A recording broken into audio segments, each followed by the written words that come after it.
Hey! I didn't expect anyone to jump in for a sec. I was random start times. Reactor online. Sensors online. Weapons online. All systems nominal. Sub. Stepgen, Bacon, how you both doing this morning? Hang on, let me cheers you with my woefully over full coffee. Cheers to you. How you doing? Tell me your tales, friends. Because video game news has been calm throughout the weekend. Well, I guess there was kind of like a thing and then a not thing. Alnus, good morning. What, oh friend? Yeah, I guess there was a whole kind of followed Reactor by online. Sensors online. Weapons online. All systems nominal. 3 mother hubbing 6 months. What ho numpty? Catastrophe, how you doing, friend? What ho? You're right, that's 3 feckin' years. 36 months. Both you and Stepgen. I'm amazed anyone puts up with me for 5 bloody minutes. How you both doing? Coming in. No bombastic surprises. No super whooper stories.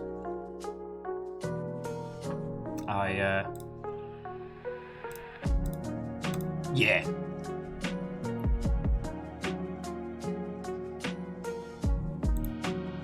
Wraith, what oh friend?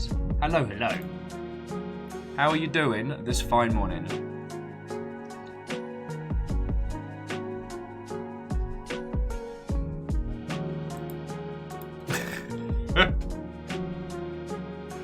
Wolfcrad, Kimball. Hello friends, how are you doing? What ho and welcome. How goes it? And yeah, Catros, one of the hard things has been not jumping into the Inscription demo.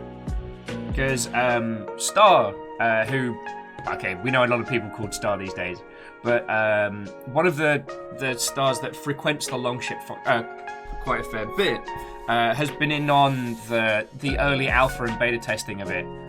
And God, I've wanted to, but I'm like, no, I'm going to hold strong, I'm going to wait. I feel like, especially considering how Pony Island and the Hex do meta-narrative, I'm like, no. Yeah, Wolfcrad, this is Star. I'm gonna go at it as one block. So, I'm gonna give myself a dinosaur sticker for actually managing to hold out. We got 2 weeks today until the full game comes out. 2 weeks today. So if you want to do like a play along on the 19th when it comes out, we could like start the game same time, start throwing down some hands. I mean, you know me, like I'll be doing it once a week, so you'll probably scream past me by the end of that week.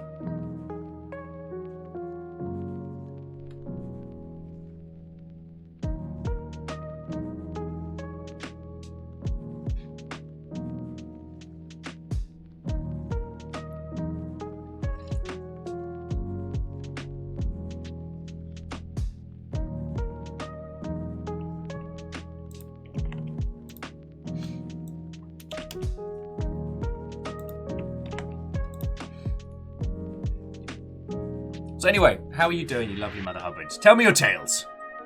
Yeah, I think the last Smash character was announced this morning. Nothing bombastic, nothing super duper left field. Sora from Kingdom Hearts is in. It's a nice little addition. I was expecting to wake up to social media being in 18 stages of fire. And aside from seeing like a few Sora taking selfies over Waluigi's body, aside from that, like, everyone seems surprisingly calm about it, which I'm very grateful for. I don't think I've got enough in the tank this morning to deal with what would have been the usual amount of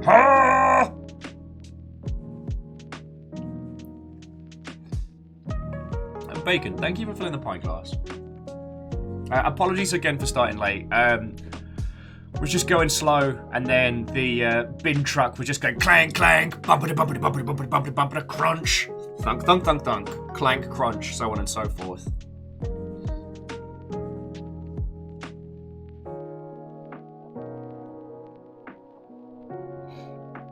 Ikoa, good morning. What, ho, friend? How goes it? How goes it?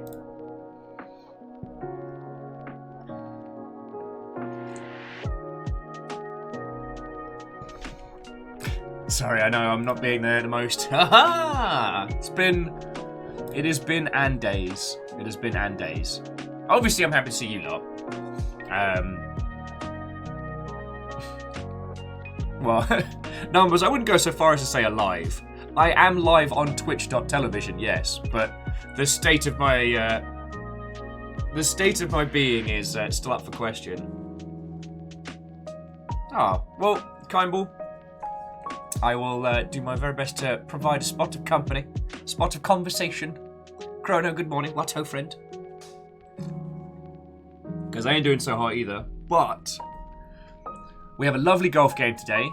God, the fact that I'm even saying golf game with genuine enthusiasm amuses me. So we're going to be doing a game that we were going to do on Saturday. And yeah, have a chat and a natter.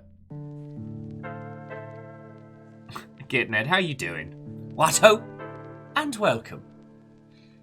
What else was going on games industry-wise? There was kind of a storm and a solution around MechWarrior over the weekend, which probably meant some poor CM ended up having to work Saturday, Sunday.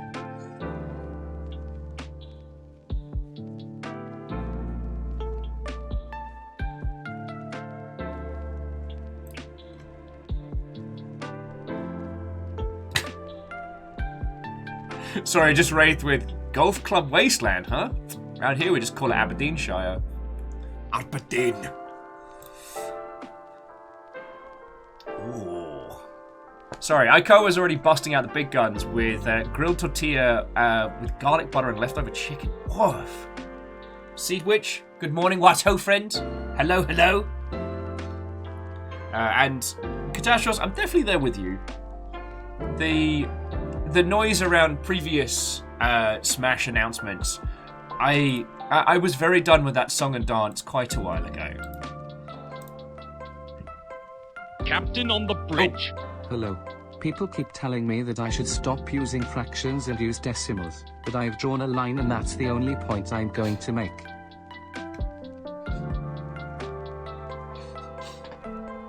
Ehrman, do we need to talk about this joke? Thank you. I can't hate. You got a proper chore allowed me. Ehrman, that's a fucking tier 3 for 3 years. There's a lot of money you put into my dumb ass. I don't think I'm always worth it, but I hope I am. So, thank you, right? Thank you all.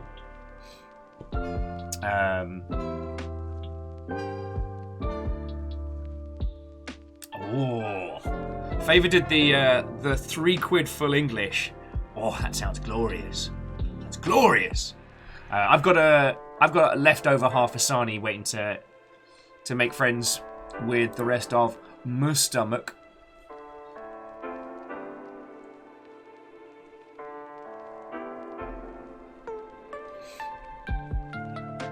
Yeah, one of the things I'll be happy at very least because the end of this Smash Bros cycle is there's always this thing that happens whenever Nintendo did previous announcements, which is the amount of individuals that would come out of the woodwork to be like, I can't believe Nintendo's doing this dumb, stupid thing and not doing this thing here.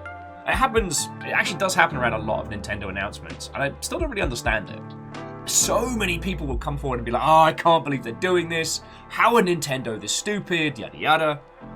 And yet, Nintendo continues to be one of like the longest operating of the OG publishers. And you're like,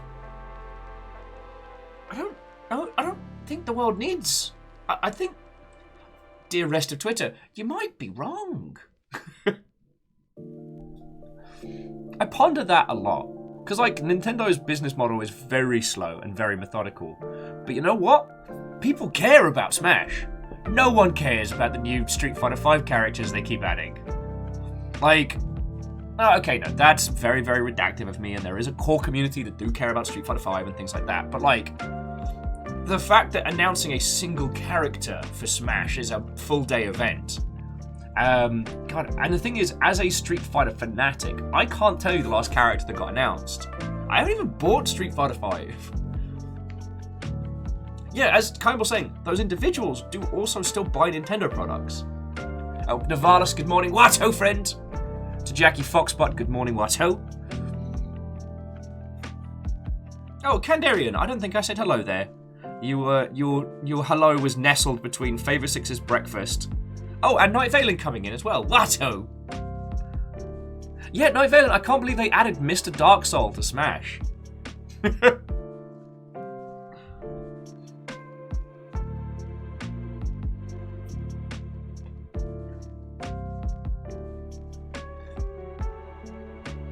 Oh, lovely.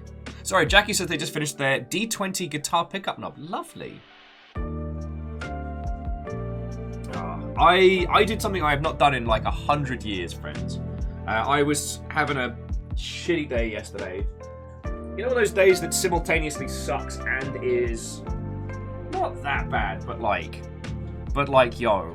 So on the subject of die, I decided that I was going to blow some money on some retail therapy. I haven't done this in a long time, so don't worry, I'm not turning the Nuggets retirement fund into a bunch of comics, but I picked up. Oh, it's down by the fan club. Our skull decided to take a nosedive. Did it survive? It did. Yes. But I'm gonna put a whole bunch of blue tack on it so it doesn't do that again. I actually want to give myself a little pat on the back. I checked my Amazon cart this morning. Guess who did not get drunk and buy 3 5'4" skeletons last night? This guy. My viewing history is all skeletons of different heights, but I have not purchased any 6-foot skeletons. If I come home without a 6-foot skeleton sitting on the patio with a joint in it, a paper-made joint, because you missed me, I'm gonna be upset. It's when you come. It's when you come back and there's a skeleton in each seat in the house. Like I've just rebuilt my little skeleton party. The first one is cute. The second one, that's a problem. Oh, Red says hello. Catros like, why would the Nuggets need a retirement fund? Yo, they can't run Guinea Pig Nation forever. Online. You know, Sensors they're gonna. Online. Weapons online. All systems nominal. Greetings. You know who looks good today? You. All of you. I can compliment Will's beard, and even though I can't see the rest of you, I know you're all cute as all hells. Ah, Com. Well, okay, Com, thank you for the 36 months. My beard's actually way unkempt, so I'm gonna just take a pair of scissors to it this evening and just topiary it down a little. It's getting, because I've been getting, because Fiona's been doing it with the trimmers, it's been growing more evenly, which is nice. But, you can see I'm starting to get the curl, where it starts to, hook around. And actually, you can't see it. This camera's not doing it justice. And numbers, it's not apologizing for stuff. I did that thing where I was... There's a bunch of nonsense that I both don't want to talk about and can't talk about. That is, you can just fucking do one. So, I indulged in basically retail therapy. I went and picked up Kieran Gillen's Die.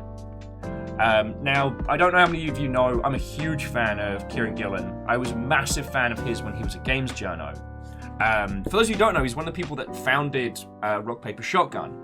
He would go on to leave the games industry to write comics. He's done stints for Marvel, Star Wars. I became a big fan of his work when he did his independent series, The Wicked and the Divine, which, if I've not talked to you about, it's fucking glorious.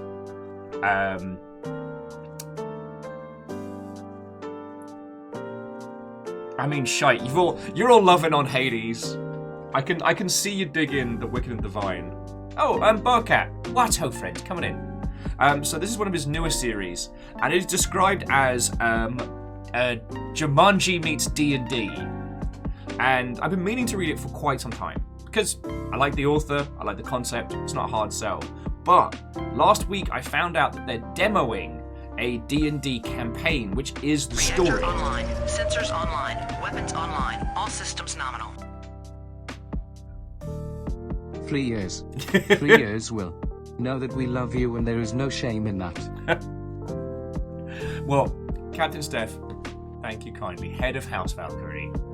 And that's fucking, yeah, you're right. That's 3 years. And comp, sorry, I got so focused on my bloody beard, I didn't say a proper thank you. Thank you all. You are a lovely bunch of Mother Hubbards.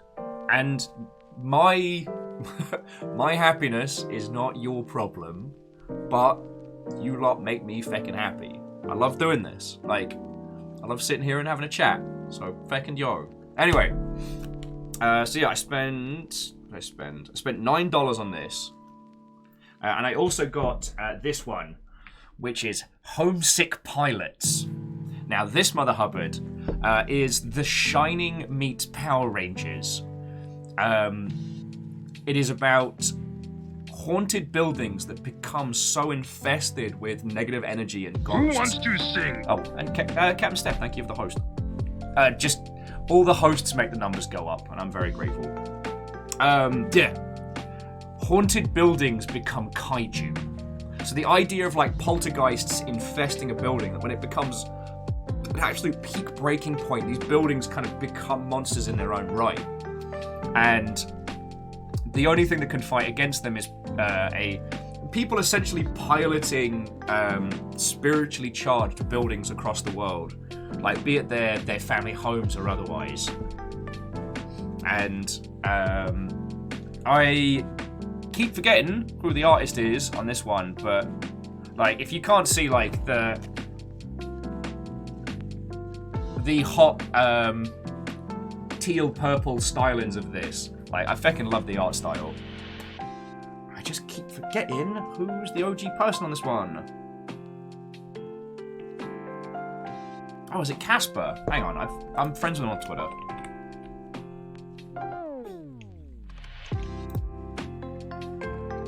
Oh, yeah, so this is the individual who does Homesick Pilots. There's the main artist, and I'm a big fan.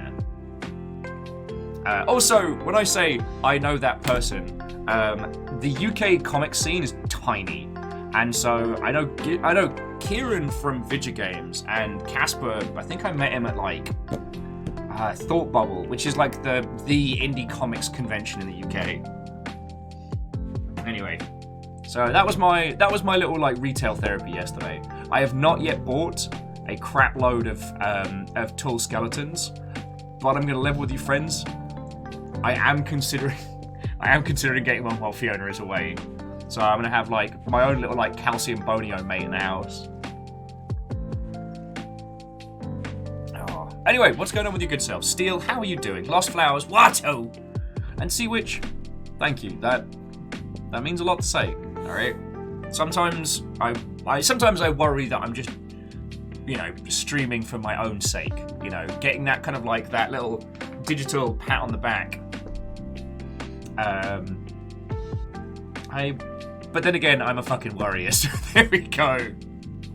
Not about like, I guess I'm a warrior about the conceptual. Kybel says, I thought you were going to say you met him at Thorpe Park. Nah, that's the stomping grounds of a Favour 6. I'd love to say that I met him at Chessington World of Adventures, but I'm led to believe that's closed now. I can't even make the Mr. Bubbles Bubble Work joke anymore. Shenanigans.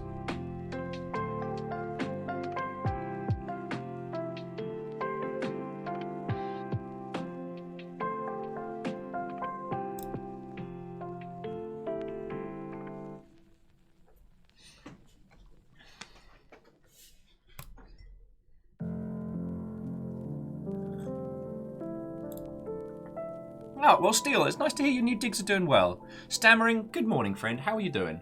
Tell me your tales.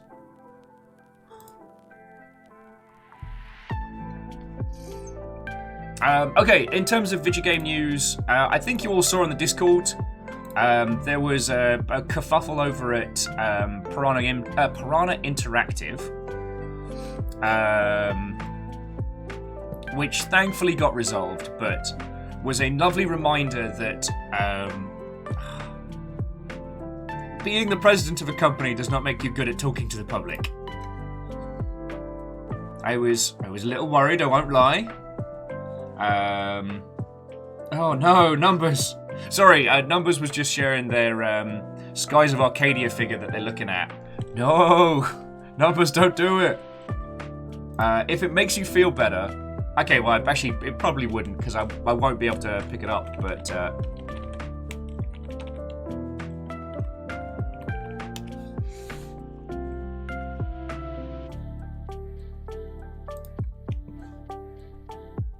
Where is it?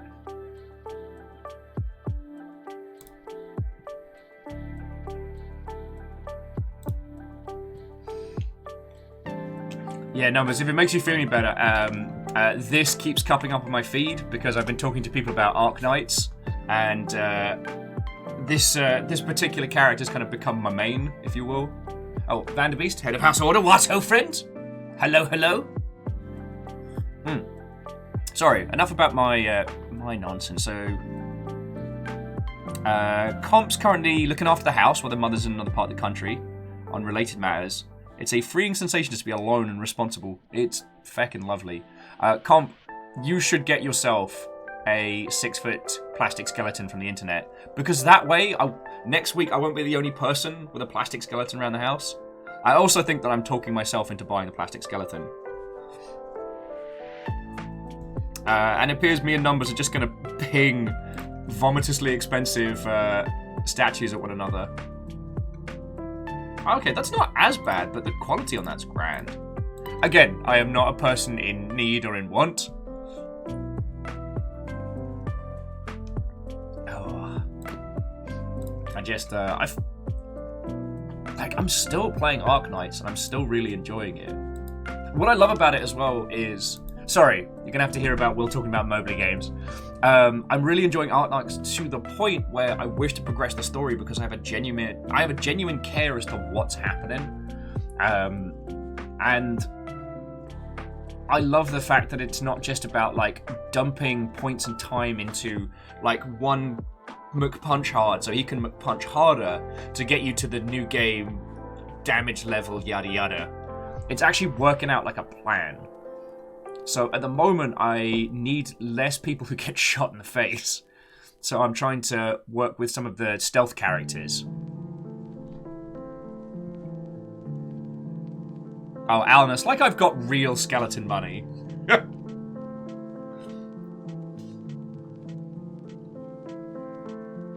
Steel Fox, if you have plastic skeleton money, do it. Let's all have skeleton friends. We got 2 weeks until Calcium Bonio returns. Okay, so sorry. My day yesterday, Fiona and I decided... Like I said, it's not stuff I can get in through, but I was just having a shite day. So Fiona's like, yo, do you want to go get some Halloween decorations? And I was like, fuck yes. So we went on a trundle. We didn't find as much as we wanted to, but we found a few bangers. And the best one, I found this little skeleton who's meant to be getting out of the ground, but he's kind of got his arm on one knee, and he's like, yeah! So I hooked my arm around him and was walking around Target like he was my little buddy. And then we wanted to go check out Best Buy down the escalators in Seattle. So we did, and I trundled on in with my skeleton on my hip, and I made someone's day. I just walk in there with me and my little skeleton buddy, and I'm like, yeah, let's look at K-Cup machines! And so it was nice, like, I was being my usual self, and I got to make someone else's day better.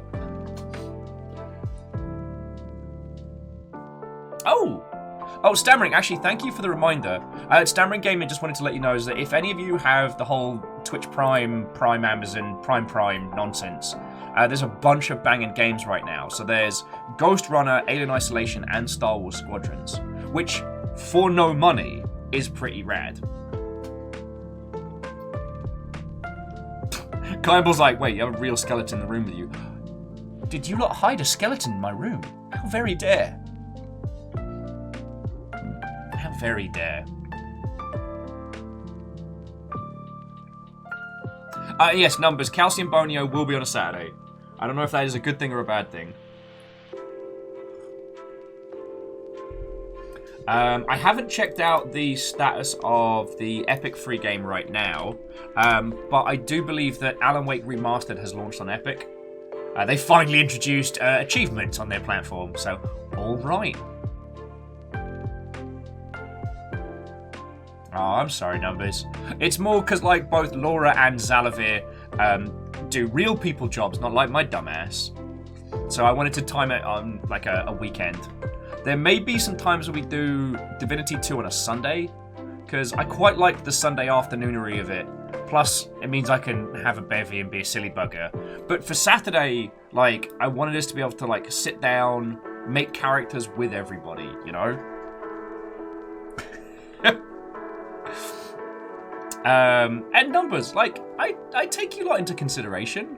I've been talking with this about a lot of friends, and it's one of the reasons why, okay, I've not been good for start times, but more just brain spiders related. But one of the reasons why we start at noon is because there are a bunch of you lovely folks that are based out in Europe, and I don't want you lot to be having will-type sleep hours because I'm being a numpty, you know what I mean?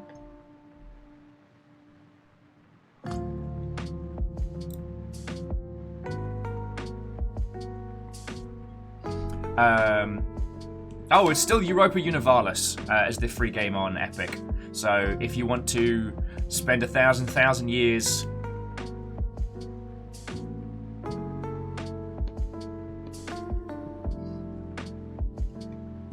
sorry, if you want to spend 1,000 years fecking with Age of Sail Europe and making it do all kinds of weird and janky fun stuff, then fecking go for it at no money. And Stammer's looking forward to PC Building Simulator. You know, from what I've heard from friendos, that is an unironically nice, kind of calming sort of game.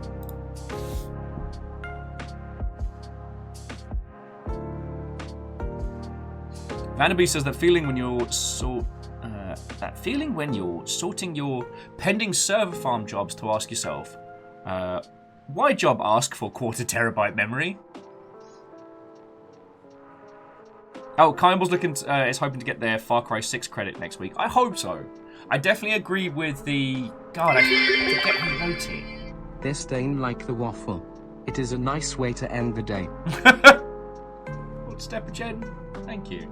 I do actually have Stroop waffles ready should the need arise. I've got Stroop waffles on deck. Oh, it's AFK, Watto friend. Coming in. Sorry, there was an article doing the rounds that I was saying that if you have worked on a video game, you should get a credit in that video game, and I definitely agree with that.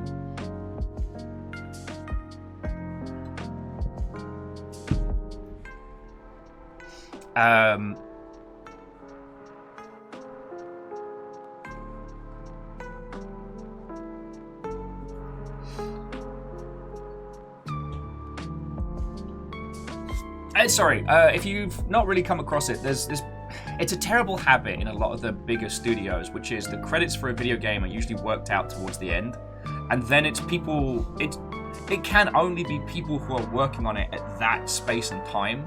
So people that could work for 3 years on a 5-year project and then stooge. What, ho, friends? Cheers to you. Come on in. Just having a natter. We're going to play post-apocalyptic golf in a bit. Sorry, Stooge. How was your stream and how was your morning, friend? And friendos, please do throw Stooge a follow, alright? Strager, good morning. What ho, friend? Hello.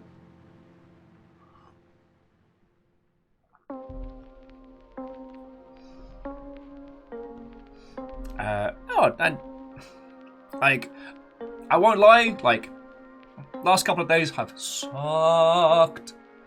And the highlight of my morning is being here and hanging out with you lot.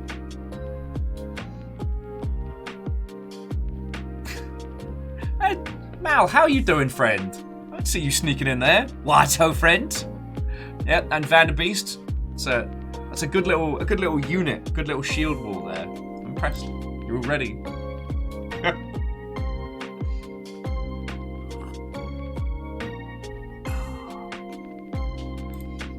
don't know what my tombstone would say. Probably told you I was sick.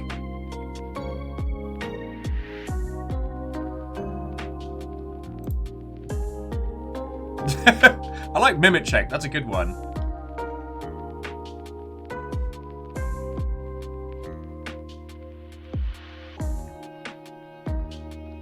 Oh, no, Stooge. In that regard, I am the illest. No, it's, God, I want to say it was Spike Milligan. He always used to say, I'm going to put told you I was sick on my tombstone. No fall damage, there's another banger. Mine's just going to say worth it. Worth it. Whatever it was.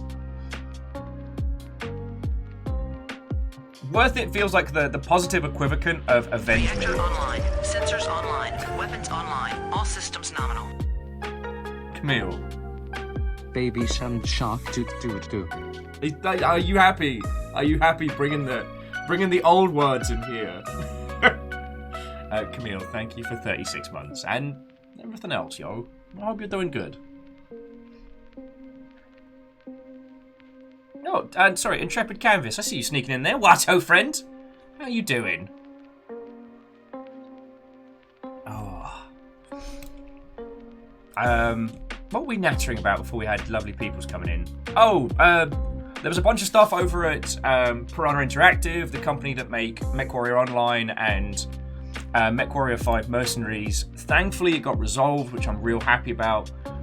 But for a brief moment, someone on their moderation team went on a weird ass, a weird ass tear, and we were all like, huh?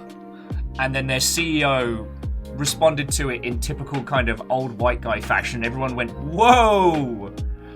So I assume someone had to wake their poor CM from their weekend mandated rest period to come in and be like, okay, this person's in trouble. We are sorry. President's an idiot. It's okay. So I was very happy about that saga. Havoc, Watto, friend. Coming in.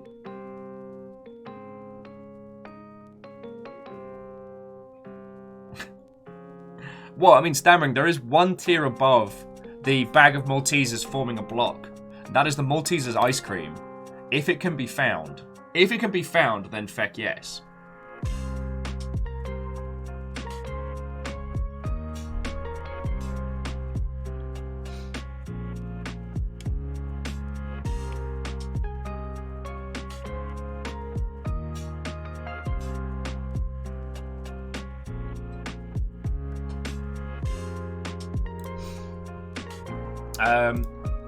But that was really kind of... Sorry, I went off into space for a second there. That was really kind of it. Like, video gaming news-wise, that's kind of the long and short of it. Konami's doing some feckin' weird stuff. I think you already heard Will's themes and flavors when it comes to Konami's nonsense. But they're going to be holding a contest for a chance... Is it a chance to... a chance to revive an old IP. The publisher is offering winners 18 grand and a chance to make an entry into the commercial game projects based on Gradius, Goemon or Goemon, or however you pronounce that, and a bunch of other properties. It's essentially like, please pitch us RIPs at us for free, and if you win, we might give you not enough money to finish a video game. Like, oh. Alright, I tell you what. Here's the GI.biz article on it, and I'm just like, this feels very scummy. This feels very scummy.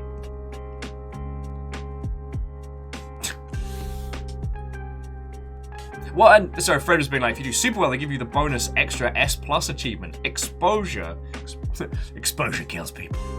No, it's the idea that you have to do all the work. So you have to prototype, vertical slice, whatever you want, then throw it into the contest with the hope chance of maybe getting paid for building their IPs. Like, if you were going to go to that much trouble, make your own feckin' game for a start. and that the amount of money is so small comparable to how much it would take to like develop it.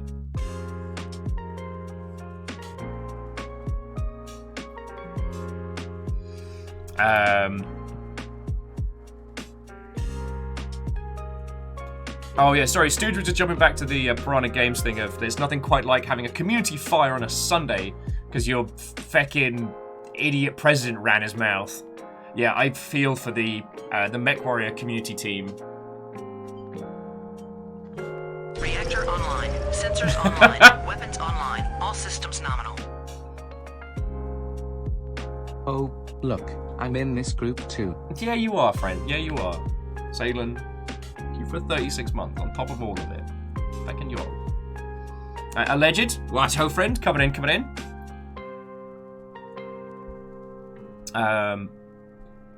Now, Kandarian says it's not even their cool IP list. Yes, and a lot of people have commented on that.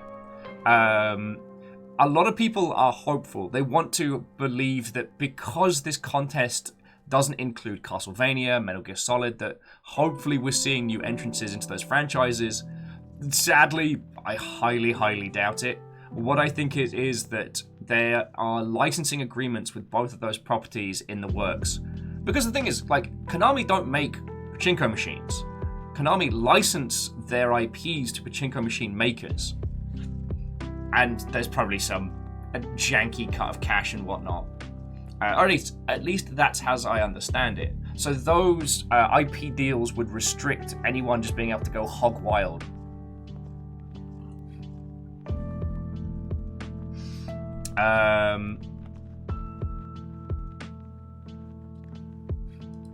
I'm having a quick look because Salen's asking about is there going to be a new Bloody Roar? Let's see if they have a translated list. All right. I'm seeing if I can find a list of the titles. There is a list, but it's in Japanese. Full list can be found at the bottom. Alright, application. Alright, here we go. So, Gradius, Star Soldier, Twin B. God, there's a name I haven't heard in a long time. Goemon. Nightmare's in there. Other action titles. Other shooting titles. So no, Bloody Roar's not in there. It seems to be their like low tier action games and a lot of their like bullet hell shooties.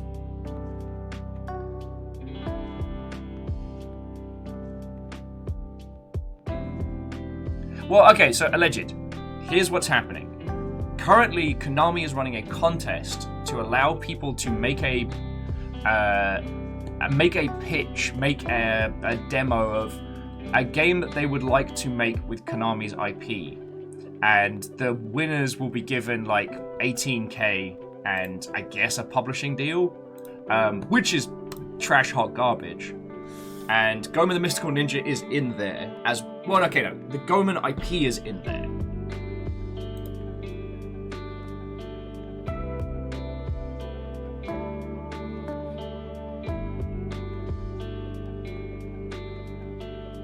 Well, I'd say, I just wanted to see if it was actually listed in the titles that people could mess with before. Anyway, it's not bad enough to get grumbly about, but it's still hex. It's still hex because it is asking a lot of people to do a lot of work for the speculative chance of maybe. And at this point, like, Konami's sitting on so many great IPs and so many great titles. There's so much cool stuff they could be doing. And because the way they pivoted their company, they're in a feckin' bind. They absolutely failed to put together small type indie projects based on their existing IPs, but mainly because they farmed them out to... Anyway. Grumble.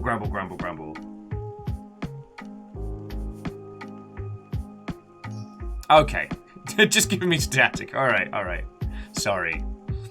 But yeah, Get to the Boat. Pit Fighter wasn't in there. But if you want to make a new Twin Bee Adventures game, the IP that I think no one outside of Japan ever really heard of.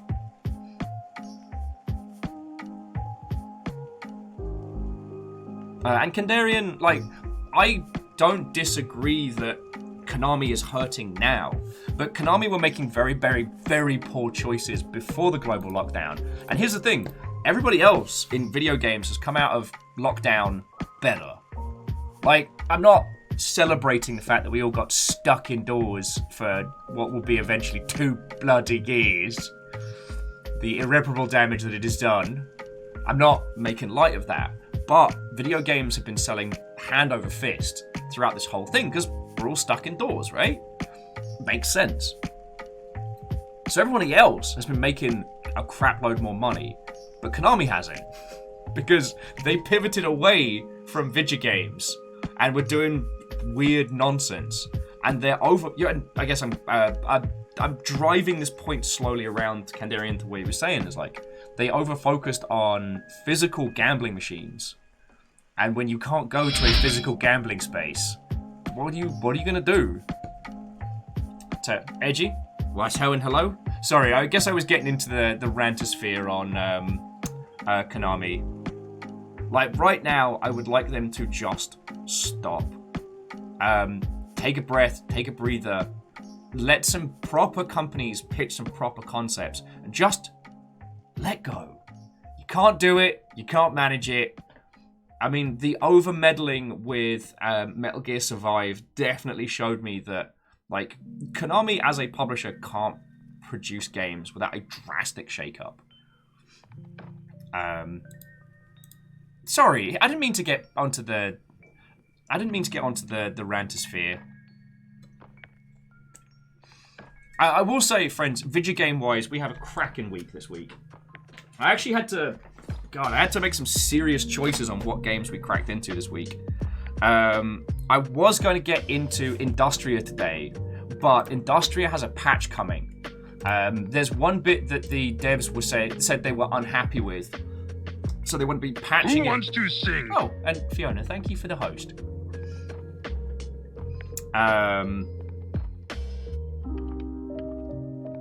So today we're going to be doing Golf Club Wasteland, but I do want to have a natter and a hang out with you lot first.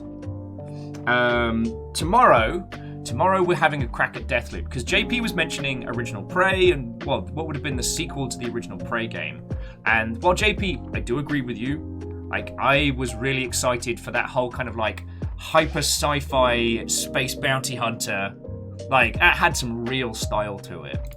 And I loved the concept of the voluntary amnesia as a manner of, like, going from person... Excuse me. I know, I'm so healthy. Person going in from a Boeing 747 to suddenly you're hanging out in an alien station as the feckin' bounty hunter. I loved that concept as a hook to just drop people in. However, Prey Nouveau, while it should have been called something else, was an exceptional game, and I'm so happy we got that from Arcane. The reason I talk about that is because we're doing Deathloop on Wednesday.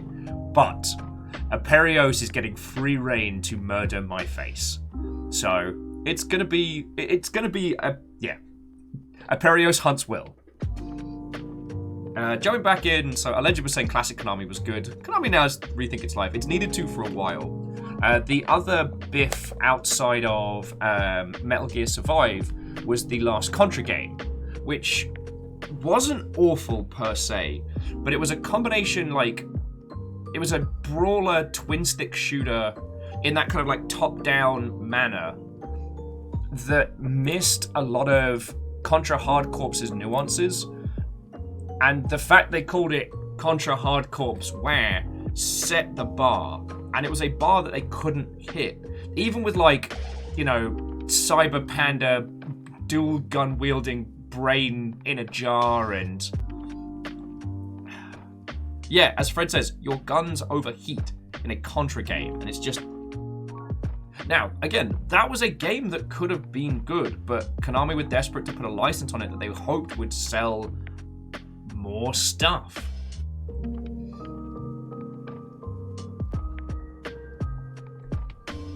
Deathloop Nunty season. Yes, that is the best way of looking at it.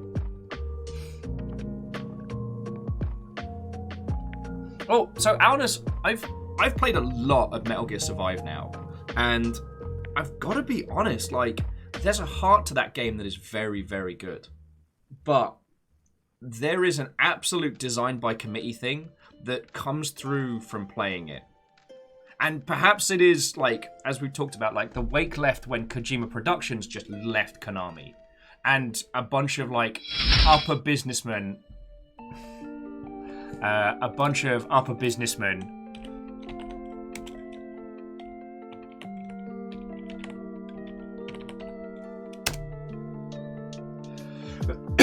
excuse me.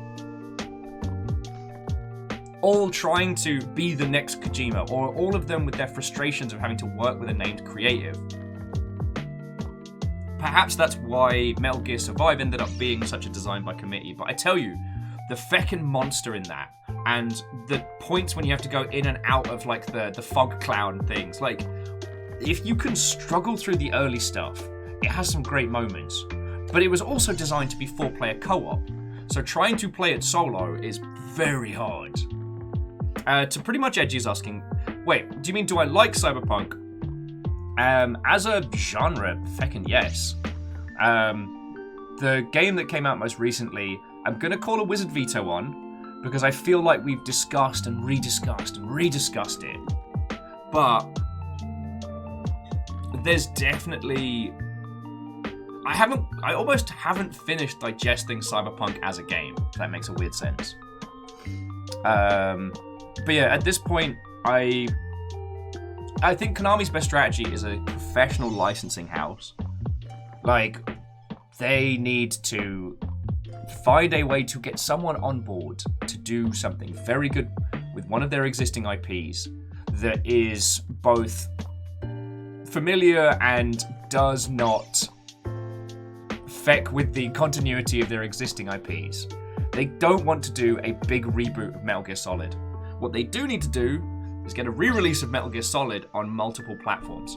The fact that during lockdown I can't buy Metal Gear Solid 3 Subsistence on Steam is a huge oversight. Like, that's money on the table, just not going anywhere.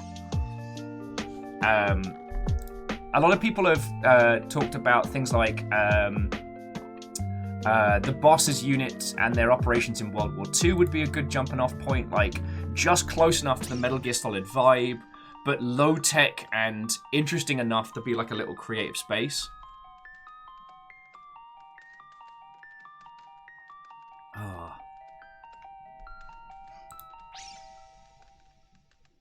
And yeah, give him his ass back.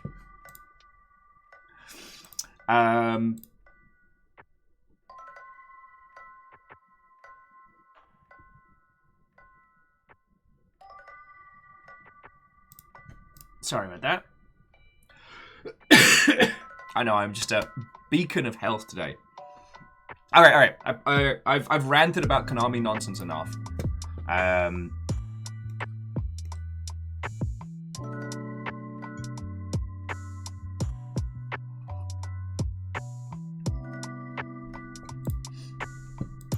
have ranted about Konami stuff enough.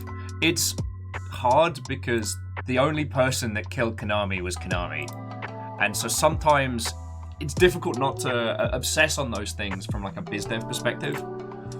And I don't know, I'm one of those people that I look at these almost like math problems and things to be solved. Like, how does Konami pull itself out of its little rut at the moment? Do you know what I'm saying?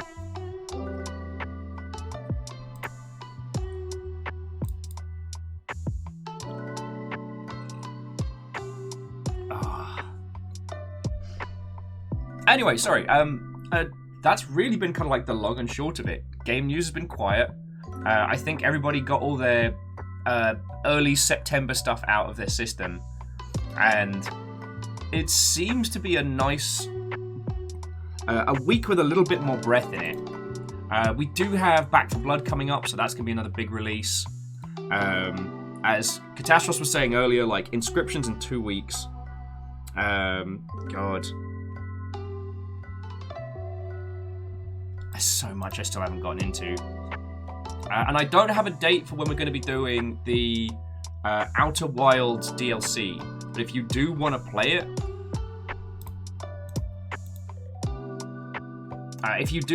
it, I would advise leaping in as soon as possible.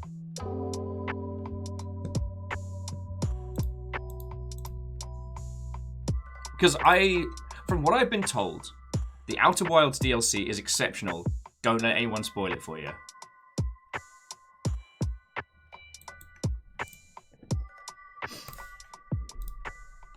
Oh, okay.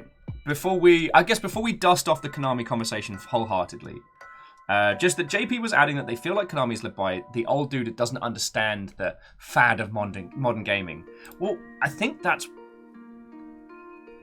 not necessarily bad. And nom nom, what ho friend? Stammering Gamer, I will absolutely be playing Choo Choo Charles when it comes out. However, it will definitely be interesting to see how many peeps will tune in for Train Spider Does Bad. But one of the things that's so very interesting about Nintendo is Nintendo are very slow to make their choices. And this can often come across as old man does not know video games and does what everyone else does, but 10 years later. However, through careful maintenance of their IP and through some very, very slow, methodical first-party development, they've managed to maintain this core. Like, a Zelda game sells. Like, even if it's a bad Zelda game, it sells. And this is not because of nothing. This isn't just the response as a rabid fan base to an IP. This is careful curation. And I really appreciate that.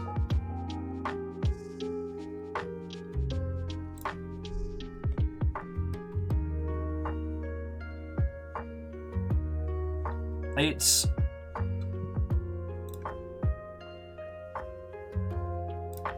Sorry. Apologies for that one. There is an alternate universe where Konami maintained the Castlevania series, where they, actually managed to hang on to like the Metal Gear Solid titles with some kind of reverence.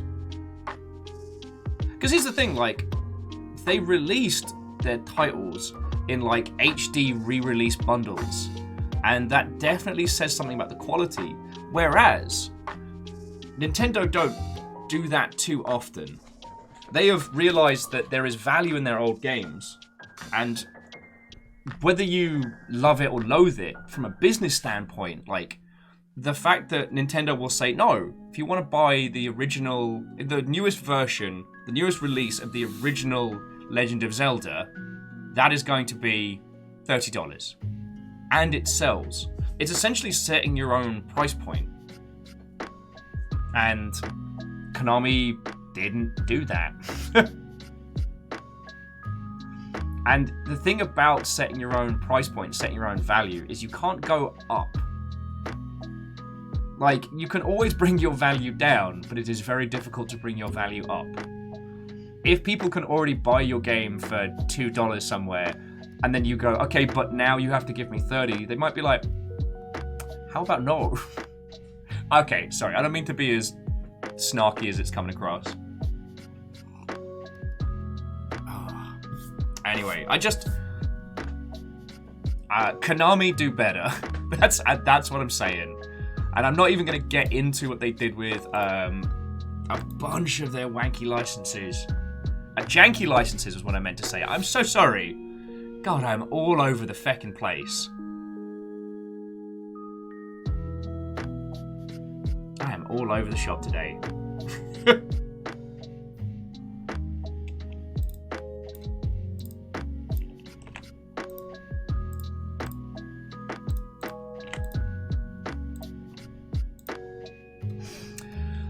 Just Alnus adding that someone knows that the power of their IP. We had the banger of the Castlevania series on Netflix. Yes.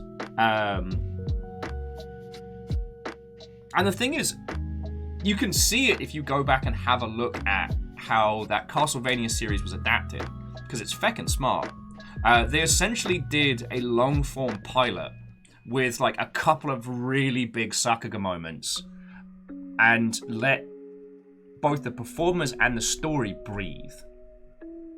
The gentleman who produced that was also the one responsible for Dread 3D, depending on where you saw it, and some of those cracking bootleg YouTube videos like the Power Slash Rangers and stuff like that. So there's definitely something. It's interesting when you see external individuals who are able to show the value. Like, I do not believe that Konami regarded the story of Castlevania to have weight and value, but if you see, like, the fan responses to each series they came out, which characters were featured, who got screen time, who didn't, hell, there's even in-jokes inside the series in response to fan responses. There's a joke in Season 2 about some madman with a boat on wheels running around the roads. Hey! Raid after raid! The hunter has arrived. That's assuming I even make it to tomorrow. Aperios, what, ho friend? Coming in. How are you doing? So yes, friends, this is the very Aperios that is going to be hunting my ass later.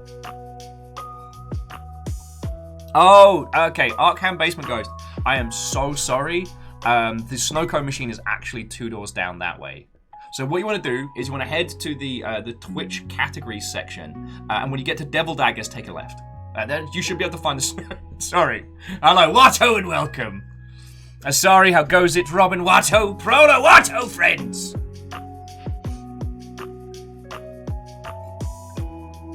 Havoc Poppy, I am going to dash your hopes on this one, I'm afraid. Monster Hunter Rise will not have a cross-platform. That's just not how... That's not how Monster Hunter do, but that's mostly an old overhang from the hacking that happened a lot in the PSP era. So, with mods and modifications on PC, I very, very doubt that they will allow crossplay to Nintendo.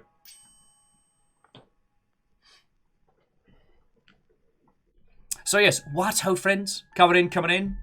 I got nattering about Konami's content. At the moment, Konami are proposing a contest where you make a video game demo or slice or what have you, and if you win, they give you the privilege of making a game based on one of their existing IPs, along with like 18k, and that's pretty. That's pretty. Hey kids, you want to work for exposure?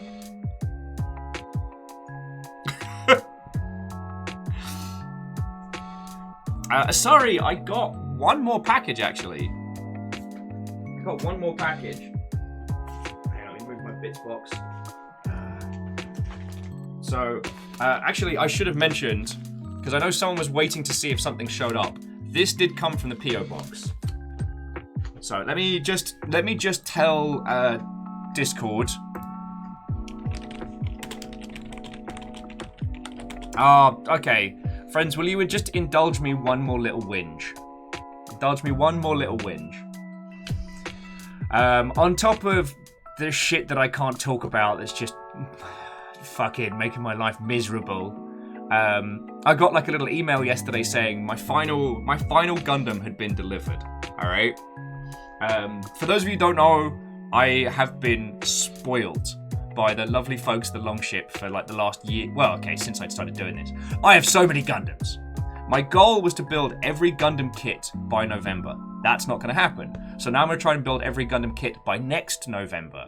However, there is one particular Gundam that I am in love with. It's called the Nightingale. And it is this weird, hard sci-fi, bug night, queer-coded, like, deep space mech. It is one of the most glorious designs, in my humble opinion, in the Gundam franchise because it's so far removed from the what if tank but legs. This thing is designed for deep space, 1v1, face wreck and fighting. It is a duelist's, like, high-performance, super speed, glorious setup. Now, the OG version of it, which was a 1/100 kit, was released in a very limited run. To get a Nightingale model kit, you need to be looking at spending $300 upwards. And the thing is, it's not $300 like a massive kit with loads of pieces. It's just rare. This year they released a new version of it with bells and whistles and stuff, and I'm like, yes, this is my mech. So I made a little pact with myself, like from the big donation that Shackle threw in, which has made them the Eternal Jarl. I was like, you know what? I'm going to treat myself. I'm going to get my last Gundam, and then no more until it's all built. So I build until every box behind me is constructed. I'm not allowed to buy any more Gundams, which is fiscally and personally sensible. Some fucker stole it off a porch. I got a little email being like, your Gundam's been delivered, and I came back and I was like, yeah, oh, it's been nicked. Cool. Great, I guess. And the thing is, I got it from New Type. New Type are an American Gundam distributor.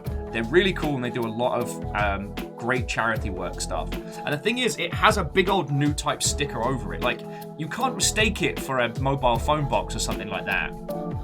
So... Or maybe it didn't even arrive. Maybe the message of it getting delivered wasn't a thing. Like, we're not an easy place to steal stuff from. So maybe it got delivered to the wrong place. I don't know. But that was just like, that was my kick in the non-denominationals on top of. So that's why last night I was like, nope, I'm going to drink 8% ciders with skeletons and feel sad. Also, sorry, did I say hi when you came in? Because I don't think I said hi to Tiny Meows. So watto and welcome. All right, that's my whinge. I got it out of my system. Thank you for listening.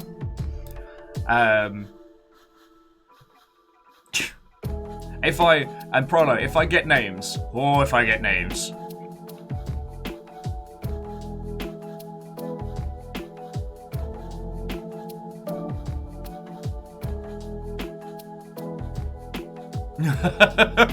Actually, Aperios, no, I don't know if people have seen it. Alright, so on to happier topics. So, as we mentioned, tomorrow we're doing Deathloop. Now, I understand that Deathloop is a very, very AAA title, and it's a lot more mainstream than we usually go for. Deathloop's not a game that needs help marketing. It absolutely does not need additional coverage. However, much like a lot of people, I was very, very butthurt that their last title, I will call it Prey Nouveau, was called Prey. A bunch of us were hoping for a sequel to the old game, and the assets they put forward for that sequel looked really, really good. The game went into development hell, never came back. And then they announced Prey, which I guess was a reboot or not. Honestly, the two are not related, even tangentially. However, Prey Nouveau is an incredible game. It is System Shock 3 in all but name. Someone called it Psycho Shock, and I think that's feckin' spot on, because it's all about, psyche and perception.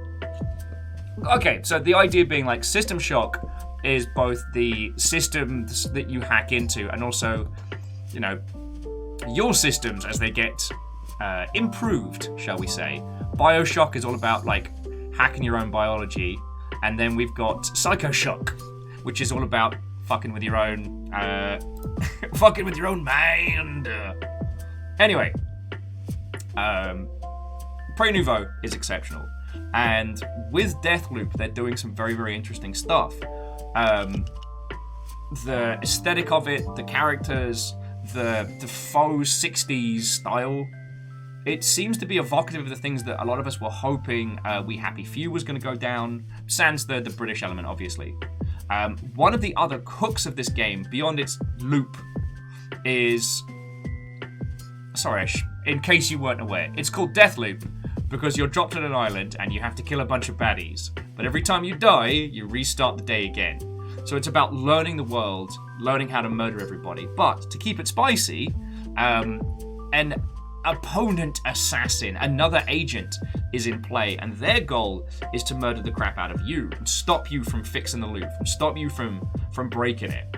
So, I've liked this concept for a while, and I've been wanting to have an excuse to do more streams of the Perios for ages.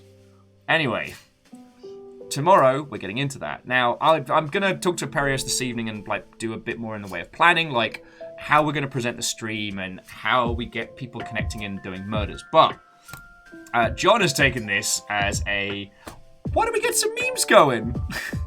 So I've been asking people which is the best one.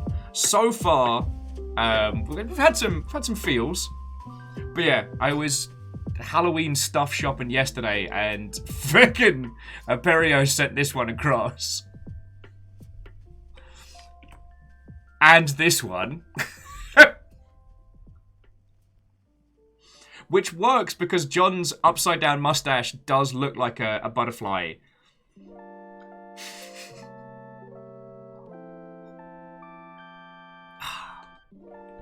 Yup. Oh, and then last but by no means least, look at this banger. So far, this has been the one that most people have been like, no, that's the banger of the three. Now, for those of you who don't know, Aperios is actually good at games, like shooters.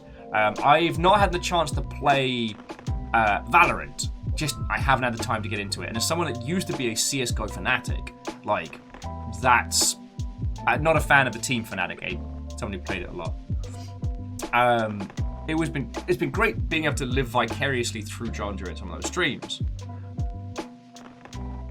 And when we play Tarkov, it's very clear that John is better at shooty gunbang than me. I'm just stubborn. And at least during early parts of the season in Tarkov, I just know how to hide and where to be. But now it's going to be a back and forth murder spree.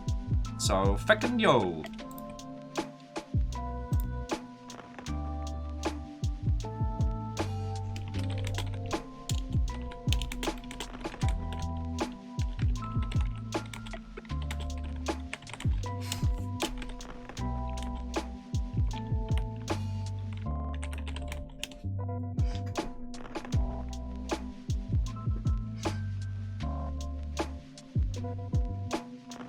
Well, and JP, I say this with love and respect. Don't cut your nose off to spite your face. Like, it's not Arcane's fault that Prey 2 didn't happen. And Dishonored is a gorgeous game with some incredible, incredible moments. The ball from Dishonored is basically an updated, advanced version of the party from the Thief series. There's a lot of through lines there. And okay, I will agree with some of the criticisms that people put at Dishonored that to do it right, to get the correct ending and the low chaos, you basically get given all these powers that you never use. You have this incredible arsenal of things, but you're trying not to get seen or kill people. So you have this cavalcade of toys to play with, and then just don't. That's why Death of the Outsider is so good. Get to the point. We've got to kill chaos. God. At this point, I'm not even sure that particular game is a game. I think it's just meme generation. I really do. The playing tunes on phone while walking away from person.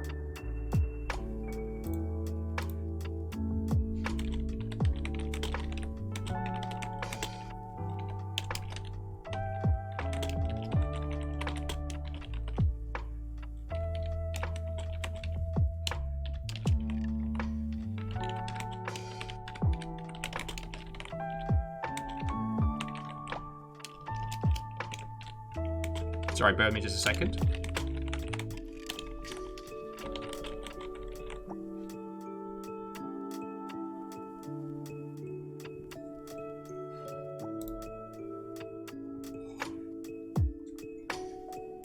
Wolfcrad said Dishonored feels more Thief than the Thief reboot did. Yes, but a lot of the core people from the OG Thief series worked on Dishonored.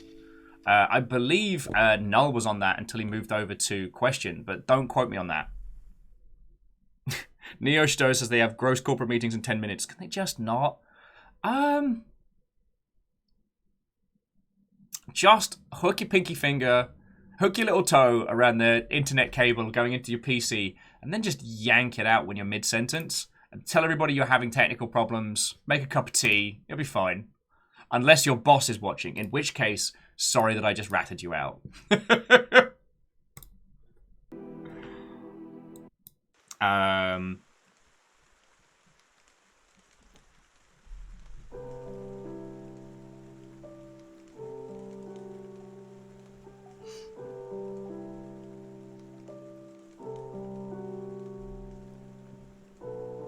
Well, I will say, JP, I do hope you give Dishonored another try, because one of the things that Arcane have done throughout a bunch of their titles is they make a game that's cracking, and then they basically do like a little DLC victory lap.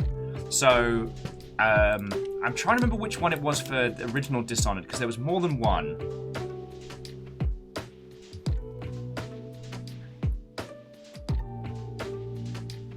There was more than one for original Dishonored. And then for Dishonored 2, it was Death of the Outsider. Yeah, it was. So there was Brightmoor Witches, and then there was the Knife of Dunwall. One of those is good, and one of them is fecking incredible. I think it's the Brightmoor Witches is the one that was like transcendent. And for Prey Nouveau, Mooncrash. Holy fuck, Mooncrash is incredible. We'll do some streams of Mooncrash. Its roguelike nature does mean I don't know how much of it we would do, but that would be up to us. And again, JP, like it's not that I am picking on you per se, it's that I didn't play OG Prey because I had very similar feelings that you do, and that was dumb and stupid on my part, and I wouldn't want you to... Don't make my mistakes, friend. Don't make my mistakes. I'm going to be very interested to see what Deathloop does, if it does something in that regard. Also, here's an interesting one. I was doing some research into... Excuse me. I was doing some research into Deathloop's PC variant, and what's been fascinating is, while some people were having technical issues with the PC build of Deathloop, interestingly, the initial opinion was that this was due to the de novo tech they put in, but it turns out unrelated. I don't know how de novo have done so badly for their copy protection stuff, but it is at the point now where just the mere suggestion of their inclusion causes people to go like... And okay, sorry, I understand the technical things that cause those. Oh, and Cat Steph, love to you too, alright? Like, I'm trying not to be a feckin' cheeseball this morning, but... Been a sucky couple of days, and... As soon as I get to hang out with you lot, I'm here, I'm having a natter, I'm having a good time. Okay, yes, you've got me talking about games that I love, and you're all happy to let me go blah, blah, blah, blah, blah, blah, blah, blah, blah. So I'm having a great time. And plus, we're going to play some golf or something.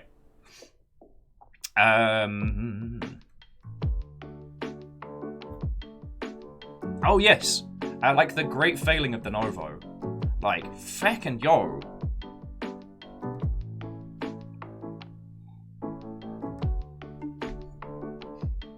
Oh, no, and...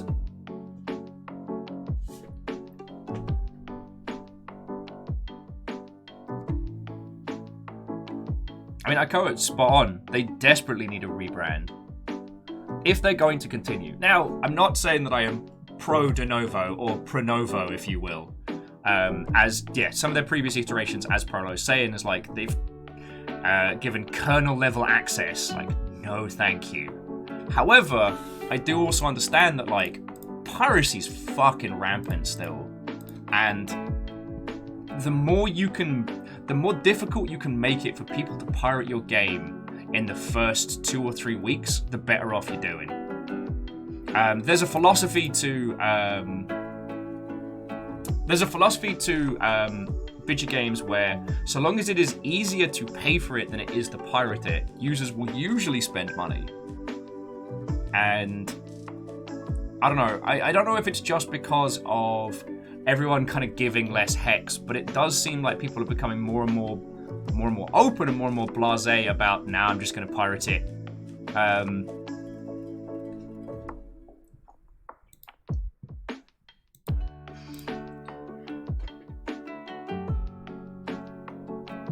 I've definitely noticed when it comes to ROMs and emulation, people are being a lot more blasé about it, and a lot more surprised when they're getting smacked with it. I saw an article doing the rounds this morning, which was someone being like, "Oh, I'm enjoying this re-release of an old game, but emulation has spoilt me," and I'm like, "You're not supposed to talk about that. Like, there's a decorum to these things. Like, obviously, do not imbue illegal substances, nor would I ever encourage others to. To do so would be against the rules of Mr. Twitch.television on this website, twitch.television. But if I ever were to, there's a decorum to these things. One does not brag about them openly on Twitter or write articles thusly. There's a...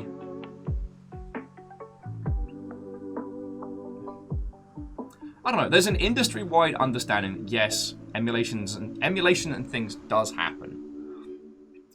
It's still probably one of the more rampant parts of piracy that we have in the industry. And for as much as people talk a good game, the number one use of emulators is to pirate old video games. As Sadlin was saying, is like, technically, emulation is legal if you have made a physical backup copy of a cartridge or thing that you own. But most emulation exists essentially in a let's never mention this space.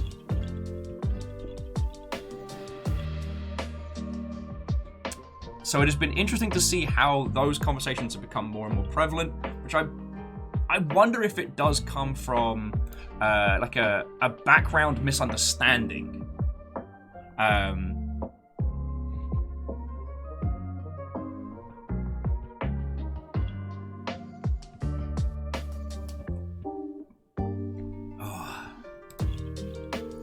Well, and Prolo, this is one of the reasons why I want to divorce like the abandonware and games preservation from emulation discussions, because like the R4 cards, holy crud, the R4 cards nearly murdered Nintendo in the gob. Even when those titles were available on the same platform, what people did was they got an R4 card and they loaded that up with, you know, of ROMs of the very same games that they would have otherwise purchased, including like re-releases of titles, because it's cheaper. You know, an R4 card's like what? Was 40 quid back in the day? God. And it's that thing of like, there's an alternate timeline where the rampant use of those R4 cards resulted in us never getting a Switch. Like, if Nintendo, much like Sega, had just gone, you know what? Fighting piracy is just not worth it anymore. We out. Like, no more hardware. We're good. Like, it would have been fascinating. But we would have missed out on a lot of good things. And sorry, Prolo, I didn't mean to jump on that point. It's just that I don't want games preservation and emulation to be lumped together, because we desperately need games preservation. Desperately need it. There are... God. I mean, I'm just going to use it as an example. I love Panzer Dragoon Saga and I desperately want to play it. But they've lost the source code to that game. There isn't a way for them to re-release that title without reverse engineering it or emulating it.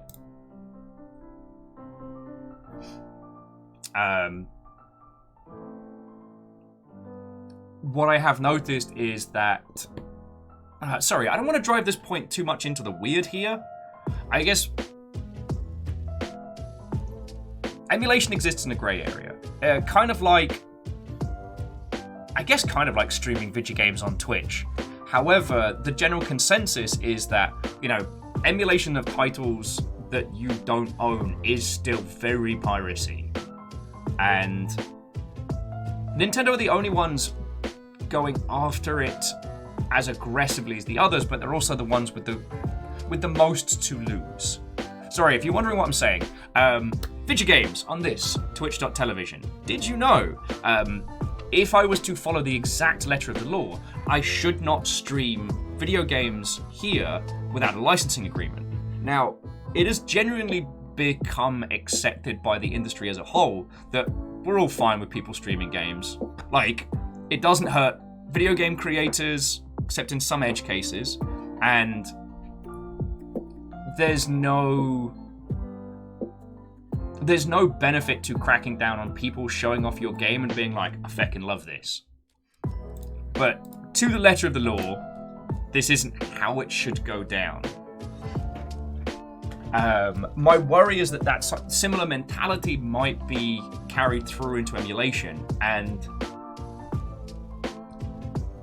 oh God, I'm so worried. I'm so worried that someone's going to do something. Someone is going to write an article or make a post, or something is going to happen, and then Nintendo are going to be in a position where they crack knuckles and start charging through. Oh, trying to chicken nuggets. Oh, thank you. Some nuggets.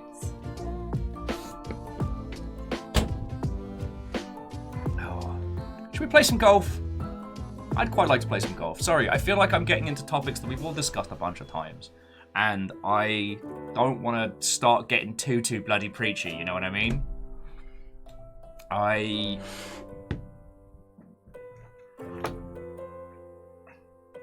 The fear of the Nintendo purge, I think, is a real one, but, I mean, that's going to happen.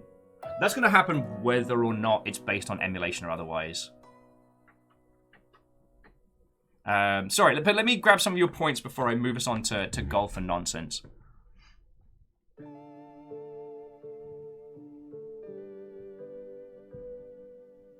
So Wolfcrowd was saying that they do agree that often there's a valid argument to games preservation, but people will use that to justify piracy. That's one of my personal worries. Sorry, trying to get their OG CD-ROM of Beasts and Bumpkins working. Good luck with that.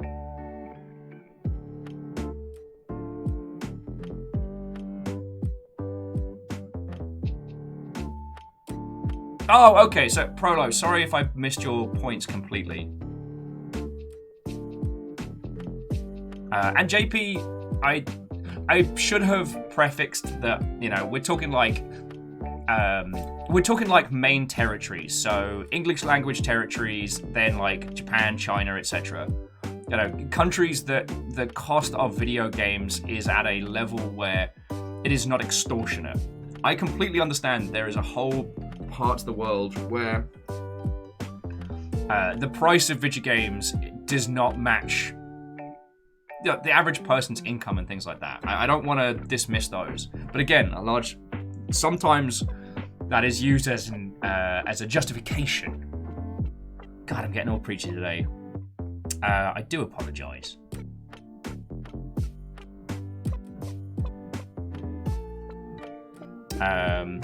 Oh, feckin' hell, yeah. And sorry, just Prada was adding, she was saying that Nintendo gets a bad rap for going after fan games, and they generally don't. God, yeah.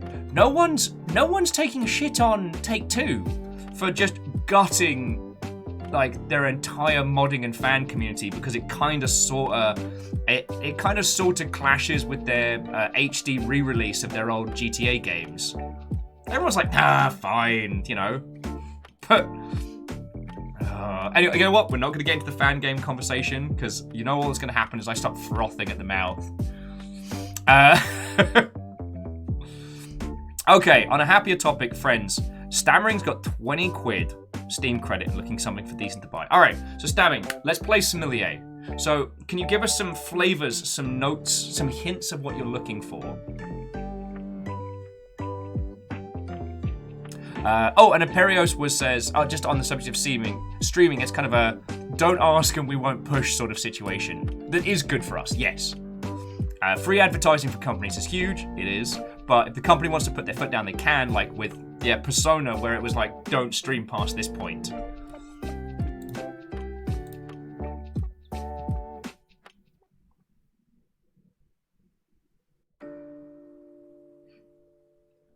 Alright, who's ready for a spot of golf? Ready for a spot of golf?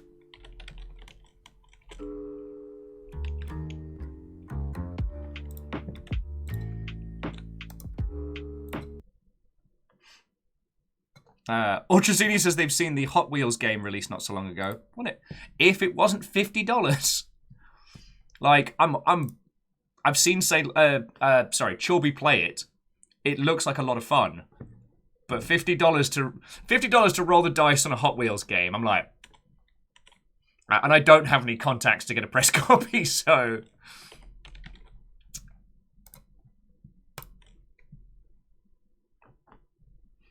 Alright, an MDH, Watto.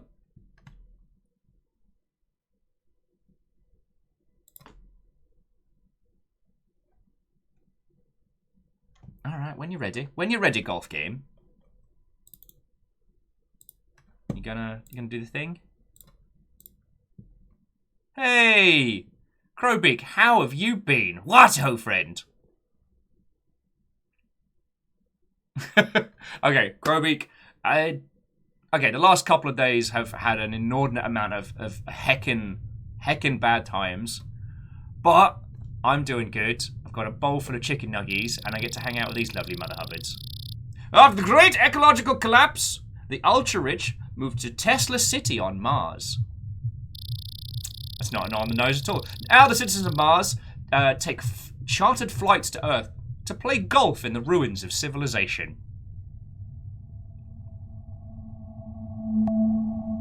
Welcome to Golf Club Wasteland.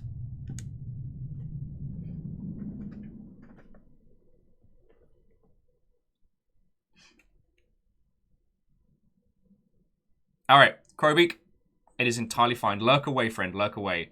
If you come out of lurkage to discuss the power of manga and otherwise, we'll be here. We'll be here.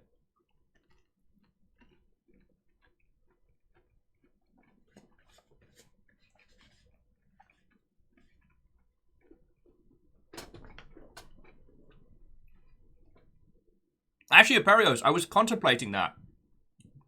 Sorry, Aperios was saying that it's very surprising that the Hot Wheels game is more than $30, but it's $50 with in-game purchases. And you're right, it is due to a large amount of licensing. They've got, like, the Turtles in there, Back to the Future, a bunch of other things that I'm now blanking on, but it is not shy of licenses. And Lagmeister, what, oh friend? Yeah. The hangover is beat. Let's play golf.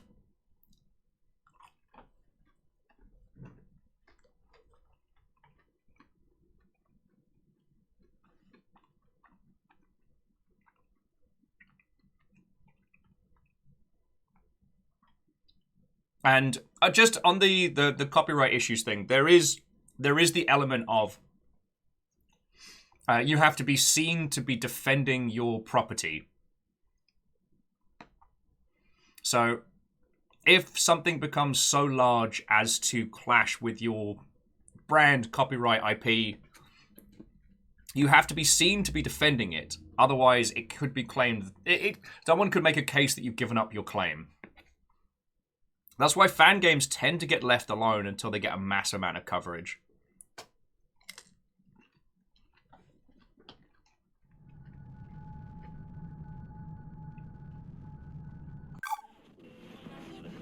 Radio nostalgia from Mars. Hello, all you Martians out there. It's your turn, fix foot soul, with a bit of that old world flavor. You're tuned to Radio Nostalgia from Mars. Breathe easy, kick back, and reminisce. Take my hand, explain to me. Welcome to Radio Nostalgia, where Will dies via the medium of chicken nuggets. Oh. No surprise, all I know is that we shouldn't be sad when we think of the road ahead. Oh, it's the old Reversey Percy. Oh, okay. Stammering says the beginner's guide has been on their wish list for a long time. So Stammering, you'll get through the beginner's guide in like a couple hours, maybe 3 if you like look at and take your time. But the beginner's guide as a game will stay with you. Don't let go.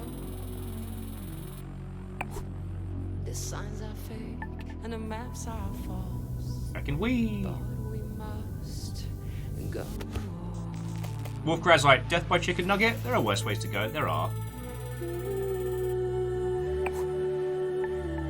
Yeah! Boof. First part.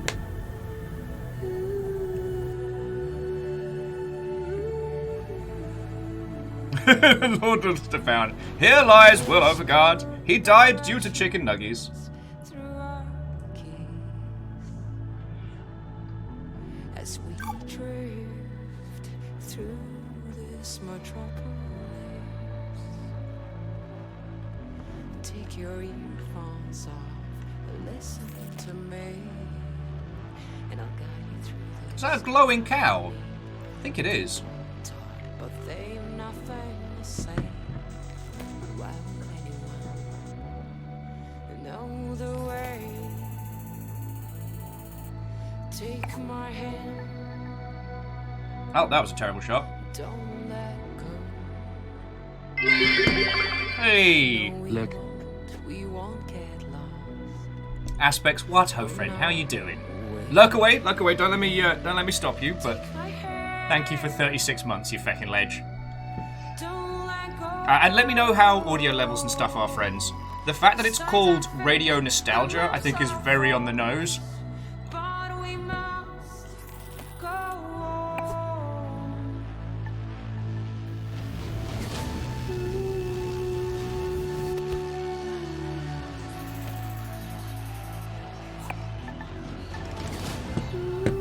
But Wraith, I don't think the cows glow over here. I haven't checked. On the outskirts of Alphaville, it became my habit to watch them play from behind a fence.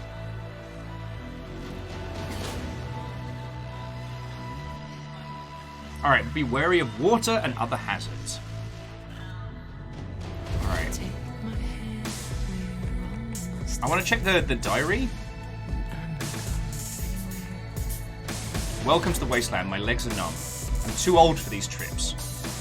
5.4 million kilometers to play a game of golf. I share nothing else with these idiots from Tesla City, but I am here. So many lonely, guilt-ridden years have passed. collecting. Okay. So the goal of getting it under par is to unlock story. Interesting. Is that we shouldn't be sad when we I think this is going to be a curious one.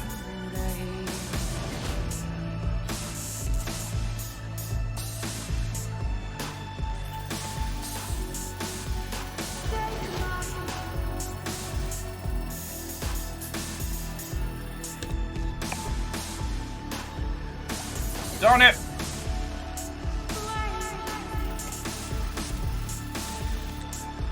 How did this happen to me? Darn it! Alright, Alleged, have a lovely rest of your evening. Mr. Bogey's Law.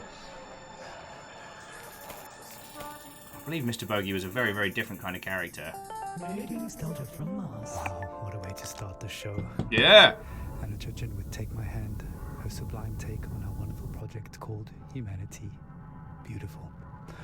Plenty more to come into Soul Show, a show packed with stories and music to remind ourselves of where we are and how far we've come.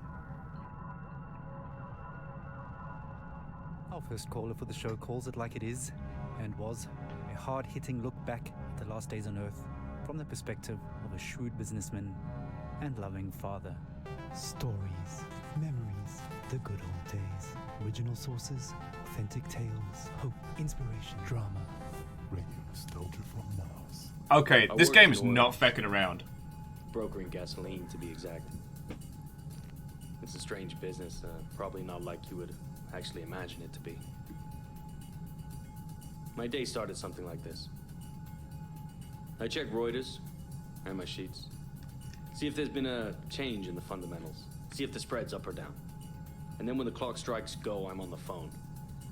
I could be calling some commercial shop in Bumble, Kansas, where little old Sue loves to know how my daughter's doing. Or I could be trying to get into the head of a powerful Russian who knows the world wants his phone number. That's when the psychology kicks in, and I go to work. If they pick up the phone, they're mine. That's the game. I started when I was 29, 30. My boss was a coked-up, perma-tanned moron who was wasted by lunch. More money than sense. Screaming at waiters because, you don't drink gin out of a glass like that. And Caesar salad is supposed to have 8 pieces. 8 pieces of chicken, you stunted fool. Stunted fool was his favorite insult. This coming from a guy who was 5 foot and nothing. That was pretty much my life. 24/7. I traveled a lot. Meeting clients all over the world. The Amazon, the Gulf, Siberia, Central Asia, the States, Singapore, everywhere. Looking back, I can't claim that I ever would recommend that life, nor can I claim that I was ever really happy doing it. But it was fun. I mean, talk about your share of moments. There was this one girl, some strange mix of Algiers and Paris, with some sprinkle of Havana, a dancer, naturally. So pretty. Unusually attractive. Or given none of. Excuse me. Sometimes I wonder what happened to her. You killed the planet. But we all had Guess. the same feeling. This can't last. And sure enough, we were right. First, you couldn't drink the water. Then you couldn't eat the crops. And pretty soon, we wouldn't be able to breathe the f***ing air. I remember looking at Emmy and wondering what kind of a future would she have. So I decided to do something about it. The Mars project was Plan B for planet Earth, which was most evidently left for the ruins. family and I had already put down roots in Tesla City by the time the great catastrophe really hit. The corporation knew my contacts in the world of drilling and refining would be useful, so I adapted my skills to something more practical. Now we are all that keeps this little planet running. Mining those Martian chemicals for the battery banks, Martian cement for the buildings. My pure little Emma has a future. Fucking hell. Okay. Somebody sits down and writes this all up for the history books. It might just be men like me they'll be hailing as heroes. It's men like me who saved humanity. I did not think this game was going to go this hard this quickly. Men like me who took us further than we ever dreamt possible. Don't break your arm patting yourself on the back. Jesus fucking hell. Some pretty heavy stuff. Reminds us that all kinds made it up here to Mars, but we're all in it together now. And remain creatures of the world. Alright, I'm going to go story mode. Tight beam to Radio Nostalgia from Mars. Music for the lost days of Earth.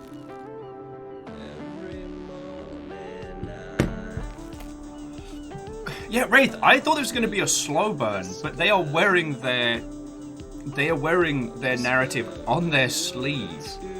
You know, one of the people responsible for destroying the planet, aggrandizing himself as being a hero of the new world.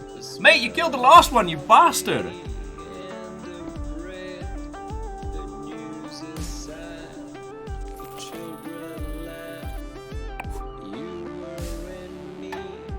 Darn it!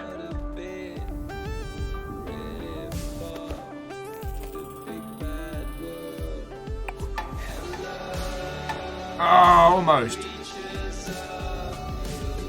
Mini golf rules!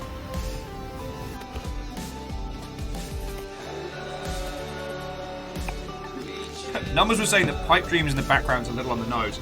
Dude, it's all on the nose! It's directly to the nasal cavity.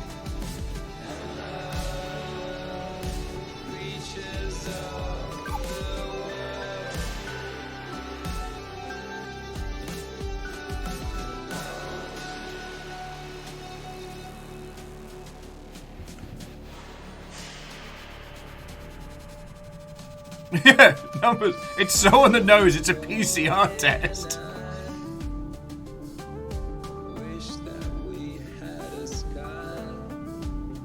I'll break my neck on shipping containers with these mutant seagulls on drugs. I do like that for a game that is going for narrative more than anything else, the reward for playing golf good is story.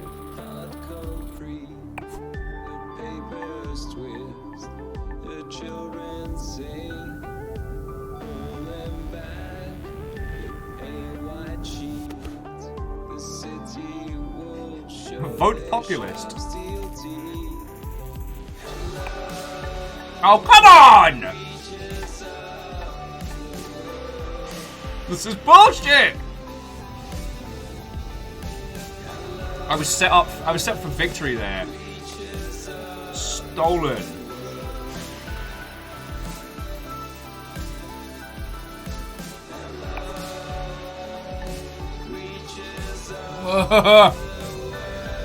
Nah, numbers, it's all good.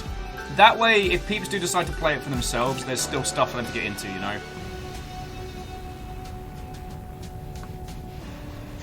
No one knows the way. I guess they thought it was, like, contaminated or dangerous. Okay.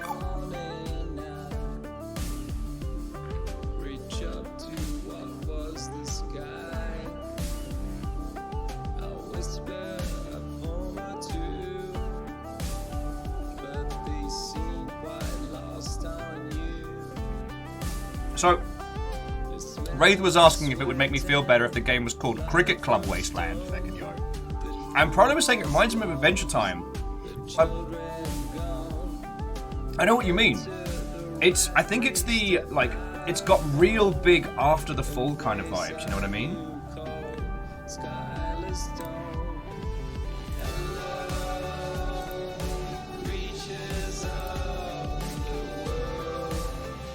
You know what I mean? Oh, sorry. Bear with me 2 seconds, friends. I do apologize. Oh.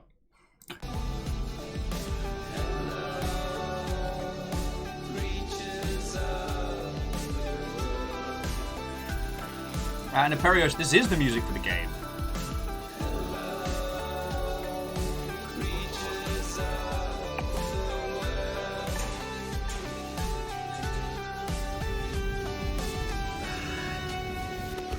Alright, we can go up the stairs, or we can smash through the glass. Not like that. You're home away from home. Radio nostalgia from Mars. Creatures of the world. Now that Attracted takes us back. Stefan Milenkovic, pining for blue skies, past musing on the games we play. Just a reminder that until further notice, there is a moratorium on all team leaders playing card and board games with their teams, following an incident over a game of Monopoly in Section C. All senior section team leaders will convene for emergency counseling and anger management courses. Until then, there will be no intersectional board game tournaments and no games with groups larger than 4 people at a time per team. In the interim, Monopoly teams kills. are encouraged to take advantage of the half-ration special on OMAS, the delicious and relaxing drink that takes the edge off of everything. OMAS, when you need to get feckin' high. Caller, your meal takes us into her world of food, smells, sensuality, blue skies, and sings us a personal song to remember. Histoire, mémoire, le bon vieux temps, source originale, fable authentique, espoir, inspiration, drame, musique, radio nostalgie. Oh, come on!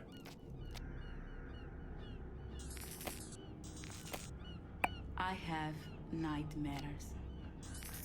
I'm happy to be alive, but I knew many who deserved to live more than I did. But this is a radio program about nostalgia, not guilt. I've been nostalgic since I was 20, when I left Havana. In Europe, I felt different. Each country has a smell. Mars doesn't.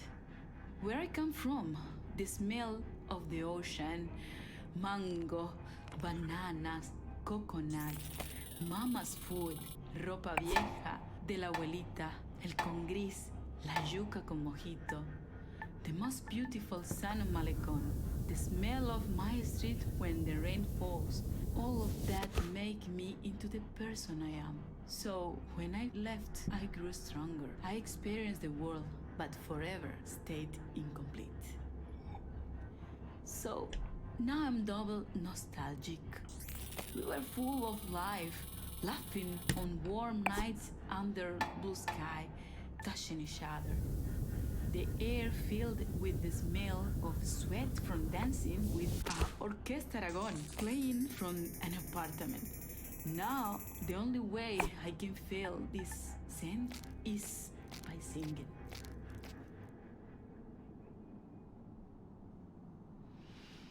¿Cómo fue? No sé decirte cómo fue. No sé explicarme qué pasó. Fucking Pero de yo. ti me enamoré. Fue una luz que iluminó todo mi ser. Tu risa como manantial. This game is not fucking around. Llenó mi vida de Sorry if I've said that like 3 times in a row. I don't know what else to say. Like, fueron tus ojos o tu boca, fueron tus manos o tu voz. Fue a lo mejor la impaciencia de tanto esperar tu llegada, mas no sé decirte cómo fue. No sé explicar The Edge. qué pasó, pero de ti me enamoré.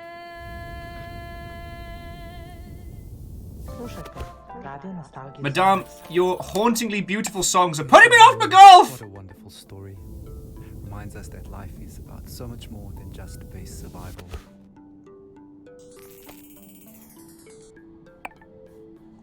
Space has always been challenging, and here's a song that pokes a little fun at living in cramped quarters. Needs no introduction. Argue all you want. It's a classic. Take a moment, relax, and remember, with Radio Nostalgia from Mars. And get to the boat. Fucking right. A Russian and an American work together in space. Very different sight from the Cold War arms race, whether Kubrick or Tarkovsky, Solaris or 2001, Melvin or Dostoevsky, Yasin or Jack London, 2 astronauts argued about art, values and international relations. Fake this yacht! Astronauts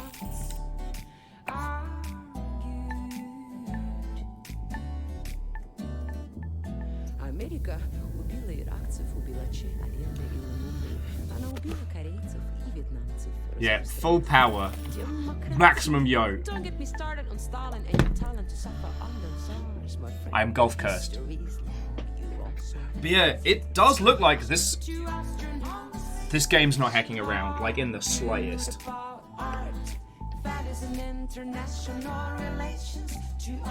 Yeah, as Prolo said, there's a gun on the yacht. Why is there a gun on the yacht? I mean, if we can surmise, this is probably one of the last parties. Stringers makes a really good point. It's almost like the game doesn't want us to like yachts. Joke or otherwise. This is... No skips.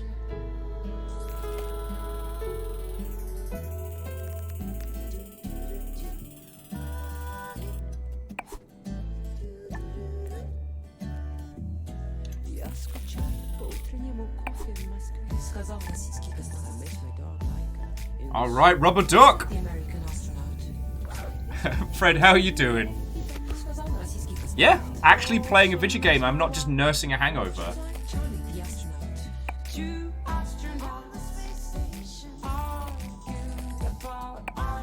Oh, come on!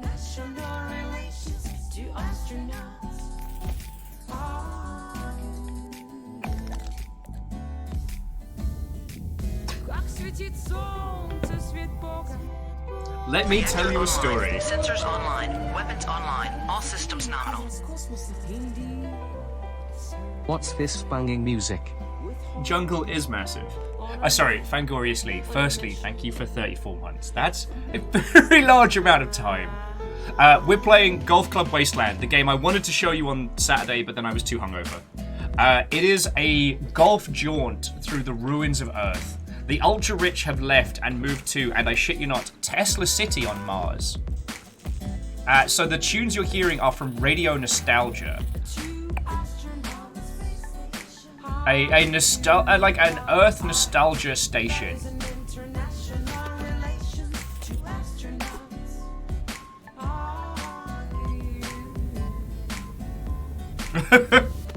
Oh, Fred says I'm not just nursing a hangover. I've learned how to nurse a hangover and play at the same time. Yeah, it had to happen. That was on me. But yeah, the tunes are like in-universe tracks.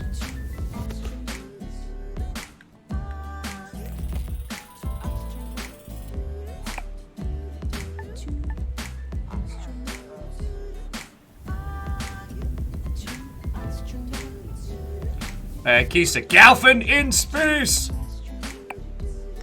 A very good walk spoiled. But also, so the radio station's also been playing Kerfuffle Ideology. I should take a picture of that. Ray says they assume the weapons...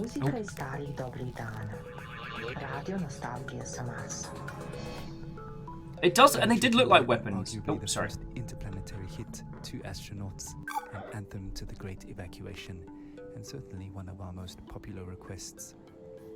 Speaking of requests, please follow Habitat protocols for sanitation. No liquids other than bodily in the main bin, including pee. Some of you don't like it, but all water is recycled, so pee into the funnel installed next to your toilet, please. Okay, joking aside, this game is as subtle as a half-brick. Pee and poop. We recently welcomed our first official little Martian to the colony, and our next caller, Sophia, tells us what it's like to be a new mother on Mars.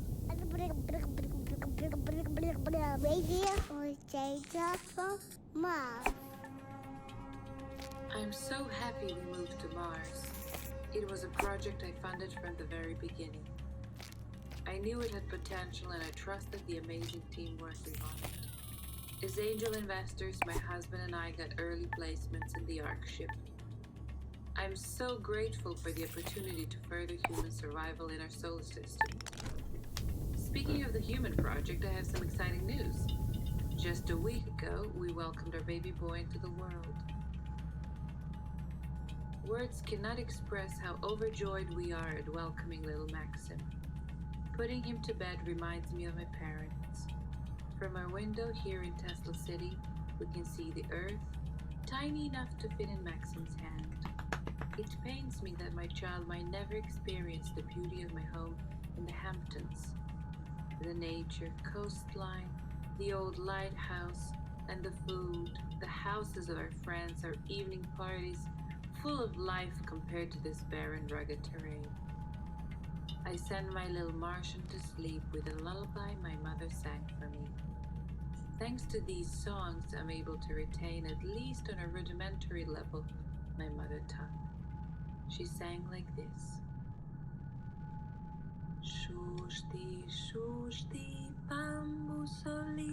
Yeah, I'm with Ultrazini on this one. The subtlety of this half-brick casts armor piercing. And the story is being told to us. The nostalgia being placed to us is the nostalgia of the people who caused the problem in the first place. Now, it appears that the astronaut's diary, as we're going through... Hey, check it out. Glowing cows. Yeah, if we go to the diary... Thank you, Sophia, for that uplifting news. This is the diary of our character. Life always finds a way. Just as precious as a new life is the water that sustains it. You may have noticed that it doesn't rain here on Mars, so another friendly reminder that showers are strictly limited to 30 seconds each, with no exceptions. Corporate is looking into extending this time frame, but is meeting resistance from Section BC, who want lab rat urine to be excluded from the water recycling program, which would actually reduce allocated shower times to 27 seconds. Want to say in this? Join our sectional weekly meetings and vote while sipping on a relaxing tube of OMAS. Feels good, as it should. Radio nostalgia from Mars. So yeah, they basically, all the rich people that could afford to bug out did, and are now living on Tesla City in Mars. And they're basically just being...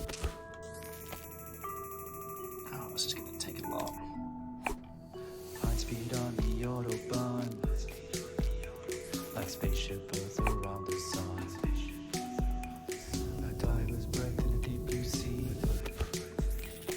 Ah, Pachar! Too much Pachar! Make up sex on a summer's day.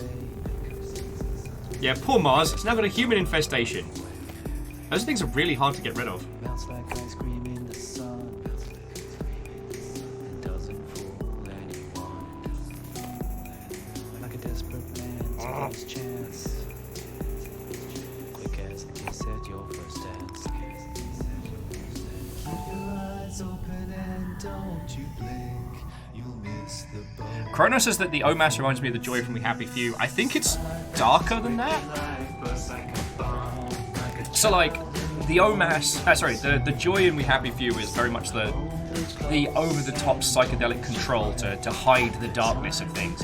This is like rich people in a state of constant medication, so they don't feel, I don't know, guilty, they don't feel bad, they don't feel depressed from the planet they've left behind.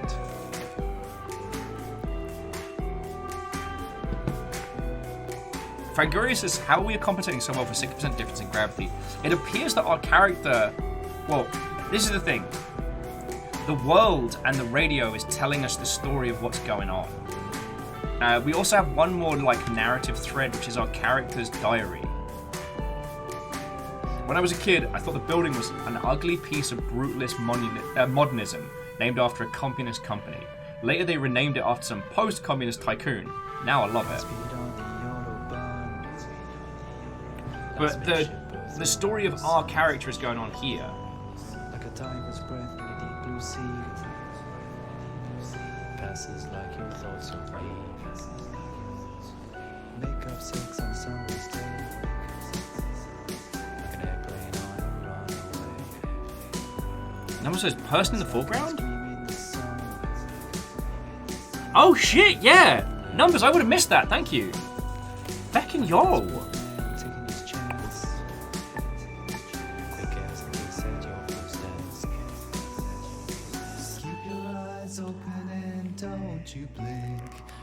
Alright, so the cow eats golf balls.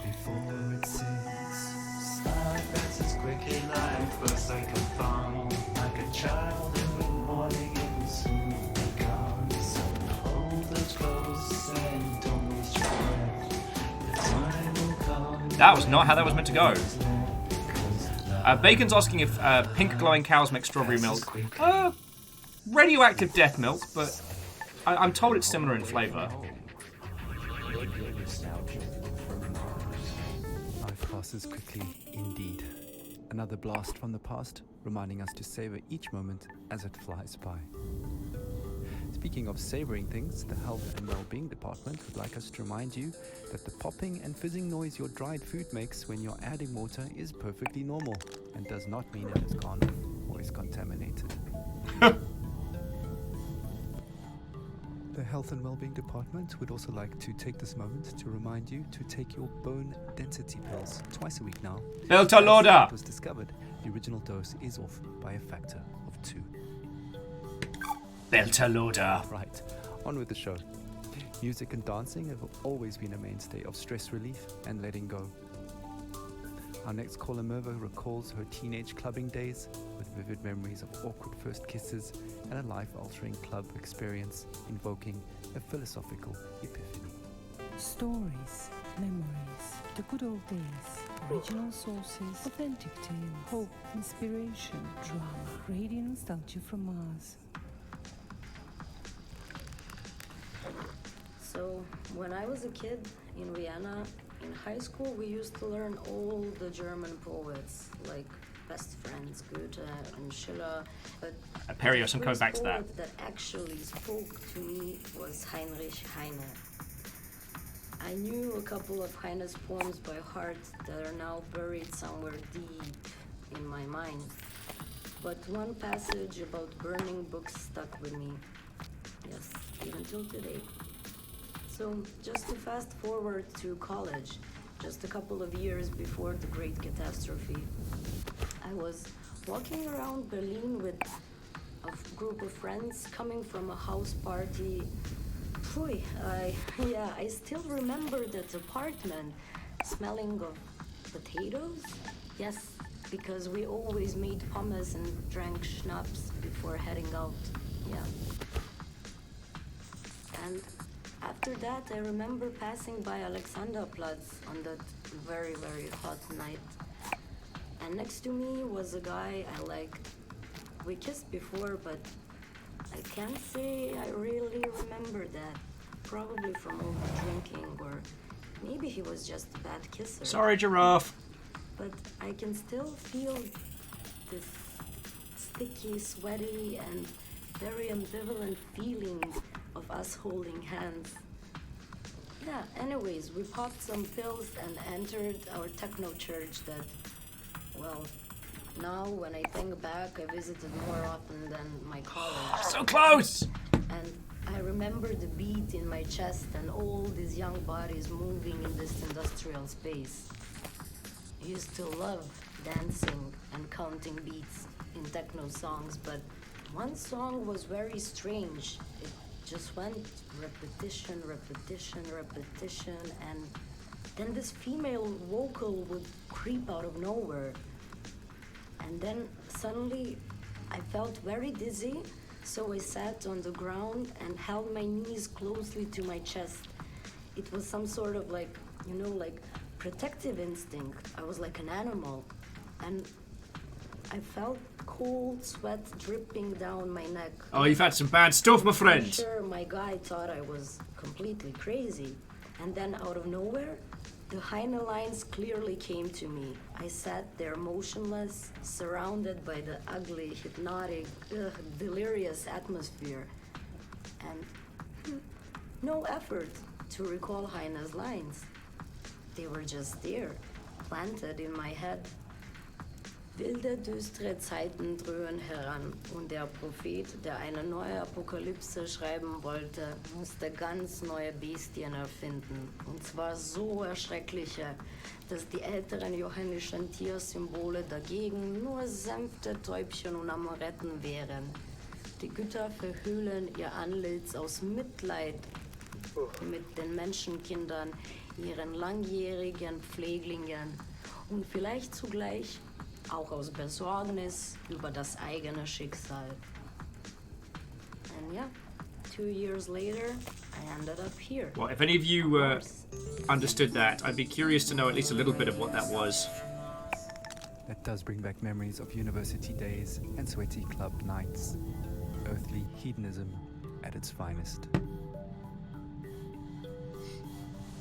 For the record, corporate does not endorse or advocate the use of psychedelic drugs, and reminds you, dear listeners, that Class A drugs are just as illegal here on Mars as they were on Earth. Okay, disclaimer out of the way, we actually have a surprise for Mirva. We tracked down that weird song in her head and dug it out of the archives for all to hear. Okay. Grab a tube of OMAS and enjoy the ride while sipping on pure calm. The deepest tunes. Yeah, you're not allowed any drugs on Mars, except for the drugs that we give you. Nostalgia from Mars. Repetition, repetition, repetition, repetition, repetition, repetition, repetition, repetition, repetition, repetition, repetition. Oh, I'm on my golf game today, friends.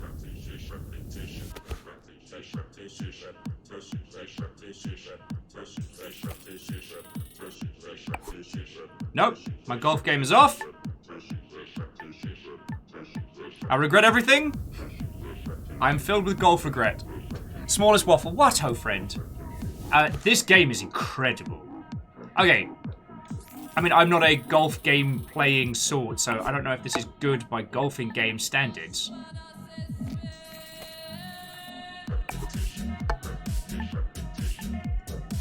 Might need to restart this one.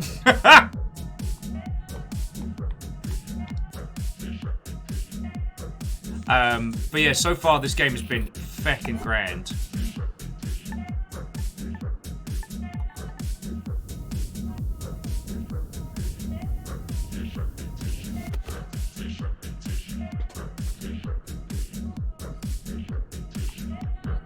Golf tunes for golf people.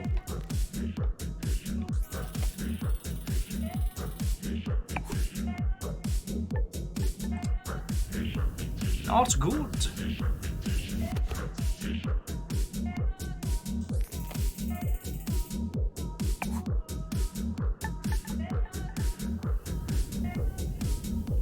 "24-hour GMO babies." Yeah, this is wearing its everything on its sleeve.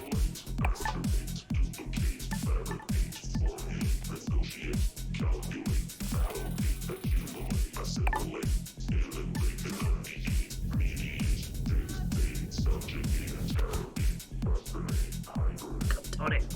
How do I get tangled up?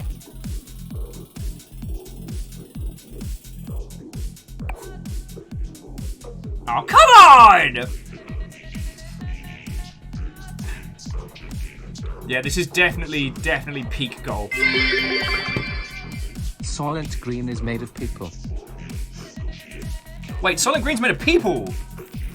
Still would.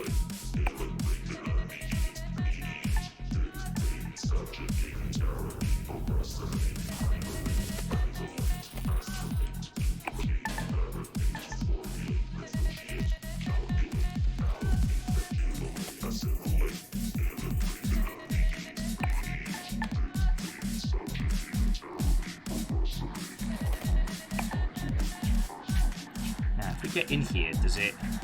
No. Alright. Perios, no.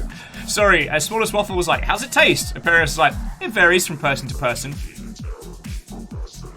But no, it's the O-Tubes, the kind of like the government-mandated feel happy supplement. I'm sorry, friends. This level's probably going to infuriate you all to watch.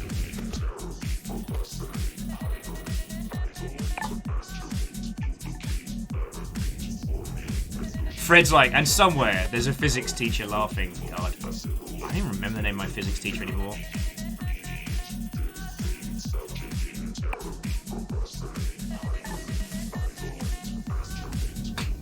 Fred's like, I've been trying to put the ball in the hole. Oh, that's where my stratagem has been failing. The track actually does slap and is giving me some strange flashbacks to some weird house parties. You know what I'm saying? There we go.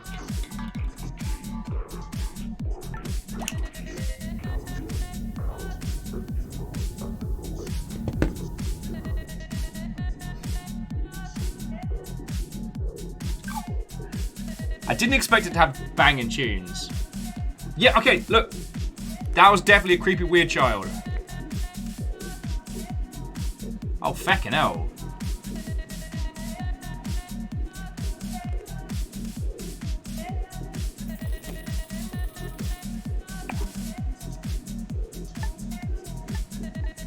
I was going to try and see if I could get it through the... Actually, I wonder if it counts if we just go straight up.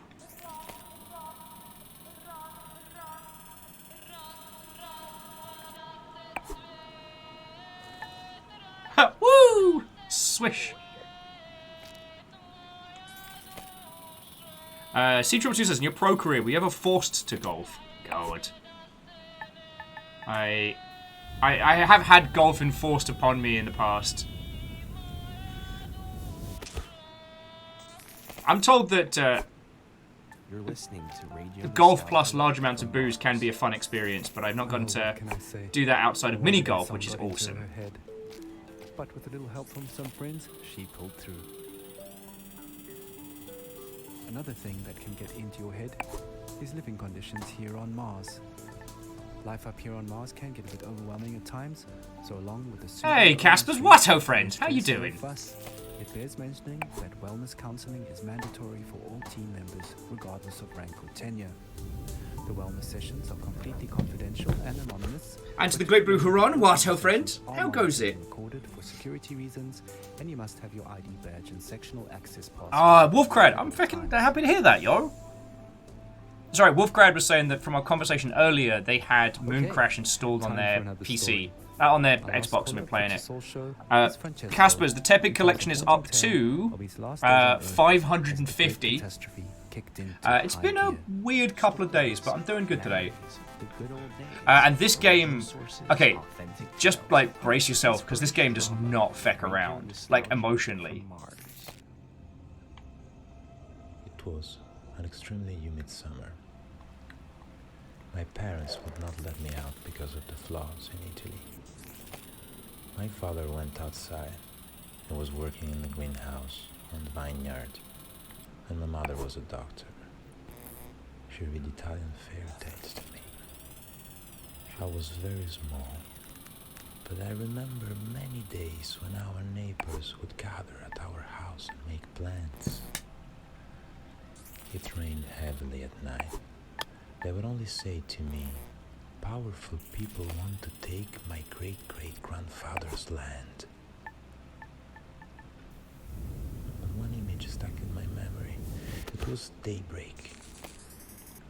I woke up and I could faintly hear in the dark,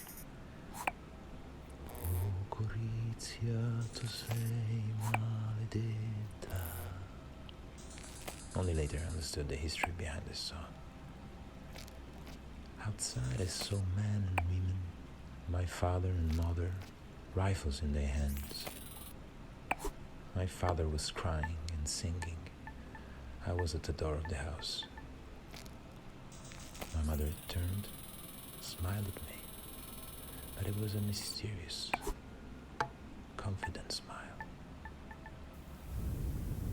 Cara moglie che tu non mi senti, raccomando ai compagni vicini. Perios is asking if this is what Jump King dreams about when they sleep. Bloody probably. Captain Staff can't find any Tepigs in bulk. I know what I'm doing. And Ray's asking if we need a Tepig counter like the sub counter. We can do. But yeah, so Caspers, what's been going down with your good self?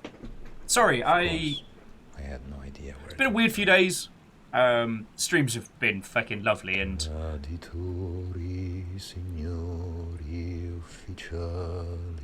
the games industry has certainly been a very strange creature. And for as messed up as this game is, you know, it is fucking powerful.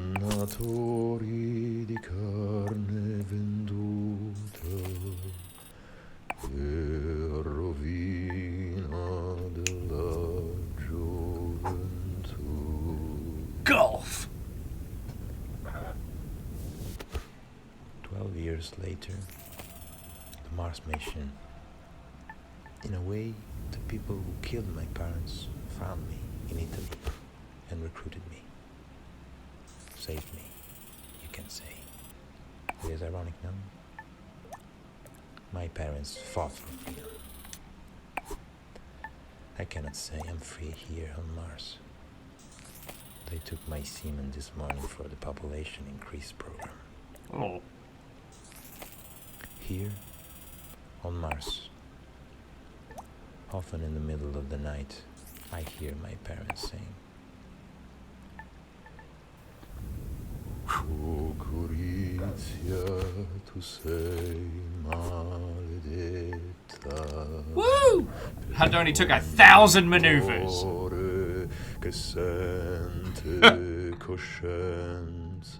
Sorry, just numbers saying, "Hey Will, don't sprain your wrist, pat yourself on the back." That's alright, that's what the wristbands are for. Aphrodite with a selfie stick. That's a whole thing. Oh, and Casper was saying they doing good, had electricians, they fixed all the problems in the house. That was fun. Plumber on Sunday. Lovely. Oh, Gorizia, tu sei maledetta. Oh, and Casper's, my dyslexic ass didn't even pick up on that, so you're all good.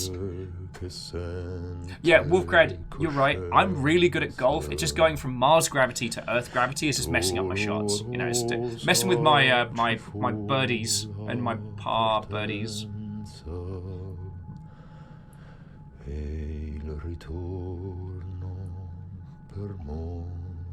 Flare, feckin' bright. Now, I don't want to get in it too much with Flare, friends, but do watch Squid Game on Netflix if you get the chance. I watched it a couple weeks back, and it was lovely seeing people this week getting into it.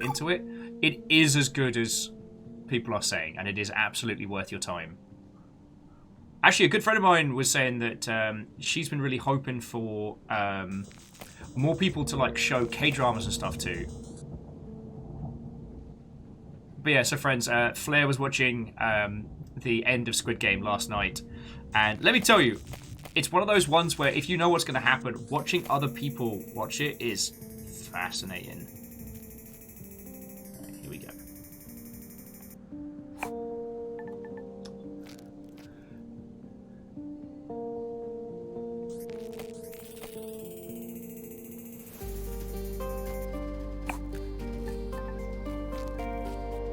Paris is the most check out Squid Game because it's on the shortlist. It's absolutely worth it. So Flair, the next one you've got is Midnight Mass.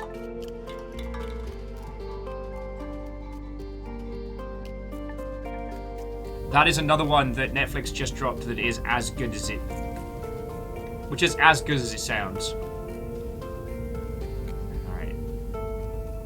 It's like golf platforming at this point.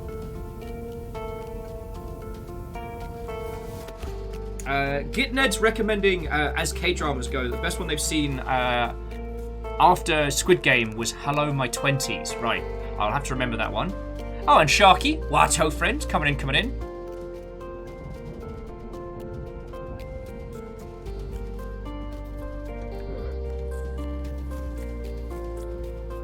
What's that big button? Darn it. Oh, so Sharky, Flair just popped in, having watched all of Squid Game last night. But on the most part, we've been just... I mean, this game slaps. Darn it! Even if it is very difficult at times.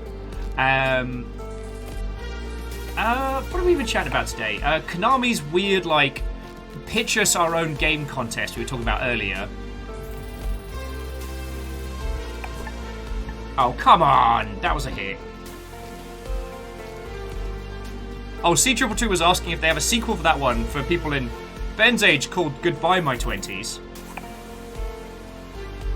God. 20s was a weird time.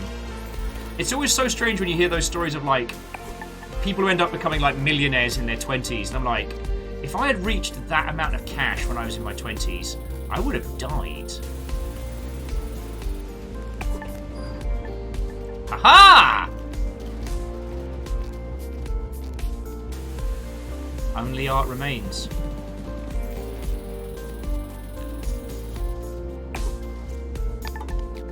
Darn it.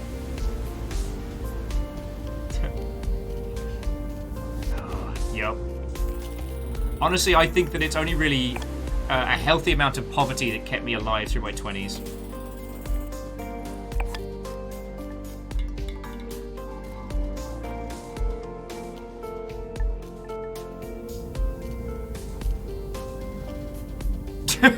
Sorry, Casper's just saying, I'm glad I'm not in my 20s anymore.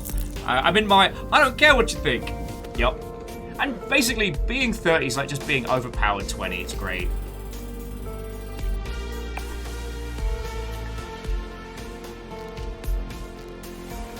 Zuro saying they heard a proverb once that went, do not wish on your enemies, do not wish death on your enemies, wish fantastic wealth for them in their youth. That's dark. Badass, but dark. Oh, and Catastros, go get some sleep, friend. Alright, thank you for the natters and the hangouts and everything, alright? Sorry for being a bit of a sad sack today.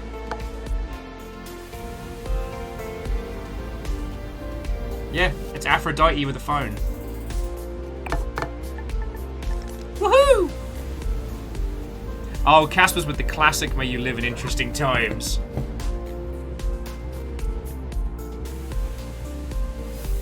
Perius was saying that people used to think they were 25 when he was 18, and now people think they're 25 that they're 33. Fucking yo. Wolfcrad's like, I wasn't ready to be a millionaire during my 20s, but I feel like I'm ready now, so if anyone needs to get rid of some millions. That's one of the reasons why I came up with the long con contingencies. If I accidentally come into that amount of money, I have a concise way of getting rid of it.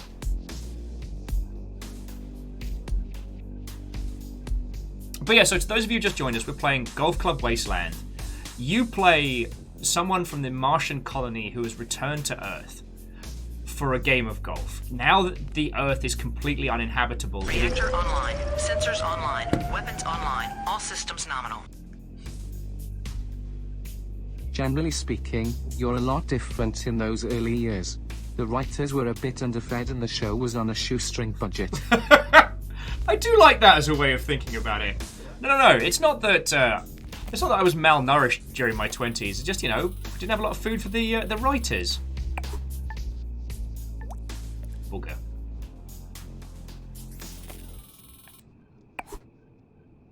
Booger.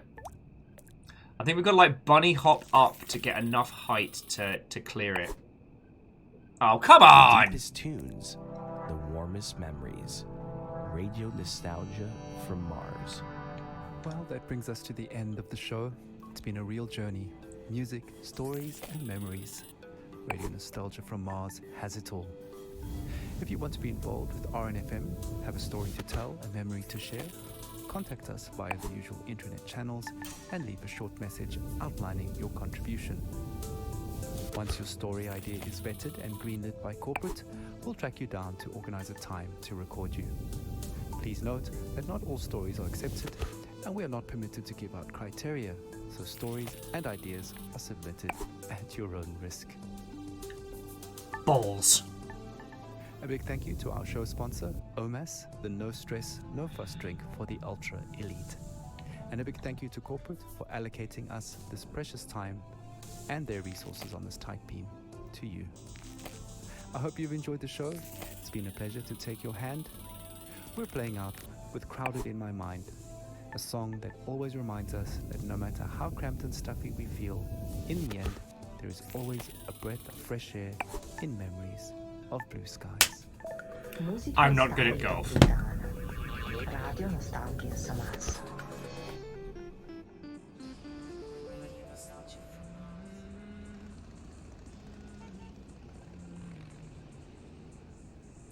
So Neo Shido, welcome back.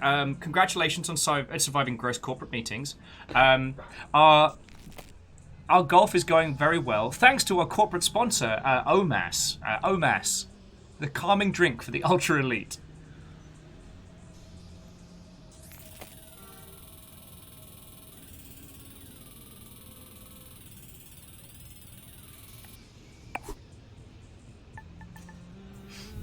No, this game is batting for 1,000. And sorry, so Caspers, I probably didn't show you this yet. So there are three things that... There are essentially three stories being told to us. The one via, like, radio nostalgia. The stories of, like, super rich individuals that managed to escape Earth as it was dying and have formed, I shit you not, Tesla City on Mars. Then we have the story of our character, which I don't quite understand yet. But as we do each level with enough strokes, we get to unlock their diary entry. So things like sanitation was much more a complicated issue than we expected before we moved to Mars. Bowels say more about civilization than lofty proclamations. I make wine from my own recycled piss. Piss wine. Piss wine. But yeah, no, joking aside, like, each of these diary entries is a story from one of those areas we've been through prior. And the rest of the story has been told to us through the ruins of this feckin' civilization. Crowds in Tokyo, Paris, London, Shanghai, Belgrade, Rio, Bombay, Mexico City, Moscow. Crowded on the screens, crowds on the phones, crowds in the papers. Cha! It's crowded. Oh, eat my entire butt! And not in a fun way.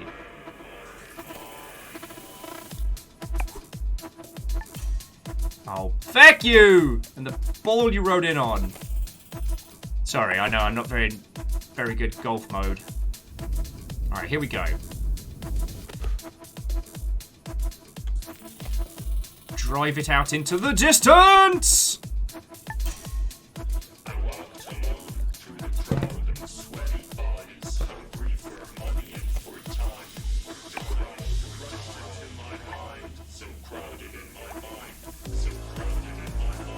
Question: how do I murder the sport of golf?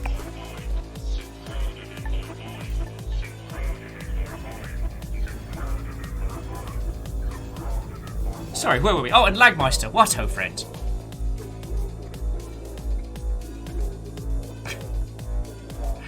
Oh, sorry. People were doing their chats. I'm still proud of myself that I've actually managed to gain weight since lockdown. That's been one of my little things. I no longer look like a malnourished skeleton, which is nice.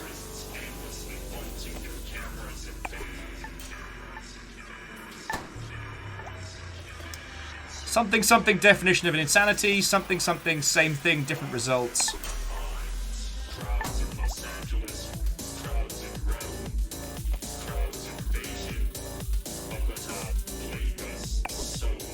There we go. You eat the rich, get rid of the sport's primary endorsers. Yep. I mean, what? No.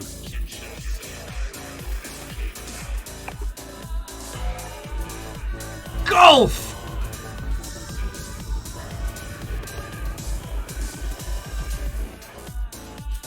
Wolfcrad says, is that what you purchased a skeleton? I haven't bought one yet. Oh, sorry. To those of you who only joined us, basically, Fiona's going to be away for like a week and a bit.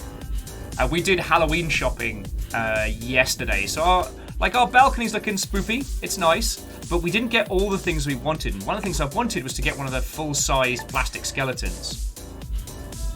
So that's on my goal of things to acquire through means fair or foul. Ah, come on! I'm getting me a skeleton. Oh, spicy.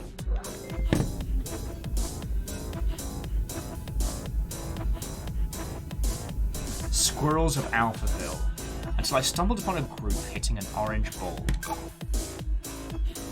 Aperio says, the Radio Nostalgia is actually on Spotify. As we hit the Oak Park Festival with radioactive squirrels.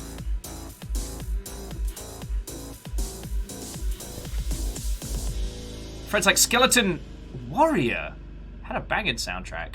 I just feel like this, the current track feels like it's about to burst into... Don't you do it, squirrel! Don't you... Please stand by for next transmission.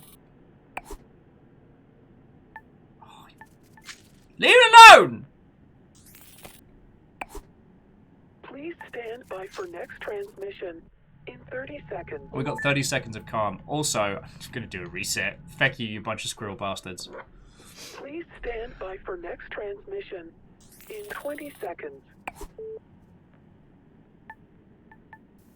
In 15 seconds. In 10 seconds. In 5 seconds. Fiona said I'm not allowed a 12-foot skeleton. Oh, there we go. Yate, all you Martians out there, welcome to another edition of Radio Nostalgia. Belter Sorry, it's the realization that when watching The Expanse is like where one would fit in with the varying groups. I'm obviously with the Belters. And probably with the survivability of one of those poor buggers that got shot out of a FredEx. Like I said, your tight beam to Radio Nostalgia from Mars. Breathe easy, kick back, and relax. Squirrels!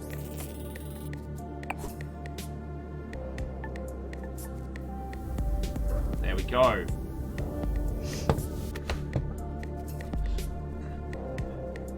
Okay, but I don't think this necessarily needs pointing to. It's just that...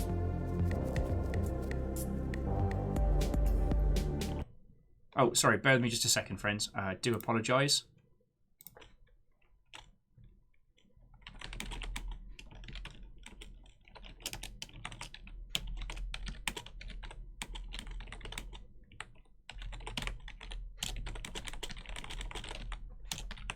Alright. Boof. Apologies for that. This game is absolutely unapologetically saying, look at how rich people killed our entire fucking planet. But what's fascinating about it is the actual gameplay of it is pretty simple. Like, it's just drag back on the stick for aim. A to pop off a shot, job's a good one. Oh, you leave that the fuck alone, you squirrel piece of shit!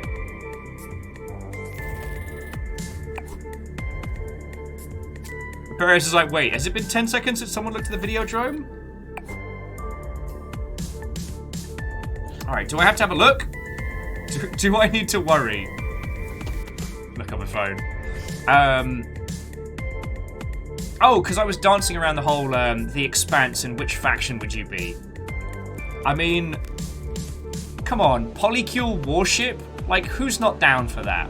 Sorry, Polycule Pirate Hunting Warship. Sign me up.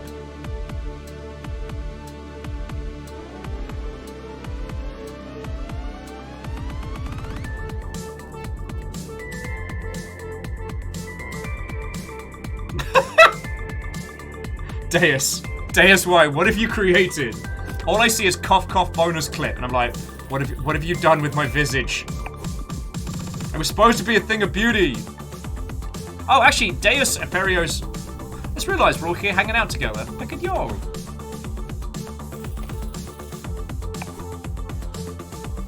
Oh. Alright, almost.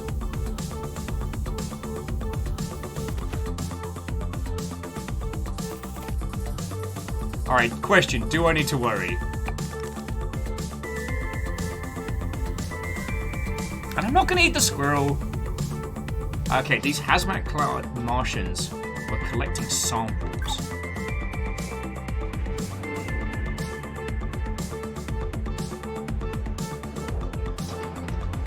Wait, moving... What is this, like the fucking final boss level?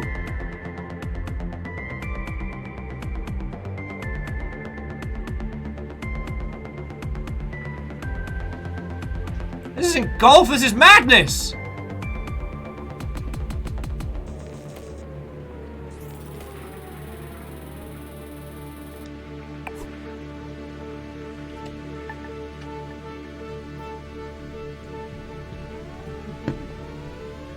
Someone been waiting outside.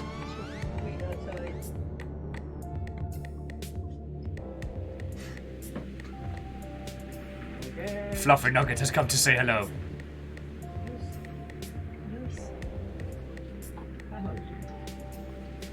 And hello, you. Show with the club Little classic terror. Proto 2021. Oh, Madam Ski got into the garbage and then woke me up at 5 o'clock this morning because she had to go do horror poos and vomit a little bit. Thanks for that. Where did you go? Oh, thanks for that one. And large social gatherings were still normal and carefree. Speaking of carefree, look out for 3 new Omas flavors: pink, green, and yellow. Pure calm. Sorry, where were we? Deus, do I need to see this clip now? Is this a thing that we have to do? Stories from our beloved callers, and up first is a young man who might just be the luckiest one of us all. События, воспоминания, старые добрые времена, оригинальные источники, подлинные истории, надежда, вдохновение, драма, радионостальгия с Марса. It's like... I nearly missed the boat to Mars. I mean, the rumours about something big happening in Alphaville have been floating for a few years, and of course it was impossible to separate fact from fiction. At that time, I barely made it through insurgent territory to this floating ghetto about an hour away from Alphaville by motorboat. I won't go into detail, but the crew I ran with bribed an outpost guard to go have a really long piss. Well, we used his comms to access their infranet. Their information turned out just as distorted as ours, but we found one channel that changed everything. Some bright spark in Alphaville had made color-coded spreadsheets of shipping data a monkey could understand. Imports into Alphaville were off the charts, while exports had zeroed out completely. I mean, nothing was coming out, even on the black market, which incidentally was fully accounted for, meaning it had to be sanctioned all along. So we knew something was up. Of course, Alphaville. Okay, this is fucking cool. The insurgents were blamed for everything, disrupting supply lines, stealing aid, and so on. But it was really Alphaville stockpiling on a scale unseen in modern history. What tipped us off that they were planning to leave Earth is what they were stockpiling. Fuel, fuel, fuel. Specifically, dinitrogen tetroxide and hydrazine. Old school. But they're chemicals used as rocket fuel.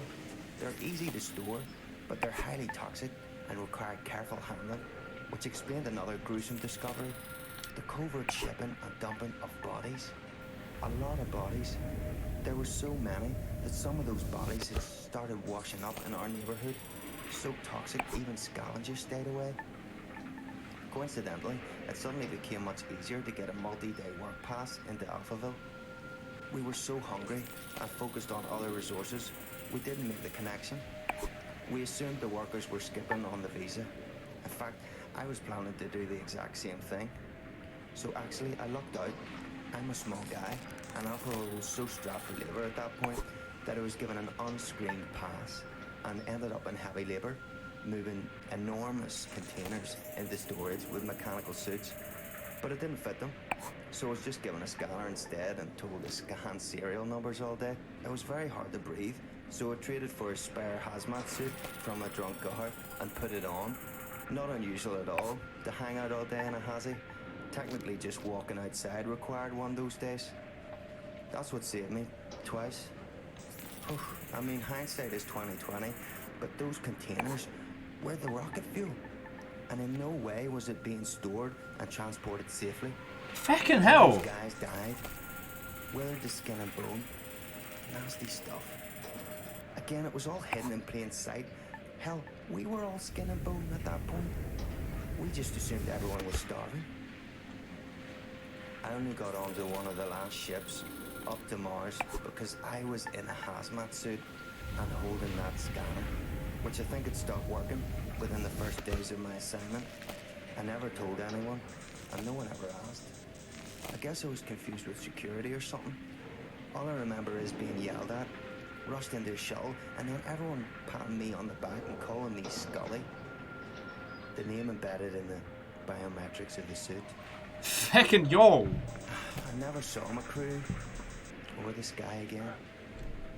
He basically got on to one of the Exodus ships by the equivalent of a uniform and a clipboard.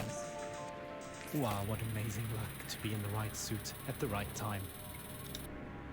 Just goes to show, dressing appropriately for the job can really go a long way. Speaking of dressing appropriately, here's a Mars fun fact. Despite an average temperature of well below minus 80 degrees centigrade, if you step outside without a suit on, you won't freeze to death, your blood will boil. That's due to the low atmospheric pressure outside. Boily blood! So please maintain your suits properly and follow decontamination protocols strictly at all times when returning from extra habitat activities. No suit, no life, as we say. Radio nostalgia from Mars. It's cool. I got FOMO. Yeah, literally walking confidently with a clipboard energy that gets you on the last ship off of Earth. Espionage or true love. I guess we'll never really be quite sure. Fucking hell. I think there's something so brutally dystopian about this because it's being told from the perspective of those that made it out, who were already privileged among privilege. And it's interesting that with that story, the character telling it is allowed to, you know what I mean?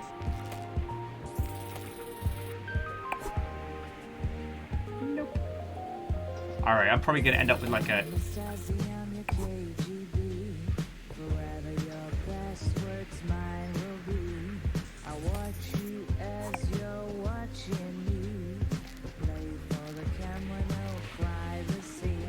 Oh yes, and Bacon Adventure, you are correct. It is in fact called social engineering. I'm very happy with my profession, but especially when I was younger, one of the things I would have loved to have been able to do is that seagull just steal my fucking. Bring that back here, you piece of shit!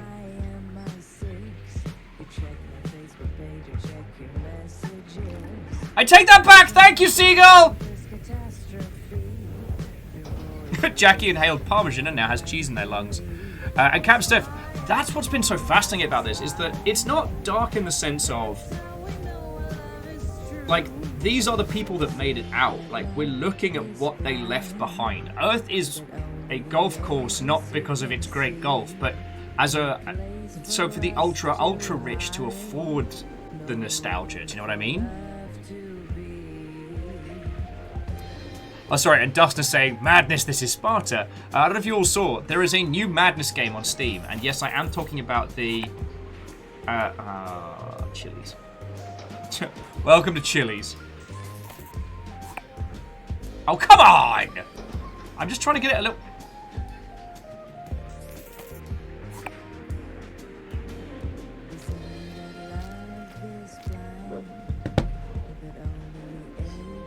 and Jay posted, so the golf is tricky, but the story's incredible. How are you doing? Sorry. Sleep a little bit more.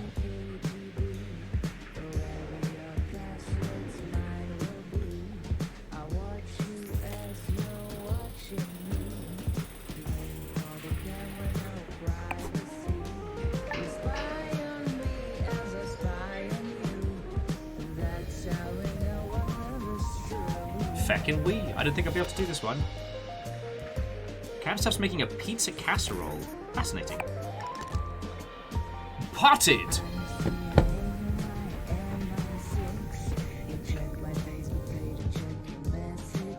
It's just... This isn't the story of the downfall of civilization. This isn't the story before the Great Rebellion overthrows the upper class. This is the sad fate of the ultra-rich. The very people who destroyed this planet. That's a lot of squirrels.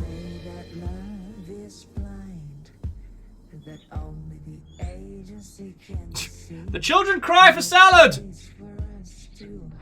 Okay, these levels are massive.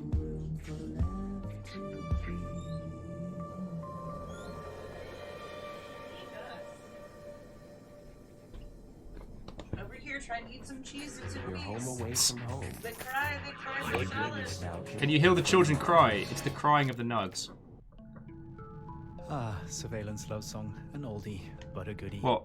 Frollo, Sophie Jazz look after yourself. reminding us that Feel love better, friend. remains as complicated as ever, despite our patented matchmaking algorithms and genetic profiling. On the subject of complications, the Mars Time conglomerate has asked me to mention that even though a Mars Sol is 40 minutes longer, you do not have to manually add 40 minutes to your clocks every Sol. We are officially on Mars clock time, so every second, minute, and hour across all systems and devices are 2.7% longer by design. Oh, good! I know it's confusing at first, but just keep time as usual. For all practical purposes, we live a 24-hour day up here, just like we did on Earth. Ah, that's feckin' weird. Okay, on with the show. To keep everybody on a mentally okay, they extended the length of a second. For all you classical and vinyl lovers out there. A genuine record playing off an actual record player on loan from a dedicated RNFM fan. So grab a tube of OMS, sit back, and enjoy Go some on. chill, Go for a slide. classical vibes with that warm vinyl sound. Feckin' wee! Nostalgia from Feckin' wee! I got an achievement! Didn't say feckin' wee, just wee, but I'm gonna take it. But yeah, I know we've talked a lot about this, and I'm glad we did this today because, like, tomorrow is Deathloop, which is going to be a lot more of a big budget AAA style of storytelling. But again, there's so much economy of work here.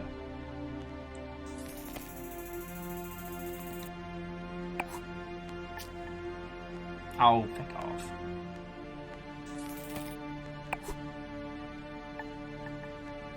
The amount of story that's being told to us Like, in the background, the seas upon seas of launch pads with one as yet unused.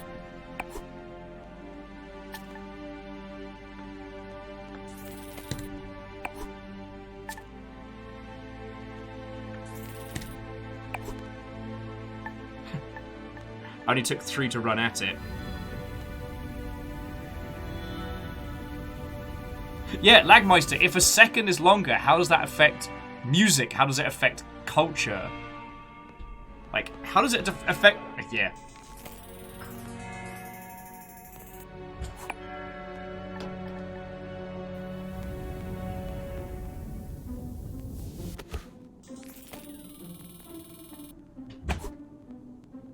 Like, everything about this is feckin' fascinating. Uh-oh. Ah, done broke it.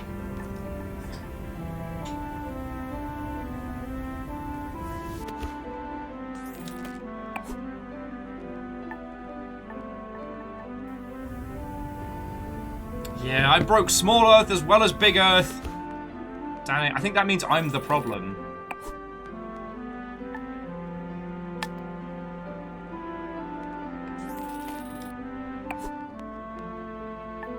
It reminds me a lot of the environmental storytelling in The Last Station. That whilst your job is still just to drive a special train and get out, like what's actually happening in the world is told to you like through the windows. And I think that's probably where this is succeeding. Okay, if you haven't played it, The Last Station is a sort of pixely survival-y game, sort of like emotional narrative game, but due to its time constraints and resource constraints, I feel that it misses the mark in more than a few ways. But I still love it and I recommend playing it. What this does is the choice between like regular mode and story mode and all of that.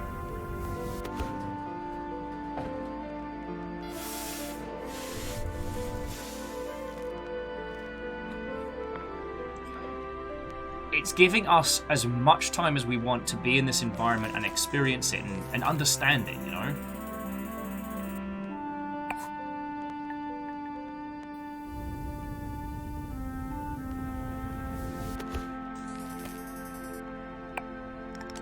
In a regard, like The Last Station is impressive because of the amount of environmental storytelling stuff that you have to work out for yourself, but in others, if you are spending too much time like looking after the people on your train and fixing things, you'll miss the world as it zips by. And remember, with radio nostalgia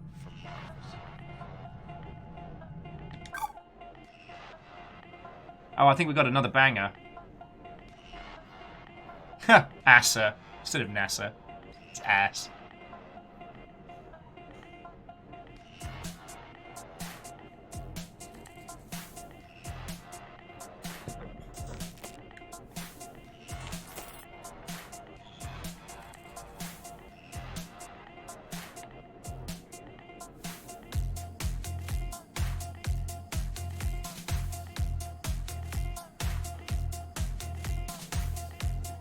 Boarding pass presented by Alpha Health Proof, the 1%, the 0.1% wealth management firm. And here we have all of the stuff that people have left behind. Fucking hell. Also, if you haven't seen The Expanse, definitely give that a watch. See what this gives us.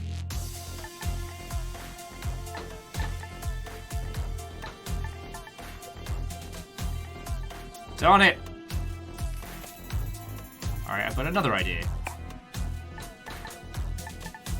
Nope!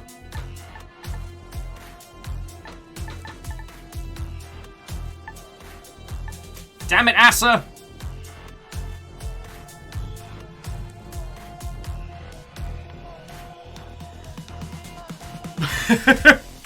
That is one whole rocket.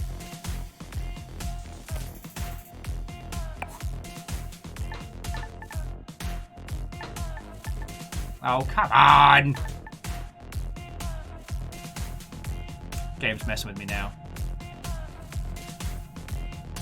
think what I gotta do is just like belt it across and try and get it across there.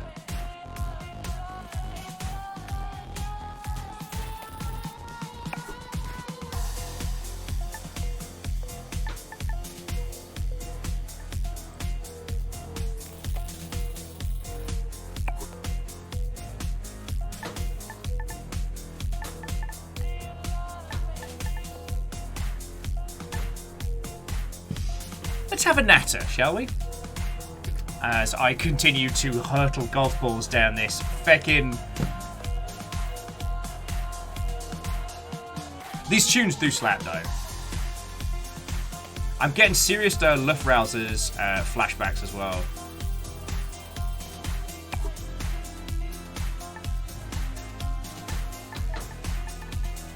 Yoos.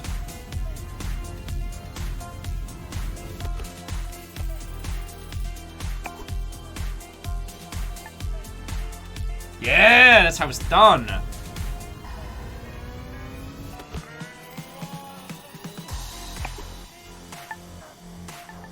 Let's get our golf ball X-rayed. All right.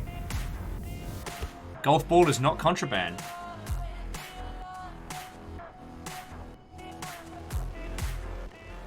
Skeletal robot, like a regular person.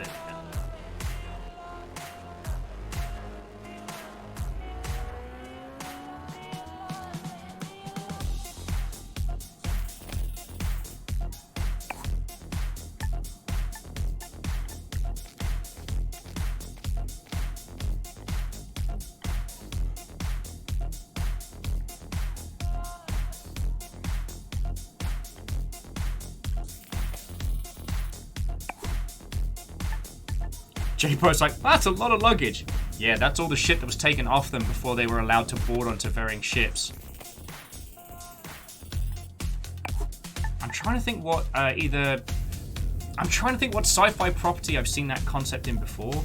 Like the seas and seas of baggage from those left behind. Oh, come on. Get in the bloody elevator.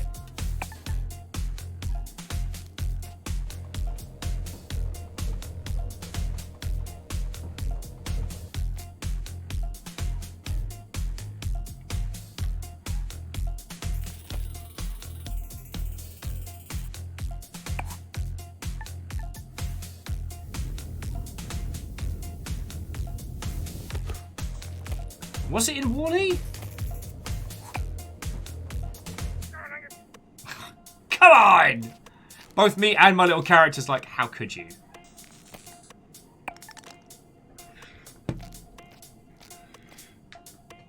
A hole in 15, go me. Wait a second. You're home away from home. Radio nostalgia from Mars. This isn't me. Now, as much as we appreciate our regular callers, there is one person we would really love to hear from. A man many of us owe our lives to. Our national hero, the Mars mission pilot, who brought us here safely so many years ago. Believe it or not, he finally made it back to Earth. After all these years, his dream finally came true. As we all know, he's had a very difficult time adapting to life here on Mars. We all have, just not in the public eye like him. So Charlie, this is Radio Nostalgia from Mars, personally reaching out to you. Charlie, we'd really appreciate it if you took some time to share a bit of the atmosphere from Earth with us. I'm sure many of our listeners are eager to hear your thoughts on being back. Just speak into the mic in your helmet. A few recorded words. Anything.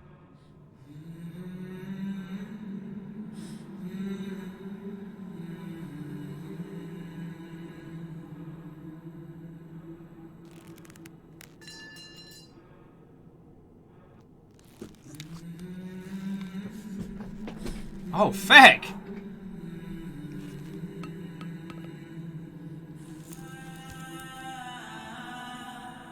Well, it's worth a shot. I know he's the biggest fan of Radio Nostalgia from Mars, and he's probably listening now from the rooftop somewhere in Alphaville. So stay tuned to see if he responds. But to be honest, I don't think we'll be hearing from him anytime soon, sadly. Oh well, who can blame him? Let's not spoil his moment any longer. Continue our own trip down memory lane.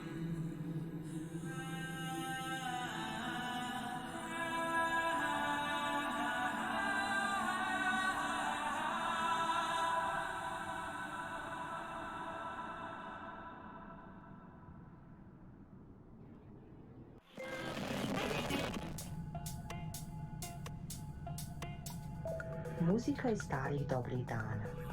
Radio nostalgia samas. I don't know. From So, neoclassical to Gildo's electronica, scaffolding. we really do This have time to I was less play afraid. I Radio watched the Nostalgia gulper from the Mars. bushes. First we heard an original vinyl with music from an unknown composer, lost to time, I'm afraid. All I can say is it's a white label test pressing found in a recycling bin with just the word Aftermath written across the label.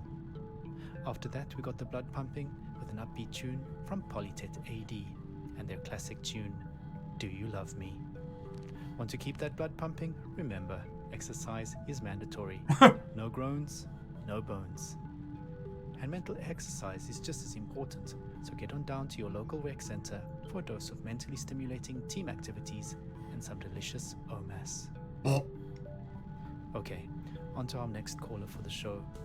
Money reminds us that one person's pleasure is another person's pain, and that we might not all relax in the same way to the same things. Radio Nostalgia from Mars. I'd go back in a heartbeat. Tesla City is unbearable. As far as I'm concerned, this promised land is anything but a dictatorship without oxygen. All these daily routines and protocols about everything we took for granted on Earth are so exhausting. Is it safe to take off your hazmat to breathe? Is the water distilled from all our urine really safe? And exactly what behavior will trigger a social credit demotion? Not to mention, every sneeze is suspect. The whole dome has to be sanitized if someone even sniffles. You'd think we figured it out during the pandemics. I know social distancing up here is impossible, but how freaking difficult is it to keep your hands clean and just not sneeze on stuff? Anyway, maybe that's humanity in a nutshell. After all, we walked on the moon before really learning to walk on Earth. I digress. Yeah, this game is too fucking Just real. want to say that the effort put into maintaining basic life functions in this state-of-the-art society outweighs the benefit of being alive. Use your head, can't you? Use your head. You're on Earth, there's no cure for that. Sam Beckett wrote that in Endgame. We're not cured, regardless of what our de facto overlords claim.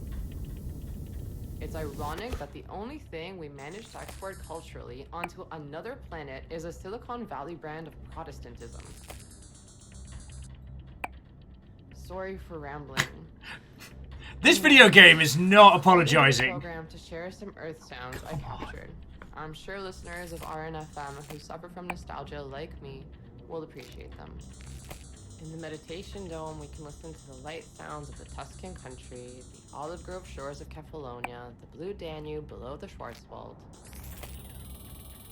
I went to the meditation dome a few times, but just like yoga, I can't stand it. Simply, I don't miss nature at all. I was never a nature person, never really liked hiking or camping. I miss the city. This whole predicament started because we mixed with wilderness in the first place. This bullshit about Mother Nature sugarcoated the fact that maybe we were supposed to keep a sharp boundary between ourselves and the wild. And now we're demoted from Earthling to miserable Martian status. So at the end of every day, soul, I escape into texts I brought along. I drink that horrid canteen coffee and listen to urban sounds I recorded 15 years ago, mostly in New York and London. Here are some of my favorite sounds. Oi, wanker! Here's the sound of my bicycle rolling down the street. Here's the sound of someone yelling obscenities from you as it goes past. Although, the idea of like mandated like meditation being based around wilderness stuff, and for those that really do not like camping, makes a whole bunch of sense. And the sound of the bustling city in the morning, a call and response of cars and birds.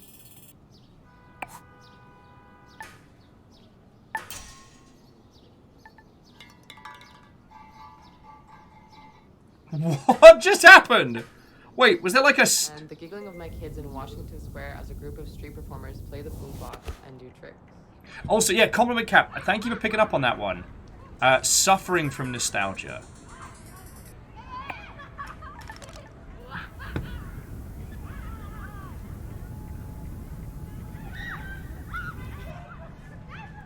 Actually, Aperios, I don't know Kettle going Pontypool. off and the smell of Turkish coffee. Oh, good coffee.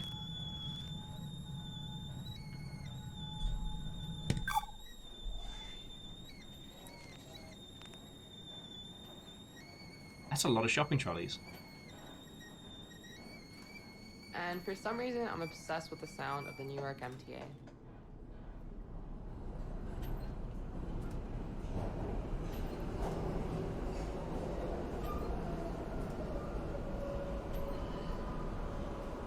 God, suffering from nostalgia. That's something that's going to stick with me well beyond this game. I'm sorry I haven't got anything really interesting to...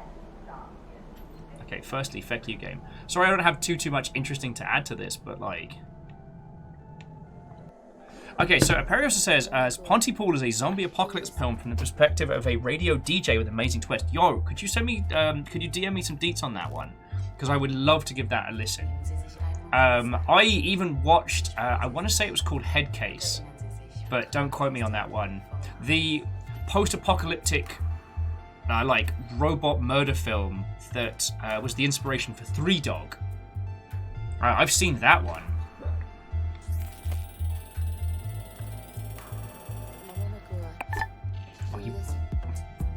I'm not losing a feckin' hit just because the auto door's being a butt! But no, that sounds fascinating.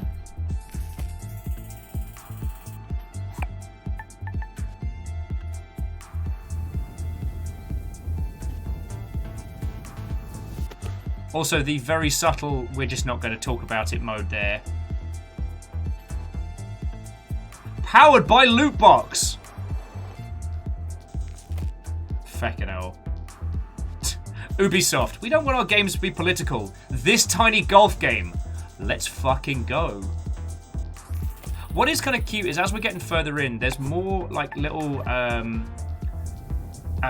cheeky little interactive things that we can do.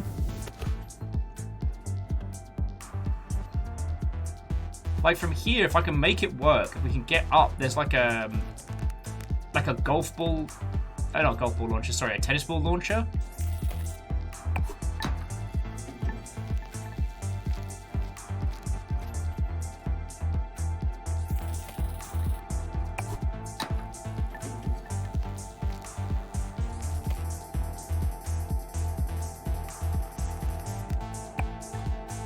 Feck you.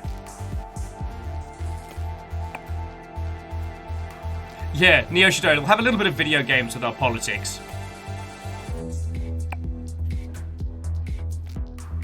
But I mean, that's the thing is, the advantage that a video game has over a TV show is that it can do glorious nonsense like this. That is to say, I mean, obviously, I love The Expanse. I've talked about it a whole bunch, and I feckin' like, it is my jam wholeheartedly.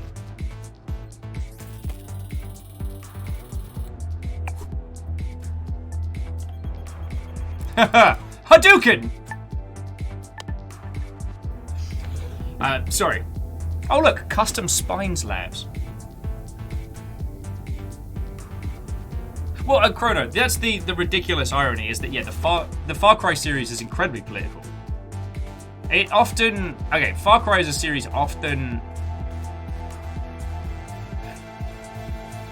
Far Cry as a series is weird because it goes hard in its political stuff when it doesn't need to. And when it actually starts going to the point where it's going to say something, it seems to ease off the throttle. Like, they've made a whole game about the, like, militia compounds in certain parts of the US. But they removed a lot of the actual reasons as to why those things happen and how they become so powerful, and just turned it into kind of like a sort of like non-descriptive cult of personality drug cult combo. Andorf, the apocalyptic golf is awesome, but it is unapologetically Reactor brutal. online, sensors online, weapons online, all systems nominal. You ever crap in a box? Send it to a friend with a note that says thanks for dealing with my crap. Yeah, me neither. Cybertrucks. Thank you for 11 months. No thank you for that mental image. You monster. Oh, do you want a custom spine, by the way? We're at Custom Spine Co. Oh, you're hecking me sideways. No, Adolf, in terms of its story, so the gameplay is just kind of like hyper silly golf. If you want to, there's quite a few like little challenge modes, and get stuffed! There's quite a few challenge modes, and there's a kind of interesting thing where our character's internal dialogue is unlocked by keeping things on par. Imperios is like, keep an eye out for a package from me. No, and they stole my last one. That's why I kept alt-tabbing over, because I was like, oh, was that noise a second ago? Was that an email being told, hey, don't worry about it, everything's fine? It's not, by the way. Premium Bandai being like, yo, do you want to buy some $60 t-shirts? I'm like, no, I want me Gundam. I want me Gundam. They either didn't arrive or got ninjaed.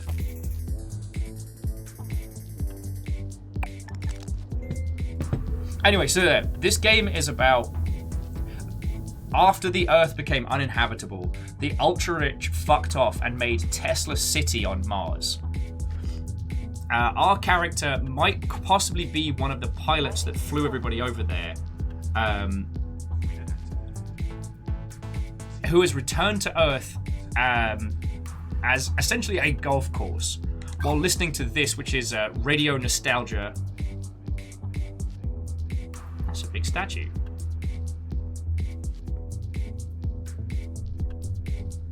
Hey, Moose. What, oh, friend?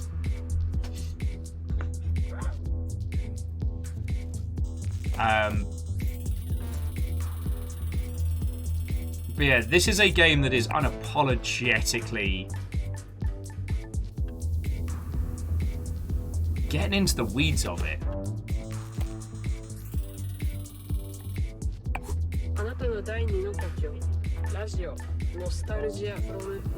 Radio Nostalgia from Mars, that's the official title. Sharing both your thoughts and your favorite sounds with us.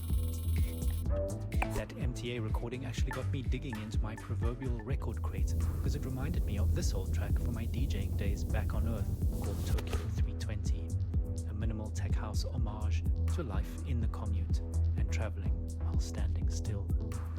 Wonderful stuff. Not so wonderful, though, is a spate of ecoplastic stockpiling occurring in sectors 7 through 12 after rumors of a pending shortage. Guys, ecoplastic items are freely dispensed at conveniently located kiosks around Tesla City, so there's simply no need to hoard any ecoplastic items. In fact, hoarding them deprives the 3D printers of the recyclable material they need to make them freely available. So your stockpiling is kind of defeating the point of renewable resources. That's not a commentary on anything at all. Sole grace period to return all parts not in use. No questions asked. Oh, get stuffed! Sorry, it's the... Besides, however much you hold on, there's just one thing you can't stockpile.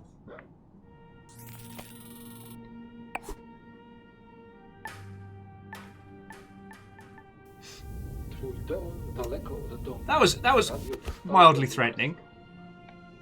Stockpiled on water, stockpiled on soap, stockpiled on blankets, stockpiled on coal, stockpiled on rice, stockpiled on rivals, stockpiled on beans, stockpiled on sardines, stockpiled on wine, stockpiled on rum. Sorry, that was me going off into space a second. There's two pipes going somewhere, and I'm like... Stockpile on love, stockpile on love, stockpile on love. Oh, my feckin' life. Sorry. Smallest Waffle, you can't stockpile lobsters because, as it is well known, enough lobsters put together in close proximity will cause a revolution. That's why they give them those little rubber bands.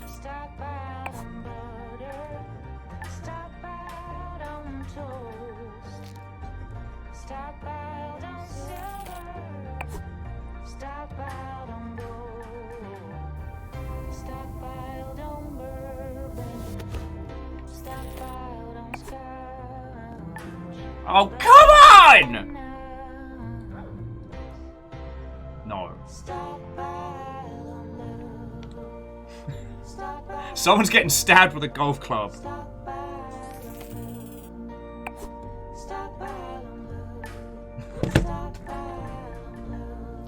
For some reason, this song, Stockpiled on Love, isn't making it better. It's making it worse. Like your couch! Katerina Peak there, reminding us that all the good things in the world are no substitute for love. So, if you've recently matched with someone via our repopulation program and you've received a date for your first meetup, don't forget to add it to your mandatory diary. There does Mandatory seem to be some diary. confusion about scheduling based on the new double month standard, but it's really quite simple, guys. There are now 24 months in our year, and there are 2 of each month: January 1 and January 2, February 1 and February 2, and so on. Each month is now 28 sols long, except for every 6th month, which is 27 sols long. I hope that clears up the situation. Super Any clear. further queries in writing, please, can be submitted directly to the Mars Coalition for the simplification of the Martian calendar. Cool. Double January. Why does that sound like a From threat? trains and city soundscapes to rhythms born out of hands and feet, water and drums, we continue our journey into the past, into our collective memories of Earth, a celebration of sound as music, music as sound, and voices that carry us into the stars. In that vein, a friendly reminder that silence is deadly. If you hear nothing, please report it.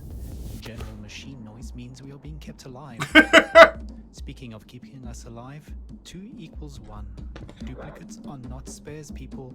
Everything on Mars is duplicated for security, so please do not cannibalize existing tech. If something breaks, head directly to the spares and parts department in Sector 5 to submit your report and apply for official replacements. Okay, yo. It's just the dystopian little adverts. This is hitting some serious, like, RoboCop tier.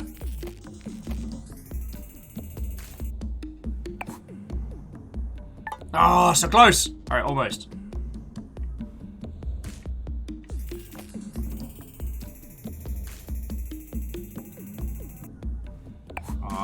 No Harper-Char. Oh, JP, have a lovely rest of your evening. Sorry the conversation kind of drifted off. This game's just not fecking around.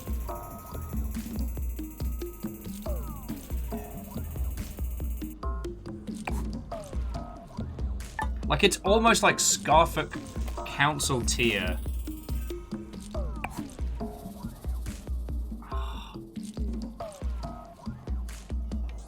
I'm just gonna eat the ridiculous over par. Oh, come on! Get fucked in a tube!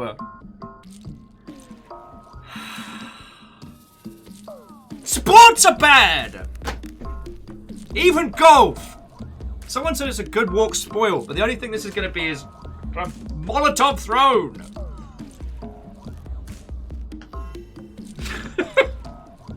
Fiona got that in stereo. Come on, you saw that though! It went boo!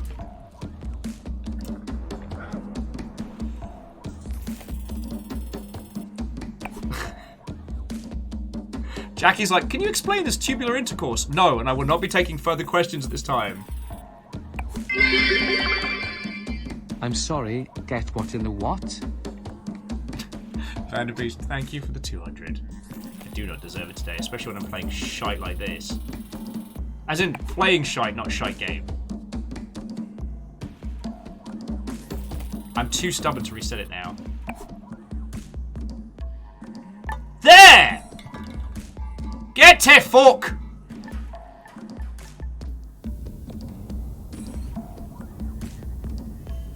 And Vanderbeest, head of house order, thank you kindly for filling the pint glass.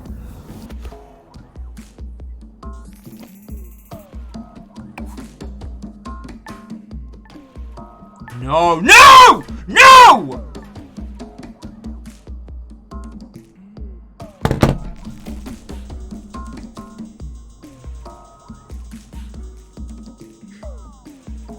So glad I picked a lovely, non-stressful game for today. Fucking golf! I'm gonna take a shit on a golf course after this.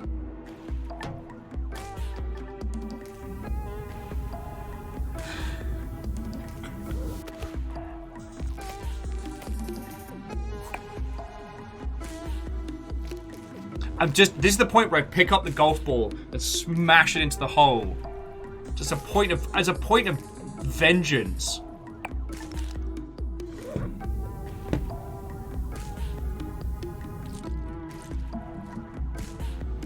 The pilot was sad because he didn't save his family. Okay. So the character we're playing as is kind of almost living on a regret. Alright, well, who's ready for some unsa? Like, let's get a drink in. Let's relax. Through the window or off the button?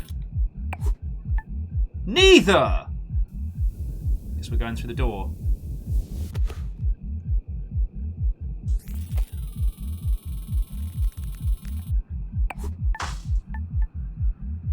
J-Post was asking, who's powering all this? We don't know. But we do know that the Earth is not necessarily being maintained. Disruption. Procrastinate, hibernate, isolate, masturbate, duplicate, fabricate, warhead, negotiate, calculate, allocate, accumulate, assimilate, eliminate, eradicate, radiate, dictate. Party animal! Party animal!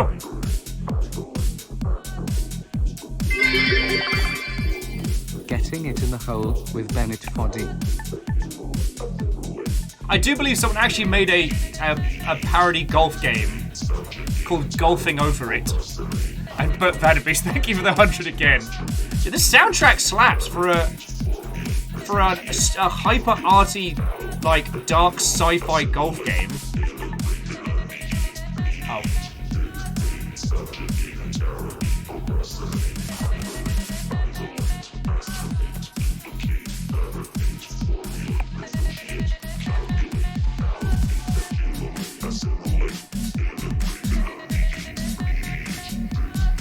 I stopped thinking of this like regular golf and started thinking of this crazy golf, and now I'm having a much better time. Oh, and this, let's not forget what the golf.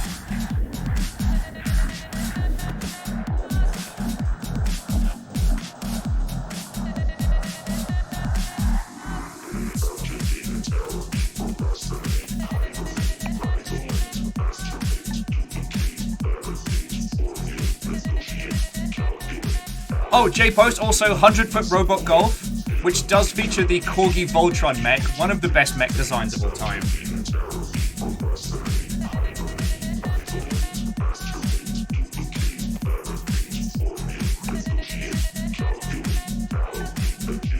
Ah, almost! That was nearly a power move.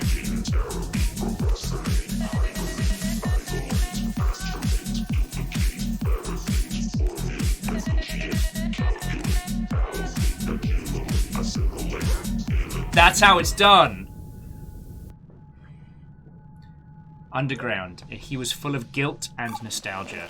So what we've been able to gather from our character's kind of journey so far is he was the person that flew a bunch of the rich folk. Hello, dear. Oh, hello. I wonder.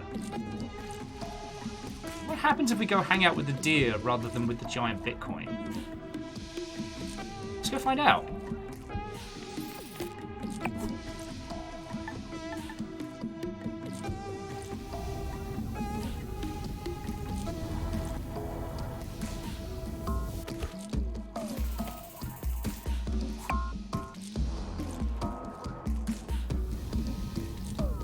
What's up, big deer?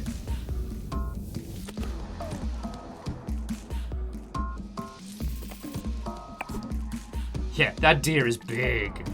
But the thing is, there are still things living on the Earth. It's not completely lost. Or is it? I'm still pondering it. But yeah, sorry. As J-Post was saying, 100-foot robot golf. No, it's actually is it? I think it's either 5 or 6 corgis, each with a different corgi mech. And Lizzie, what, oh friend? How goes it? How feckin' goes it?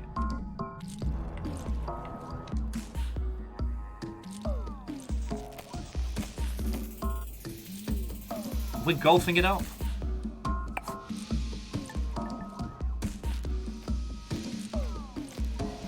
Just gonna avoid getting jetted by whatever weird nonsense is going on here. Oh, that worked.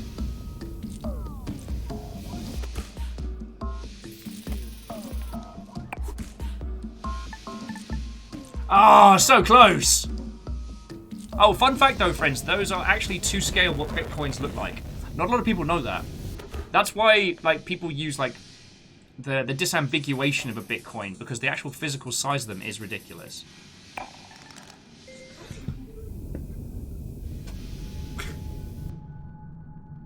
Are you also mining coins? He drank himself to sleep on wine distilled from toilet water. Mmm, toilet wine. Or as it's known, Flavortown.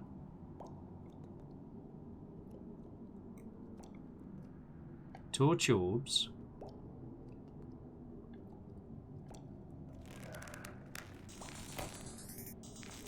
But yeah, so Lizzie, how's it been going with your good self?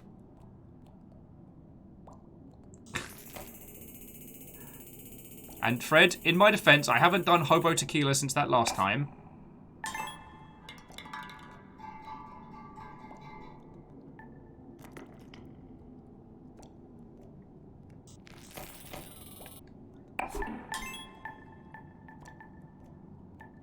The Bitcoins keep making, like, bring sounds when we hit them.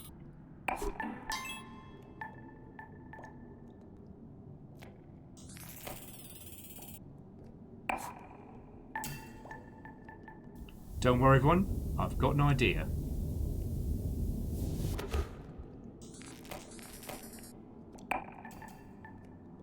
Oh, peace. My idea was very bad.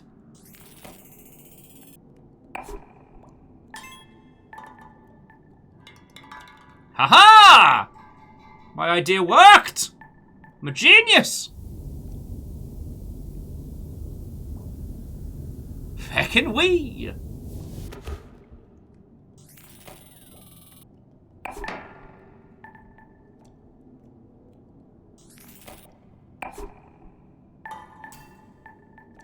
Oh, that was almost beautiful. Almost.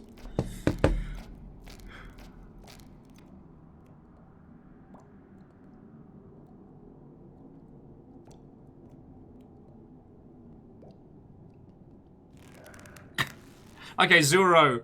As a dyslexic person, that sentence did me a fecking damage, but I think I got to the crux of what you were asking, which was, what would be the unique thing about the famous mech you pilot? God. This is the old Bankai question, isn't it? It's like, what would I pick as my iconic gimmick? And what would be the gimmick which would be the most iconic for myself? God.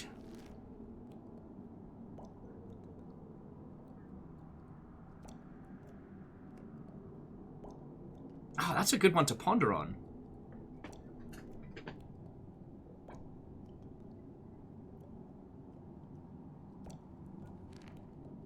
Oh, Fred was saying it seems a lot like the old school games you could play in, like, elementary school computers. I know what you mean. It has that simplicity of... and it does have that kind of vibe about it. I think the fact that the core experience is like those old titles, and then the narrative is constructed around it being told to us essentially in 3 ways, I think is quite powerful.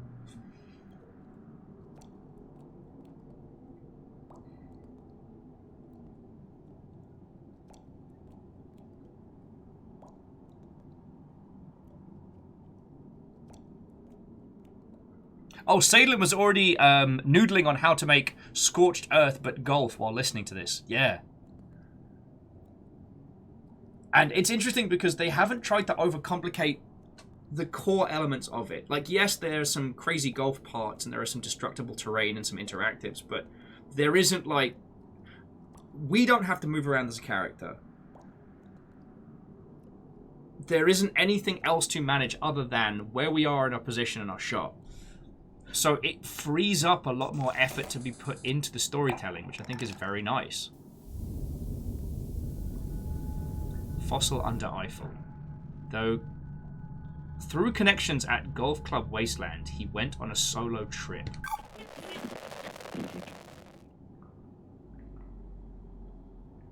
Yeah, where are we? And to the point, why? Do not feed Ursula. Which I think the first question we all then immediately ask is, who the f*** is Ursula?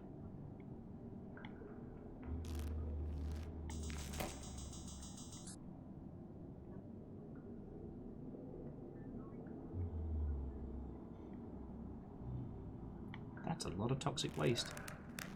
But also, I don't see anything...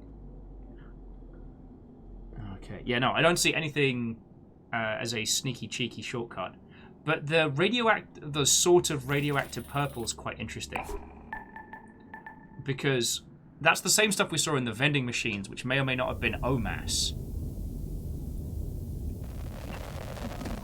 Oh, wow. What's up, weird service child?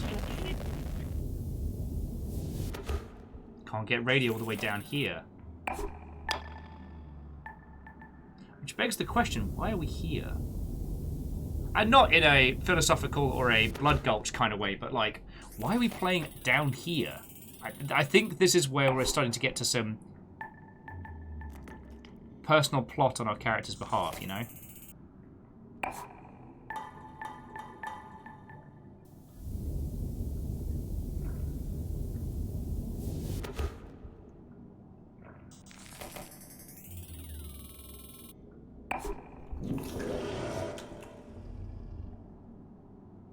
Where?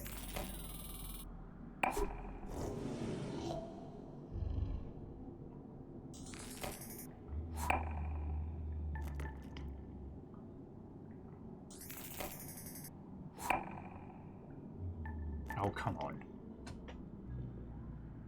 Oh yeah, so sea serpents that eat golf balls now. Okay. Welcome to Golf Club Wasteland.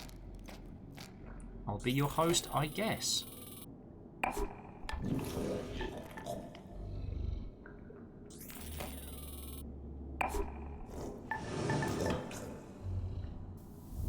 Now, here's the question.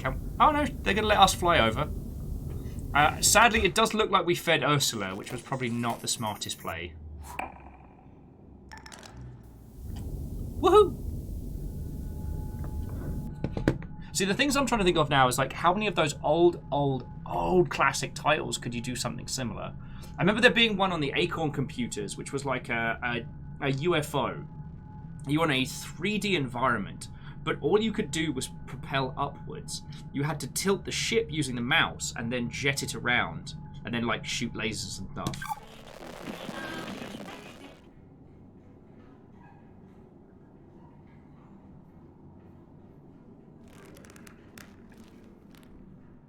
Right, so there's a button there.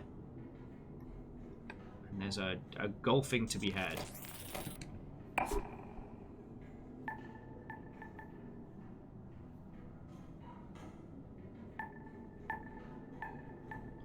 There we go.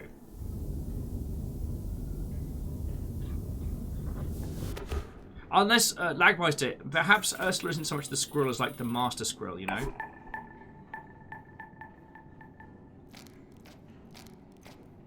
Perhaps that's it.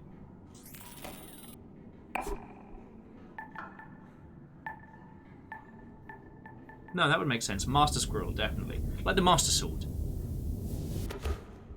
But in tiny, furry variety!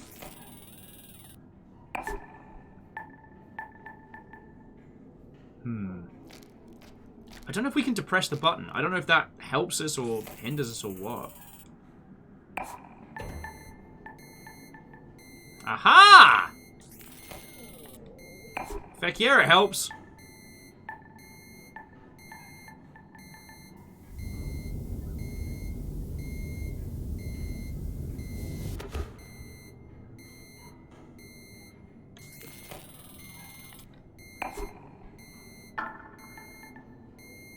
Now the barrels will do the heavy lifting for us. Job's a good un! Yeah, no, I'm trying to think of other like classic titles. I mean, fighting games and brawlers always come to mind, but I don't know. Being able to do a traditional fighting game would be quite difficult. And honestly, like, I don't think there's anything that I could say with a fighting game that the Hex didn't say better. Brawlers, you know what? I was disappointed that Mother Russia Bleeds didn't end up being a meta-narrative title, but Mother Russia Bleeds is a great brawler. But I'm trying to think of those kinds of titles that have done something like weird or different with how they tell their story. Andorf, I did see the radioactive rat in the background, in the foreground, sorry, and I did see the creepy weird child again.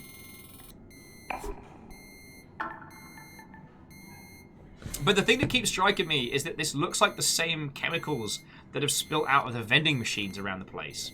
Like, what were they giving people, you know? What's the half-life of uranium? But the pilot had other reasons. He wanted to revisit his past.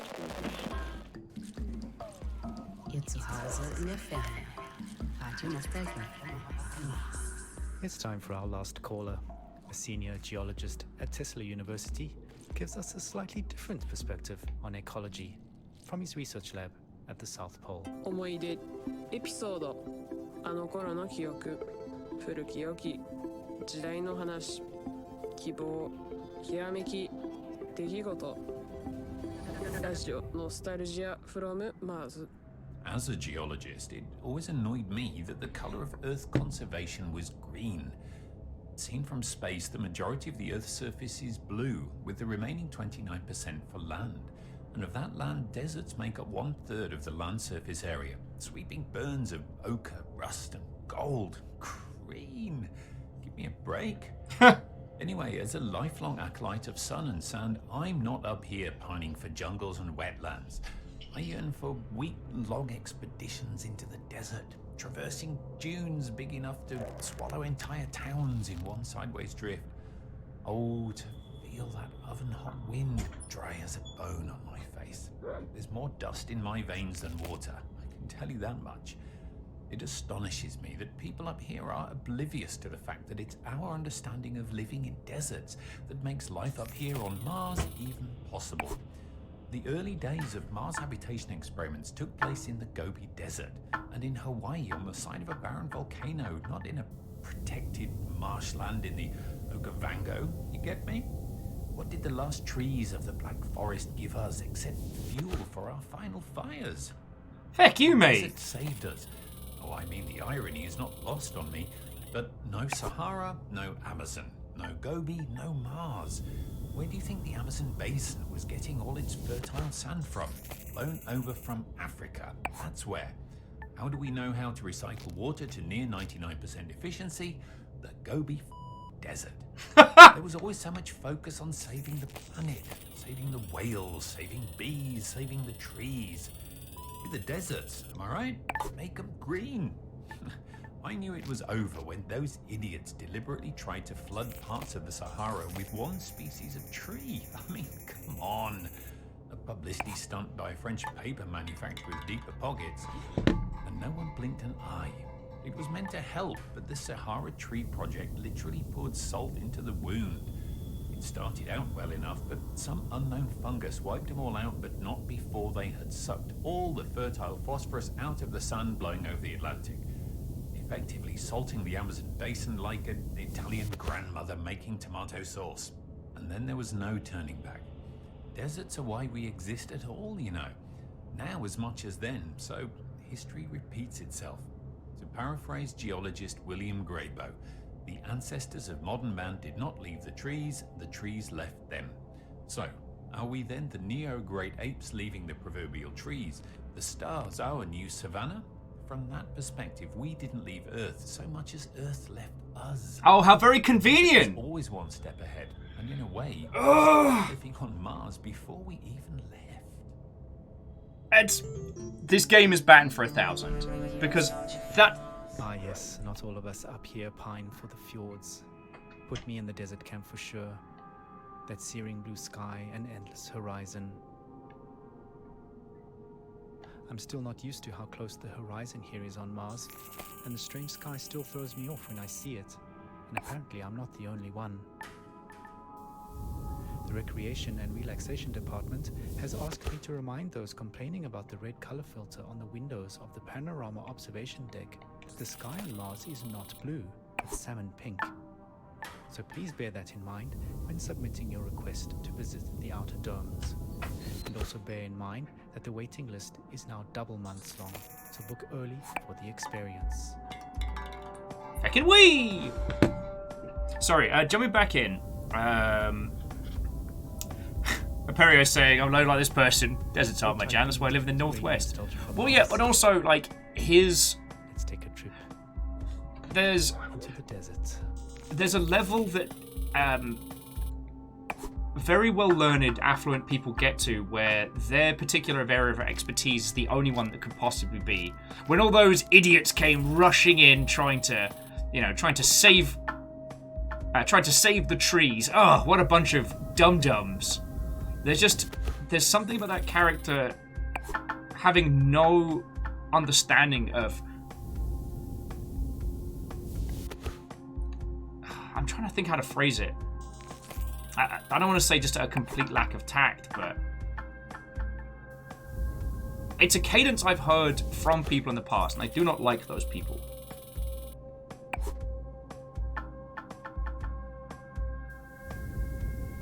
And I guess it's a very difficult kind of character to portray, you know what I mean?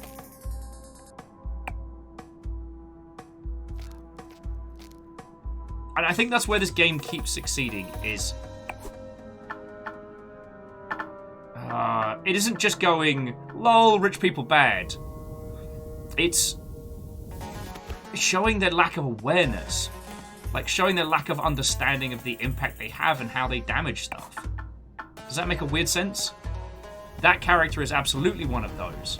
Because, you know, the desert is his field, his passion. He's almost unable to see the effect it has on others.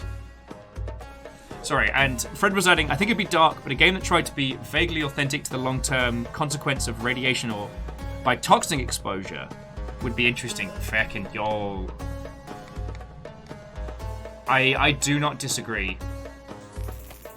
I don't want to be the one to make it, but... Alright, and that was a sweet shot, you gotta admit. Not able to see the forest for the trees. But it's just that his personal justification is like, no. You know. What was it? It's essentially saying, no, we didn't fuck over the planet. The planet, we're fine. The planet's just doing its own thing over there. Like a very clever highbrow self-justification for damage. And thank you. I mean, it's a thing we know, but yes, very few people are deliberately evil. Some are just selfish or ignorant, and that doesn't discount people who are very learned. In fact, as a wise person used to say, smart people are often some of the dumbest. And that person's ability to justify the Martian terraforming, leaving the Earth, leaving these people behind, leaving the planet in this horrible state.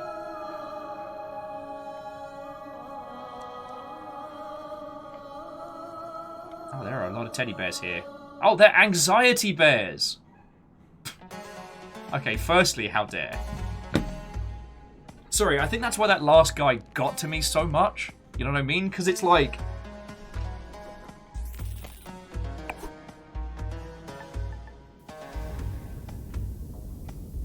He's not genuinely looking to make things better. He's almost self-justifying. And as we've spoken about before, sometimes it can be very hard to portray characters like that without them just being out and out horrible. Squeaky toys. Yeah! You see what I'm saying, right? Unless I've completely lost it, which is possible.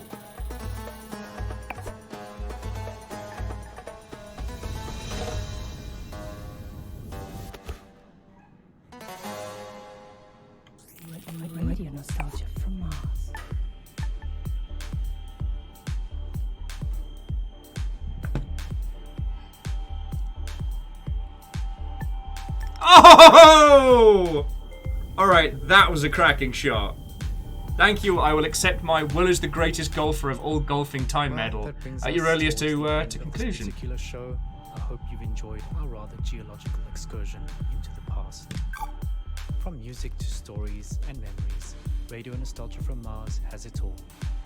If you want to be involved with RNFM, have a story to tell, a memory to share, contact us via the usual intranet channels and leave a short message outlining your contribution.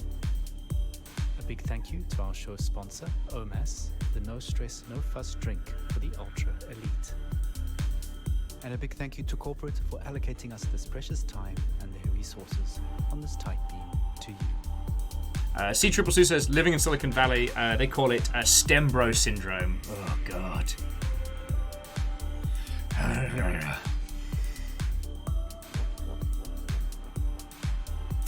Yes. I hope you've enjoyed the show. It's been an absolute pleasure to share this time with you. We're playing out now with some uplifting melodic techno to remind us to always look onwards and upwards. We may have traded blue skies for pink, but don't forget, we still live and love under the same sun. Oh, is that, were you just showing off proof of my golfing abilities?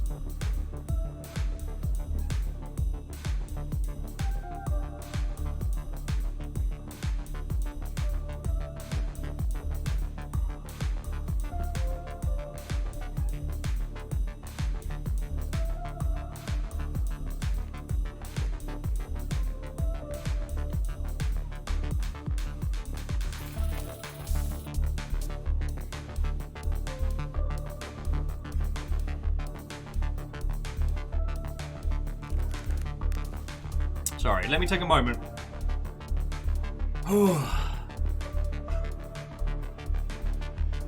Everything happens so very much.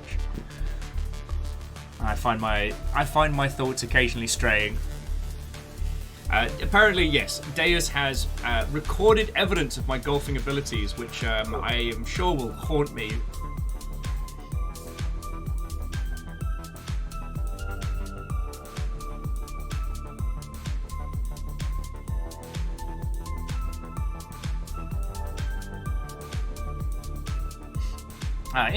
Neo Stoke, that's feckin' fascinating.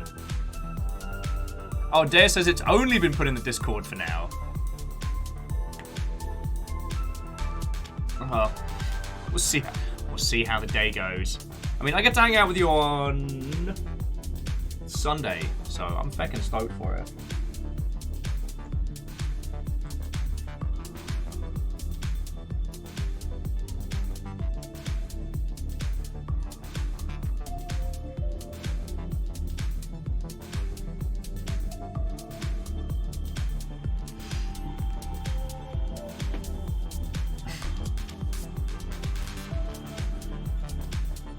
Sorry, just Professor Upset Daisy. And firstly, Watto and welcome. Saying that if it's not putt-putt, I'm not playing. This game is fucking heavy. Friends, I might need to go get another cuppa. Like, I'm not going off into outer space because I'm boardable, distracted per se. It's because I keep hitting on these trains of thought that require an inordinate amount of processing. Due to limited bandwidth, this transmission will repeat. Due to limited bandwidth, this transmission will repeat. Alright, so we get this tuned for a bit. Yeah, I tell you what, that's what I'm going to do, friends. This transmission will repeat in 30 seconds. Oh, is it going to replay the previous broadcast? Due to limited bandwidth, this transmission will repeat in 20 seconds. I'm going to wait and hear if it's the same one, and then I'll go make myself a cuppa if it is, otherwise I'll sit with you lot. Lizzie, it's been a bunch of days. It's been a bunch of days. But, as I was saying earlier, like, getting to hang out and chat with you lot, it's always the feckin' highlight of my day, you know? Radio Nostalgia from Mars. I almost I want to pause this and have a natter with you lot for a bit. Out there. It's your Terran fixed foot soul with a bit of that old world flavor. You're tuned to Radio Nostalgia from Mars. I think this might... Easy, kick back, and reminisce. Is this new? Explaining me this project called humanity. this right. There will be no surprise. Hey. It's alright, it's fine. I just got to deal with a bunch of shit, and it's not anything that I can really ask for help with or talk to anyone about. And I will sort it, and it will be fine. But again, this right here, this I love. This matters. I know we won't get lost. Oh no, way home. Take my hand. Yeah, Don't let go. If there ends up... The signs are fake and the maps are false, but we must go. Joke posed. Thank you kindly. Sorry, I'm going to go make myself another cuppa. I leave you with haunting tunes of the apocalypse. I will be back in just a second. Sorry, friends.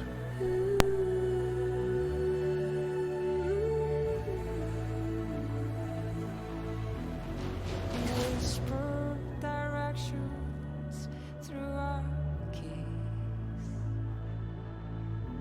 as we drift through this metropolis. Take your earphones off and listen to me, and I'll guide you through this cacophony. People talk, but they've nothing to say.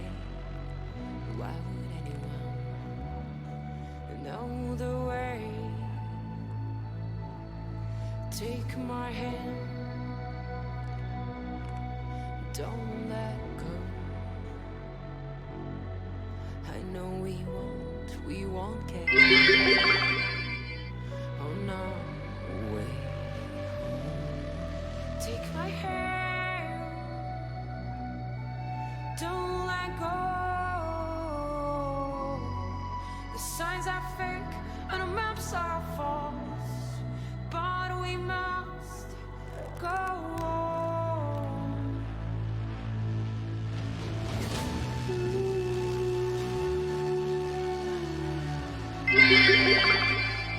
Sneak train.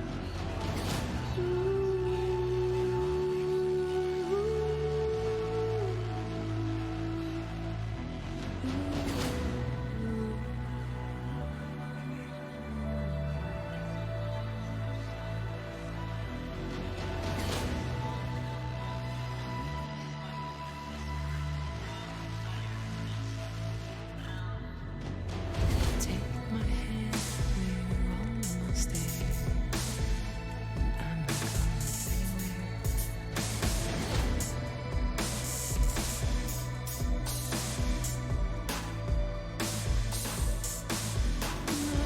GPS, no Google Maps. They can help us with collecting photos.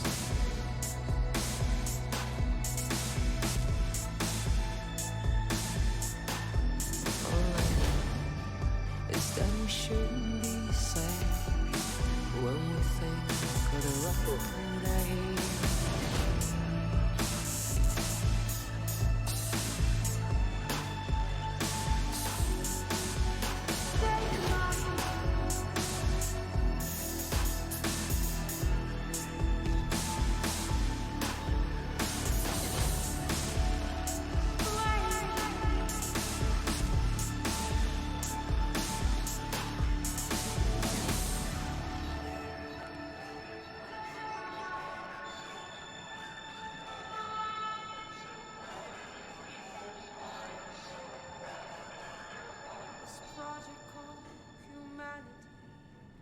Radio Nostalgia from Mars. Wow, what a way to start the show.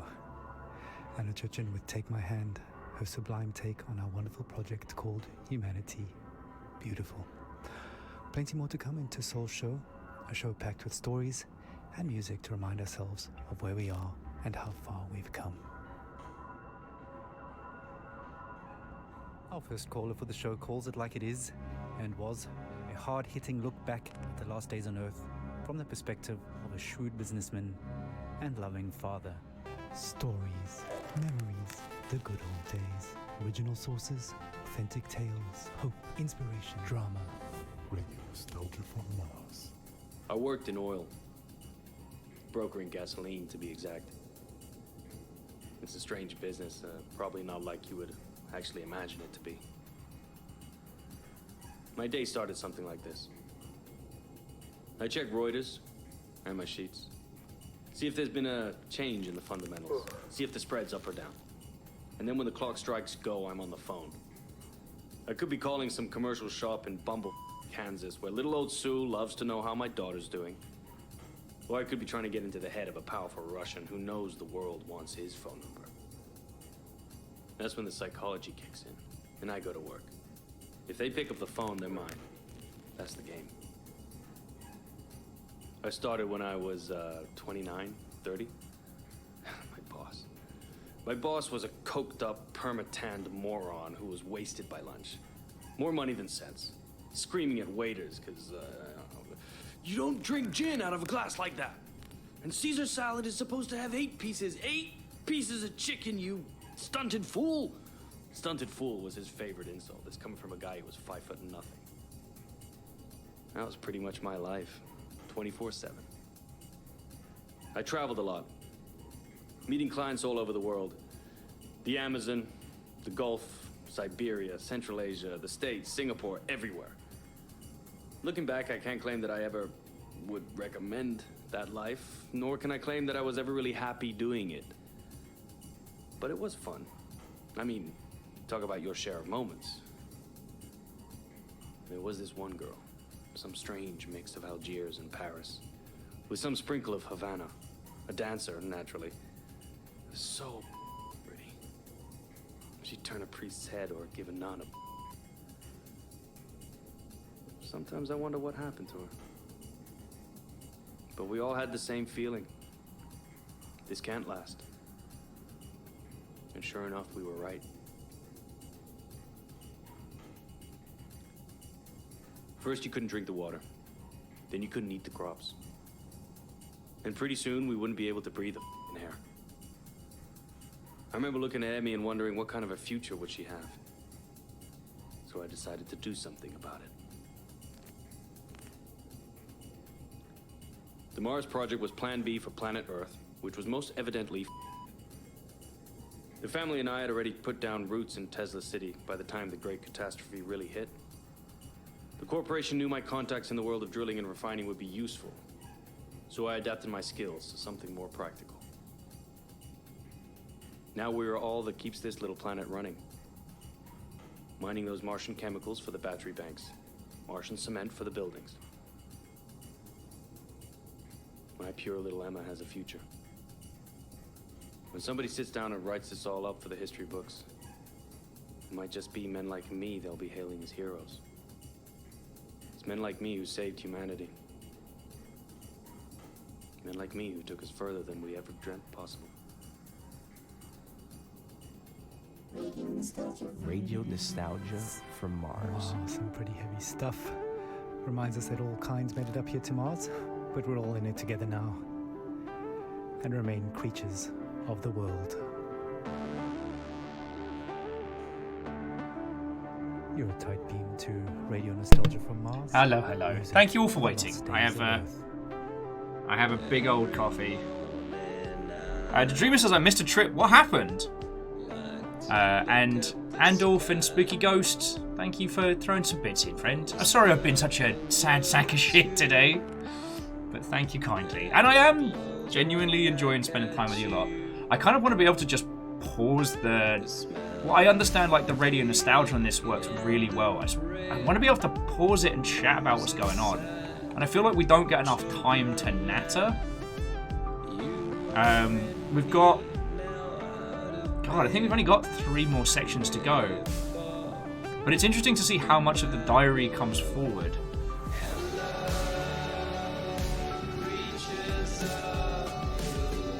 Oh, okay, Dreamer, that was the person at the beginning, right? Who buys and sells oil. And who is one of the people that makes it first. Oh, love to you lot as well. Like I said, I'm going through some shit, and it's not the kind of stuff that I can talk to about. So I will sort it. I'm gonna be fine, alright? Like I said, I love hanging out with you lot. I'm fucking chipper. Alright?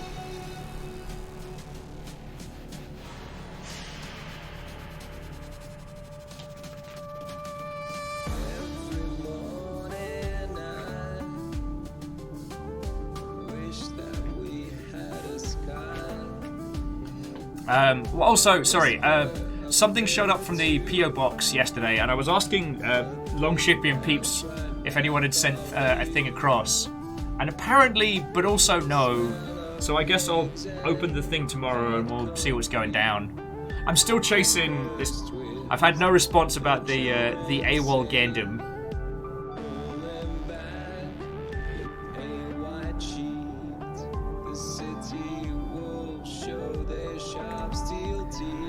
So I guess I'll have to do battle with new type. Right, I'm really hoping new type don't turn out to be shite about this, because I really like them as a supplier. Yeah, I know. It's one of those things where, like, if any of you were having a hard time, feckin' hell, I'd be like, Gah! Full on gear. And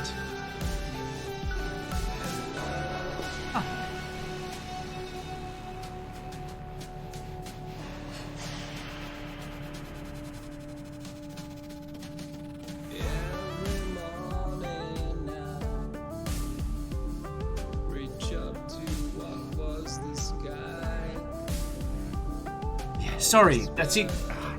Let's change the subject. So, how are you doing, you lovely mother hubbards?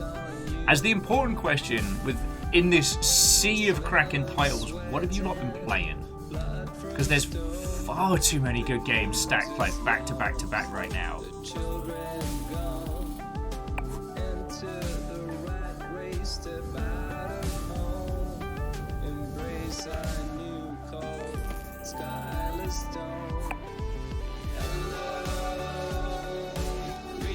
So Plunger's on New World. Lizzie's finally cracking into Diablo 2 on Switch. Lovely. Oh, and J-Post doing Hard Space Shipbreakers. God, I love that game. And I do like that they have the no time limit mode, but you still get to progress like the story of the campaign. Like, oh, excuse me. I'm so fucking down for that. Oh, I forget where we're even going. Oh, we are going for a long old fucking journey to the... I don't see any, like, sneaky shortcuts, so I guess we've got to do this the old-fashioned way. With golf! You're home away from home. Radio nostalgia from Mars. Creatures of the world. Now that Attracted takes us back. Stefan Milenkovic, pining for blue skies, us musing on the games we play. Just a reminder that until further notice, there is a moratorium on all team leaders playing card and board games with their teams, following an incident over a game of Monopoly in Section C. All senior section team leaders will convene for emergency counseling and anger management courses. I still like this bit from earlier on with the board games have been banned due to arguments. With groups larger than 4 people at a time per team. Oh, Jackie's still on Avorian. I managed to find a couple of spicy looking mods, but I haven't had a chance to crack it open yet. That takes the edge off of everything.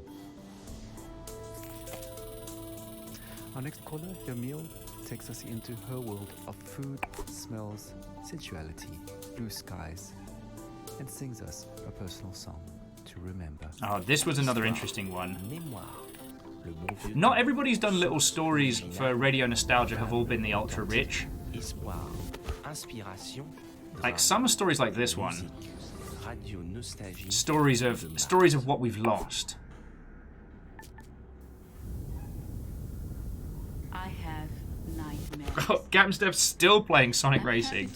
He's scary good at it by this point. Many who deserved to live more than I did. But this is a radio program about nostalgia, not guilt. Oh yeah, and yeah, J-Post, you're right. Like in the no time minute, you can still like get your helmet cracked open and things can still explode.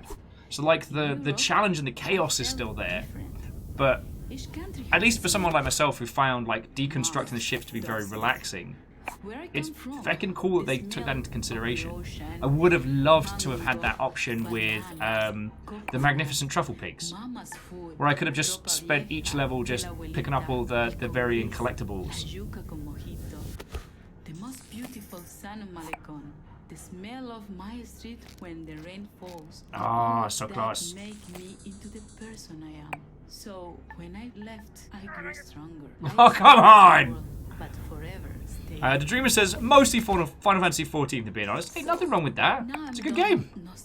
And Varbles hasn't been getting into a lot of games recently. Been watching through all of Star Trek while waging war on Grey. Good! Varbles, I've seen some of your work and it's fucking amazing. Like, it really makes me want to have like an airbrushing setup. Hell, last night I was looking at, well, okay, I was looking at skeletons, but I was also looking at like some of the, just basic spray can stuff that you can get that does like fancy colors for miniatures and models. But it's all a bit too, stodgy for Gundams.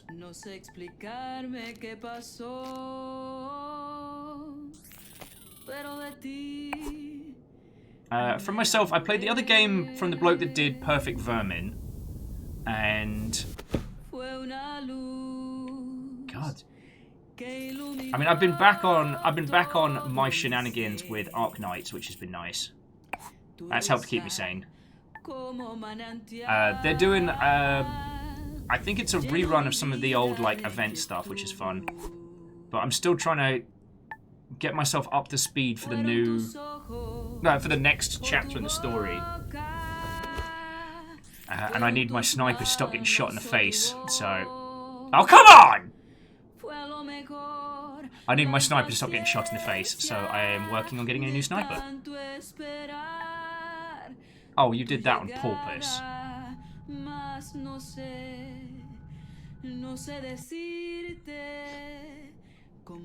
Varbles, I wasn't under the impression that you were doing airbrushing. It's just your work's super good, and when it comes to Gundams, hand brushing doesn't work as well outside of like dry brushing some of the more metallic parts, like, you know, wires and tubes and things like that for the underskeleton.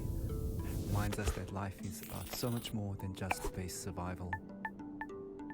And there's quite a few minis where...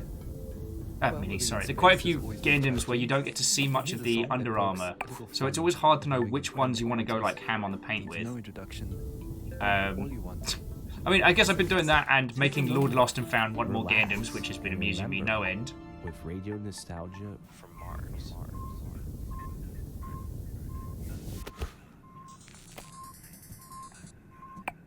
A Russian and an American work together in space. A very different sight from the Cold War arms race, whether Kubrick or Tarkovsky, Solaris. I'll tell you what's going to be fascinating is the live-action Cowboy Bebop and how that's going to do like the interplanetary stuff. Cowboy Bebop's fascinating in that its economy, well, its world is kind of based on a... Earth used to be the center of everything until the gates collapsed.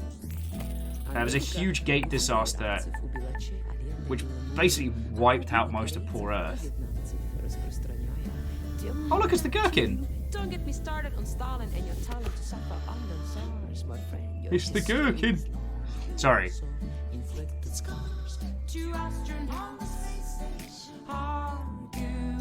Oh wow, sorry, I got an achievement for getting out here for the beauty of the apocalypse.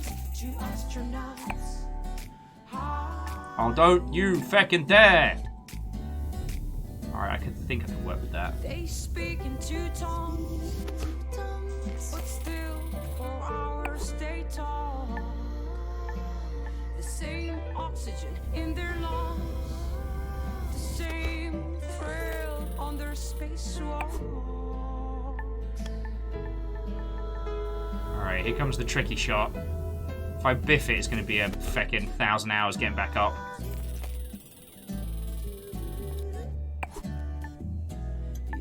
And I biffed it! Okay, I could have biffed it worse. Oh, Dream was also saying they're on the last chapter of Fire Emblem's Three Houses. Feckin' hell. You know what? I haven't even so much as started that. Oh, God, what happened to me? Sorry, friends. There was a time when Fire Emblem was, like, a huge part of my gaming identity. Like, and we're talking, like, replaying the same level over and over so that I didn't lose any of my best people, you know what I mean? Because before that I did, is it Dragon Force? No, that's the band. The Sega series that was on the Saturn. Oh, there we go. Much better.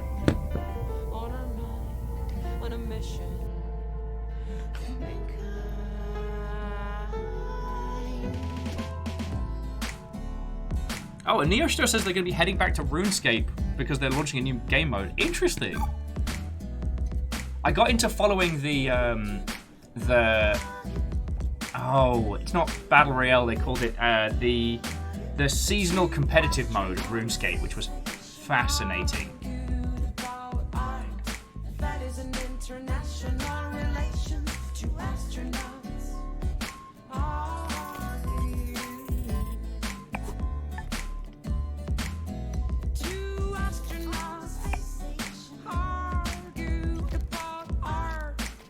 Oh yes, Neosto Deadman. They brought it back at an event last month. Nice. I did wonder why they haven't been doing more of that because it seemed wildly successful. No, no, no, no, no, no, no! No! Wait, what?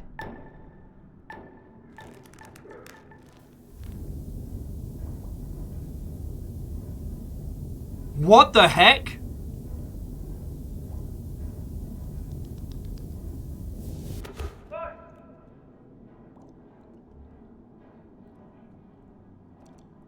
Nani the question mark fuck. What is going on? Is anyone else getting Rain World flashbacks from this? Because I kind of am.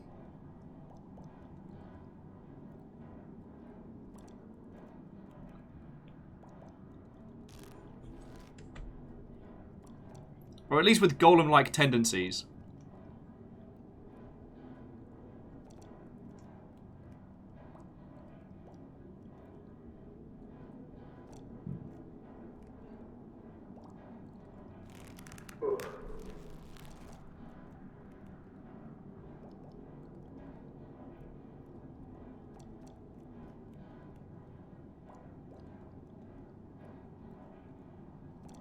Oh no! Okay, so Neoshido was saying, here's what happened with the Deadman contest over on RuneScape.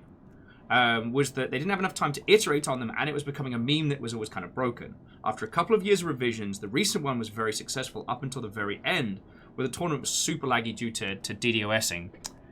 Man, why people gotta ruin it for everybody?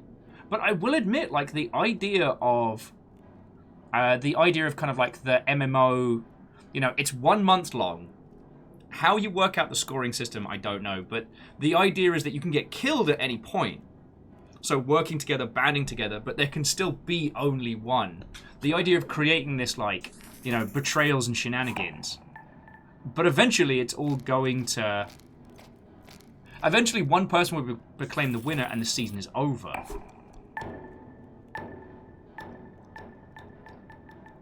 So there's a definite advantage to playing cautiously at the beginning and then blasé at the end. In fact, I'd love to see Tarkov take on something similar. God, there is a game that desperately needs seasons.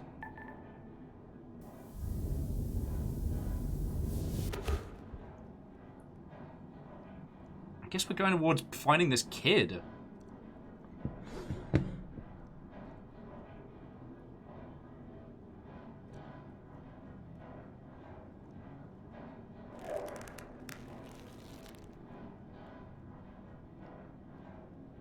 I don't know, I guess I'm always obsessed with the concepts that you can create behind multiplayer experiences.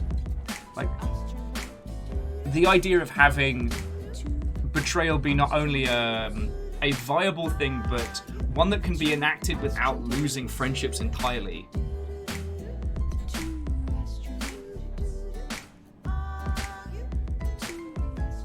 God, I got speed fins already today. Alright, end of the course. High radiation ahead, please return to your caddy vehicle. your couch. Muzika iz starih dobrih dana. Radio nostalgija Samas. Anna Church in there, and arguably the first interplanetary hit, Two Astronauts, Ah. an anthem to the great evacuation. Darn it! I was trying to get out of the golf course. One of our most popular requests. Speaking of requests, please follow Habitat Protocols for sanitation. No All right, liquids other than edge of the bottled course, in edge of the bin, woods, including pee.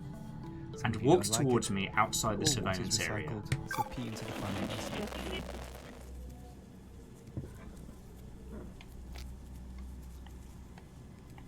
Oh, okay, I have direct control now.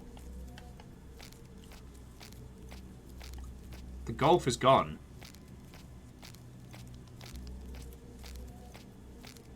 We've also turned off radio nostalgia, so feckin' yo. Also, so Lagmeister, joking aside, why don't more MMOs have golf minigames in? Like, World of Warcraft can add an entire Pokemon battle system to the pets. Why not golf? Golf is kind of like hunting. It is not something that I enjoy in the real, but the virtual equivalent of them can be quite fun and relaxing. Hunter Call of the Wild, me and, oh, feckin' hell, Craig used to play. We played a whole bunch. It was a hunting game by the same people that did, oh god, Just Cause. And it was great. You could just sit there with a beer, like, you know, chase a bunny around for a while, and then be like, yay, I did a thing, but not actually doing the thing. Yeah, sturdy. MMOs have fishing. Why not golfing?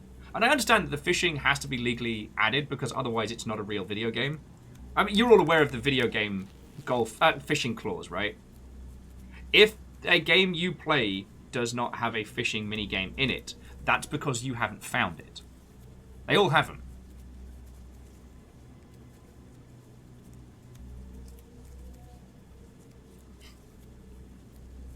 Now, a golf fishing combo game, that's the secret. That's the gold dust that no one's tapped into. Probably because it's too powerful.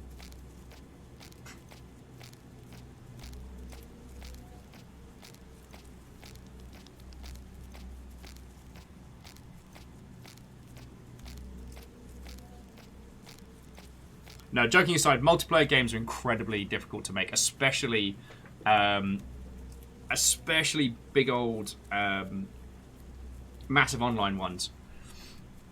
And any kind of interaction between players is particularly difficult. Most of the time, the reasons why MMOs have the kind of combat systems they do is... Oh, Big Deer's here as well. Sup, Big Deer?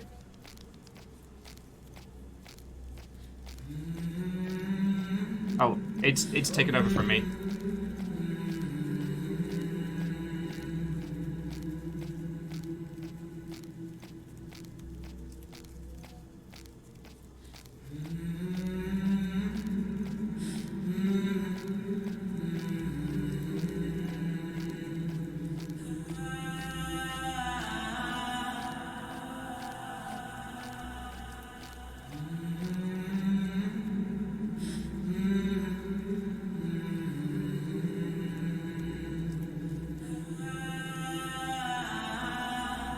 Took off his helmet and showed his friendly face.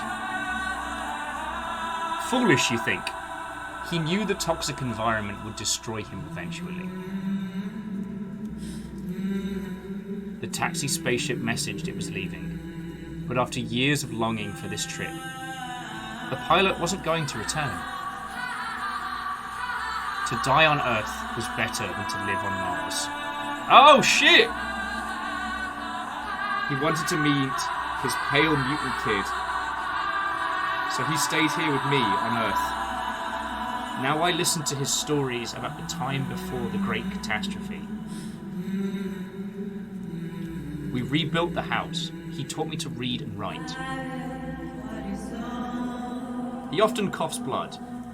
I ask him if he wants to go back home. He smiles. I am home. Fucking hell. It's just a game about golf! It's just a game about golf.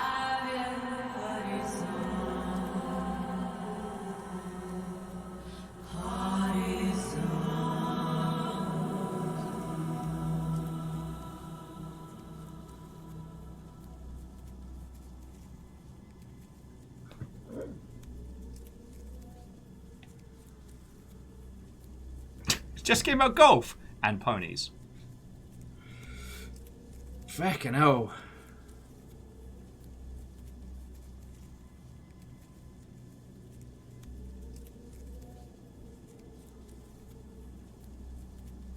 Holy Highland mini golf.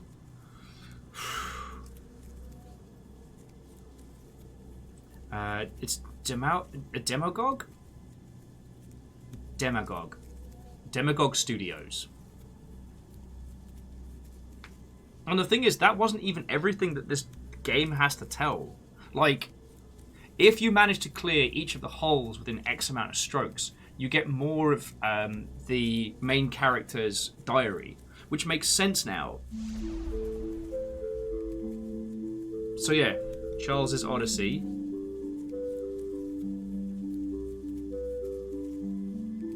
Oh shit! No, this is Charles's story. All right, fucking buckle up, Mother Hubbards.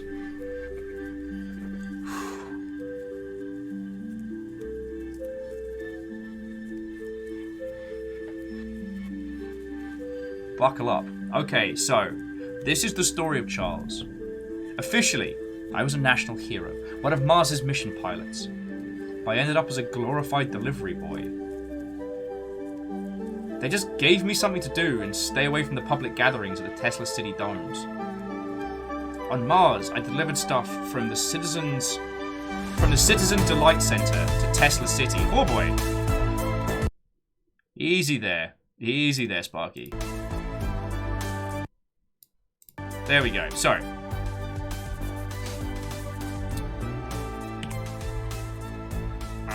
So, during one of these deliveries, there was a crash. The vehicle was so mangled I could hardly drive it, and I couldn't focus. My mind was in a permanent haze.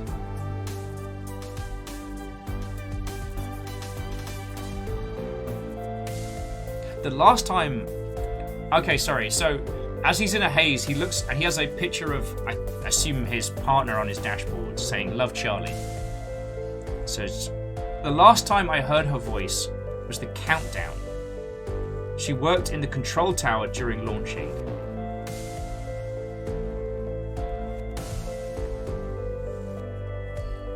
Oh, fucking hell. You can't ask me to read this out. This is some serious feels. It's just a game about golf.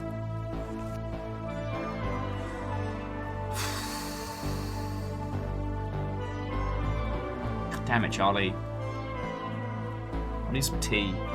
Also...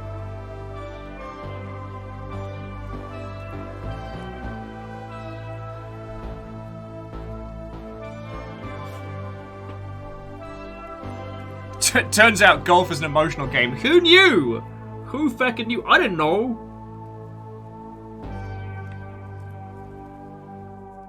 I love you to the stars and back. I was supposed to return in a couple of years and evacuate all of Alphaville with the reusable rockets, but that never happened. I was betrayed, and in turn, I betrayed her. Not to mention 99% of the world. As time passed on Mars, in my sad, bitter state, I became a walking reminder of broken promises, of false dreams, of their experiment, scarce on oxygen and gravity. I was a disturbance to a fragile public morale. So, I was appointed to the position of truck driver. I couldn't participate in the sham of interplanetary humanity, as the Tesla City CEO called it. Instead, I drank myself numb with wine made out of this awful piss recycled water. And this went on for years.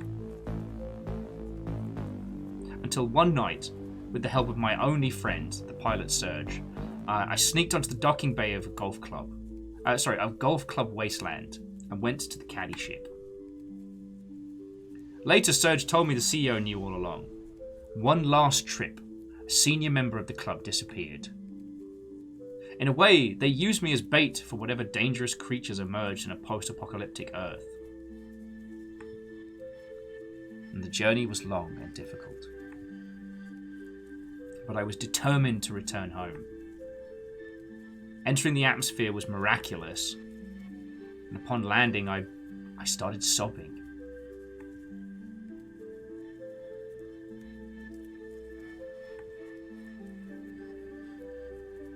just a game about golf.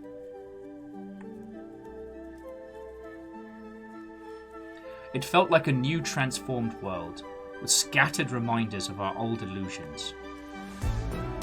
With my jetpack, my wobbly hazmat suit, I was a Martian revisiting a place I once used to take for granted. Whee! That's fucking great.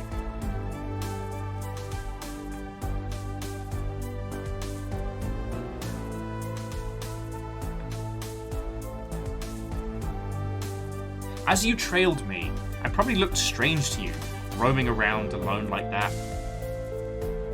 Our industrial structures were now covered in nature's intricate vines and webs, and rhizomes clasping all of our vain project in strong organic embrace. It was beautiful and sad.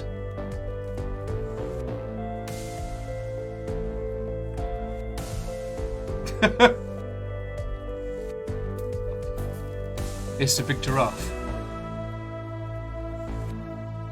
People left outside of Alphaville perished. The great ecological catastrophe, and I'm responsible. Now, over their dead bodies, the ultra-rich citizens of Mars play golf.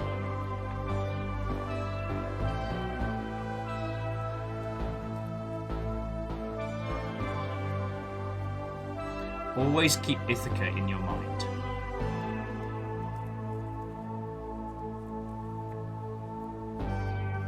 No, Big Deer. That's Big Deer. It's a friend. Eventually, I went back to the crime scene, the launch site in Alphaville. I took off my helmet, and after all those years in a Martian lab setting, I took a deep breath of actual air. Then I sat in her chair in the control room. Ended up saving myself by playing the part of the heroic pilot.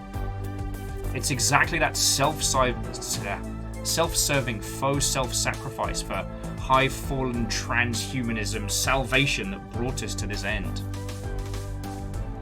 But then I knew something or someone was following me. I was shocked when I saw it was a kid. After years of Martian authorities claiming no human form could survive on Earth, you showed up. Joy. It's the only way I can describe how I'm feeling now is joy. Alright, kid, I'm getting hungry. You have to teach me how to catch those mutant fish. The environment is killing me. I don't have your immunity to this new world. Yet I couldn't be happier.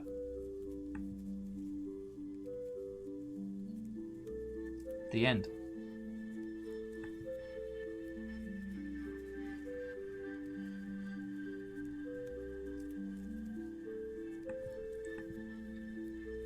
It's just a game about golf.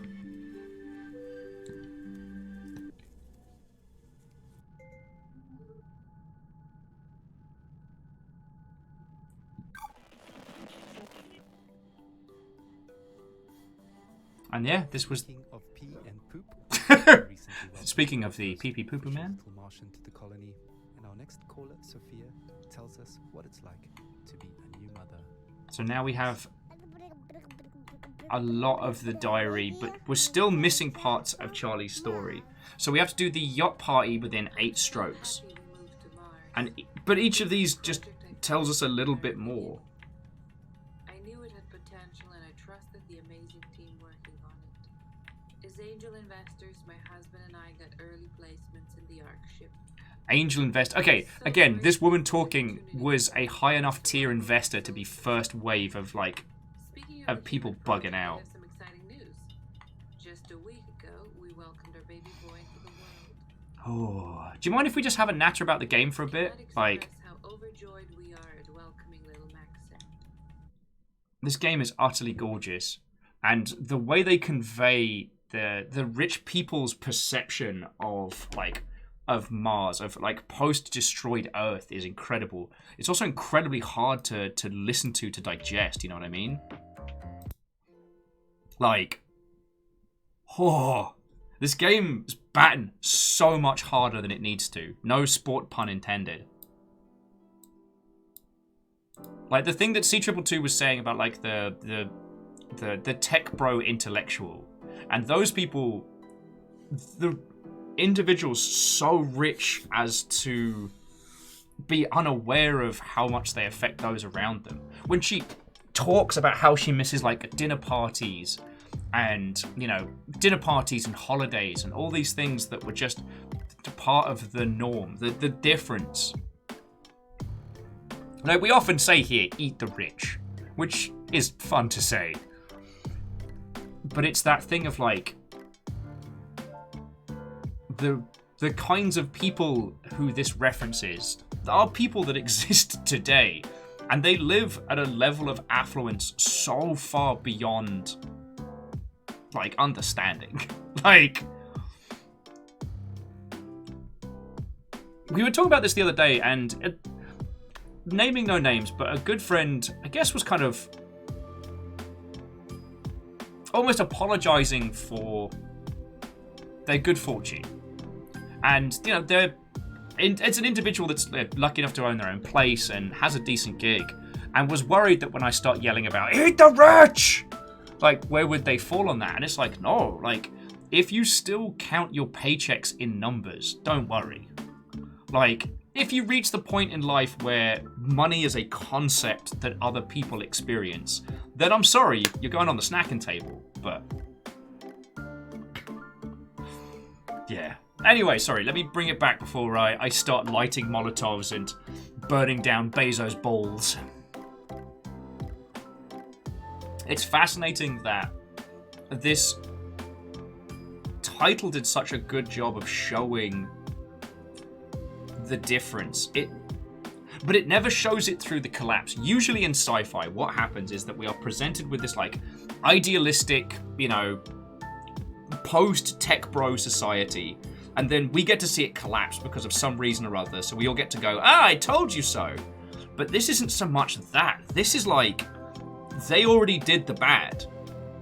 They did the bad and they did it real bad.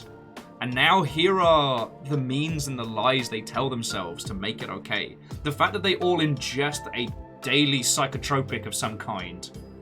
Not psychotropic, sorry, but they're all ingesting something that's been heavily modified to make them all feel better. Like,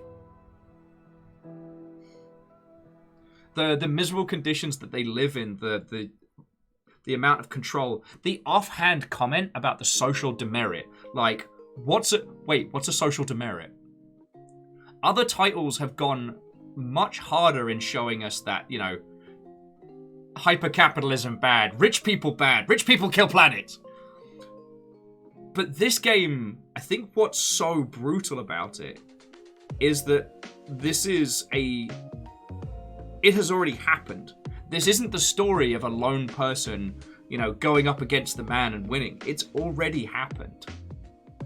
Like, I think it's reassuring at the end of it all to know that our character was he was much like the dude with the clipboard. He was right place, right time. He was a pilot.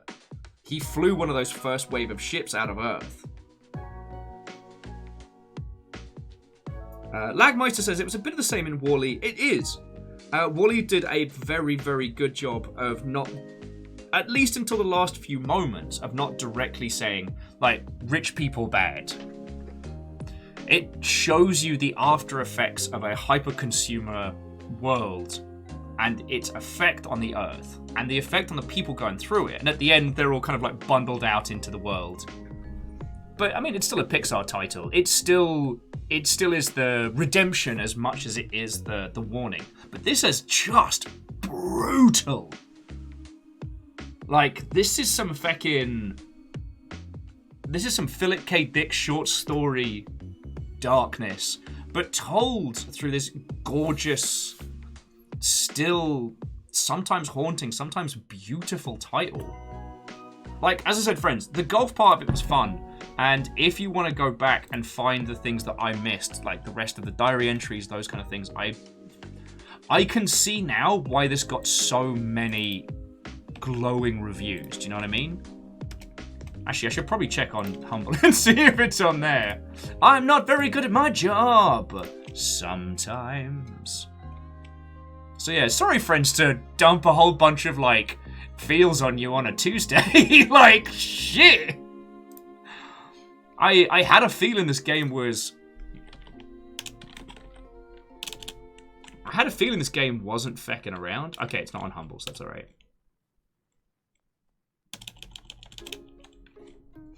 I will say, though...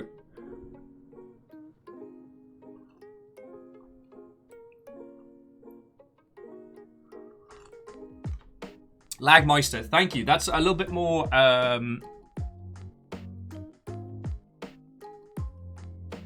that's another similarity between that and Wall E, which is that, yeah, the people that left were oblivious to at least their part in it.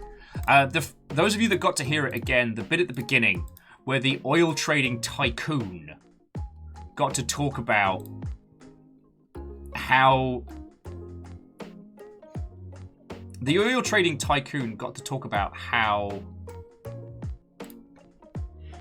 he considered himself to be one of the good people that saved humanity when they went out to the stars, despite the fact that he's directly responsible for the environmental damage that caused it all. Do you know what I mean?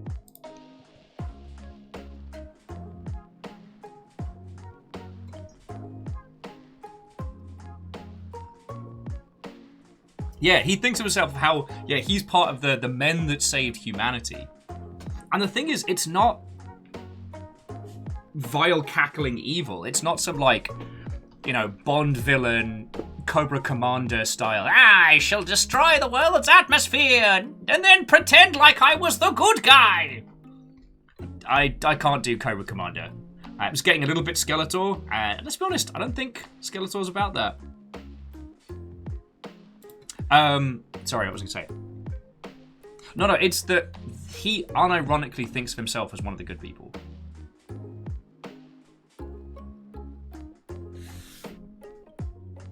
Lagmeister, I think they were implied.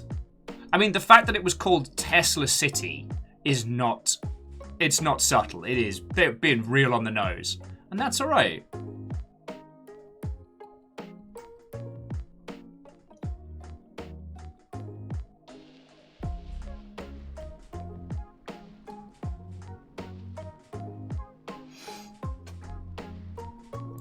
Just checking the hot sheets real quick, just in case something exploded while we were away. And I guess taking a breath from, you know, the ultra-rich. Fucking yo.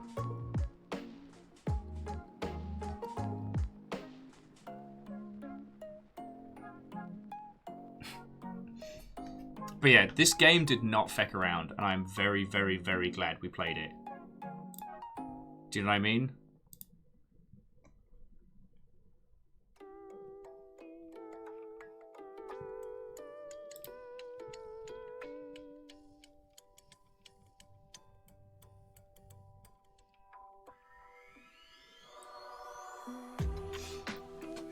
But Lagmeister, I think it didn't need to directly name any of these individuals.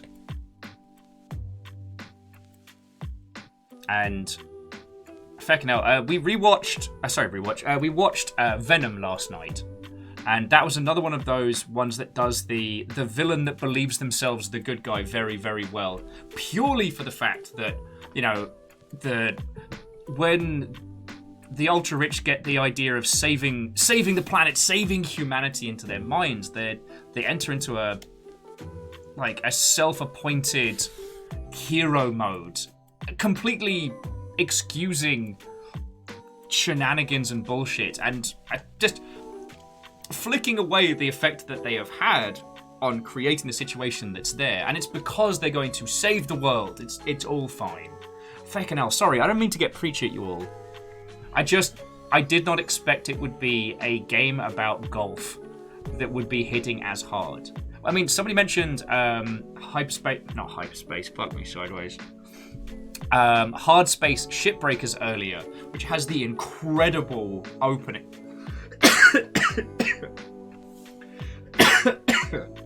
Wow, I'm just fucking dying today. It's been a good innings. Remember, Tombstone, Worth it. That's my quote.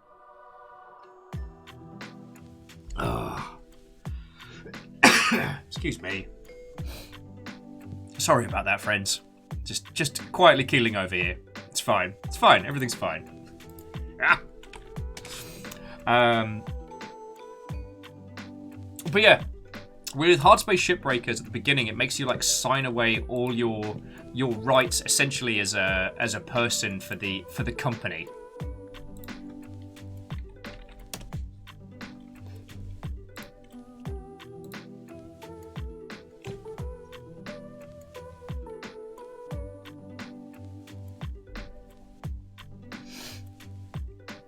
Oh, excuse me.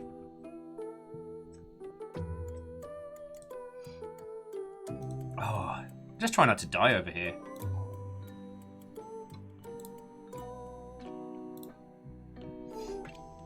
Give it as good an innings as I can.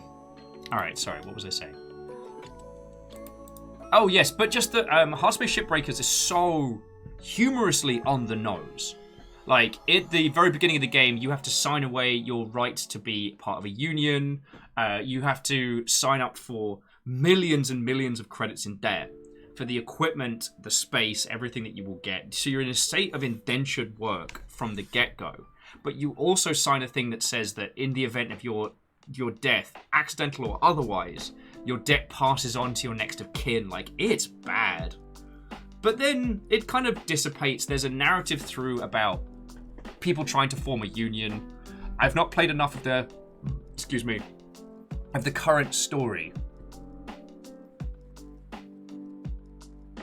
Oh yeah, J-Post. Your first department statement has a fee for displaying the fees. Yeah, they're charging you to show you how much you are being charged.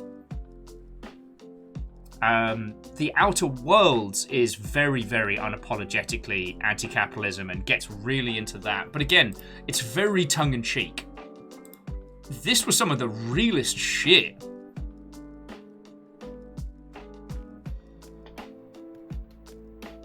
Like, and the fact that the realest shit's coming from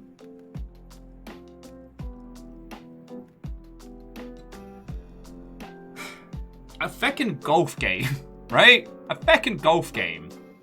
And okay, you know what? We've got time. I don't usually get ragey or ranty, but it's the thing we were talking about earlier, where we have big companies like Ubisoft who continue to dance around big topics. Like, opening their games with, we employ a diverse cast of people from a bunch of different backgrounds from around the world, and we use all those different viewpoints to ignore the real bad stuff that's happening in our world and paper over it with bland ideas, with vague facsimiles of real problems. Golf games like, nah, rich people killed us all of us.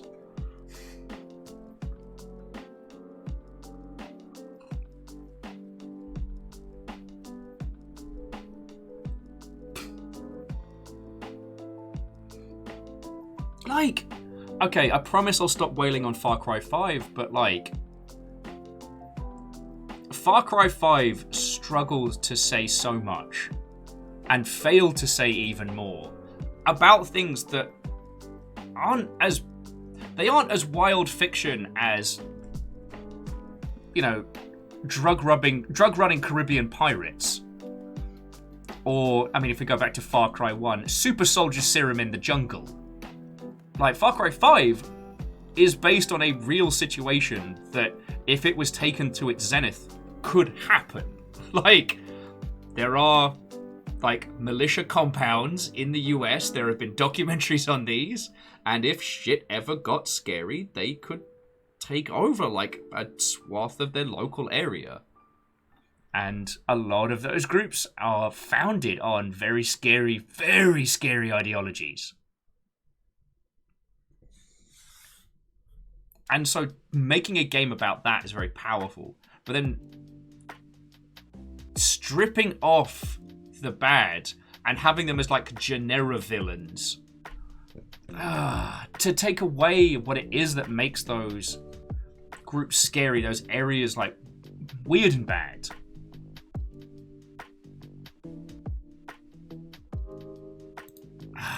sorry. I think I'm getting a little incoherent in my comments at this point.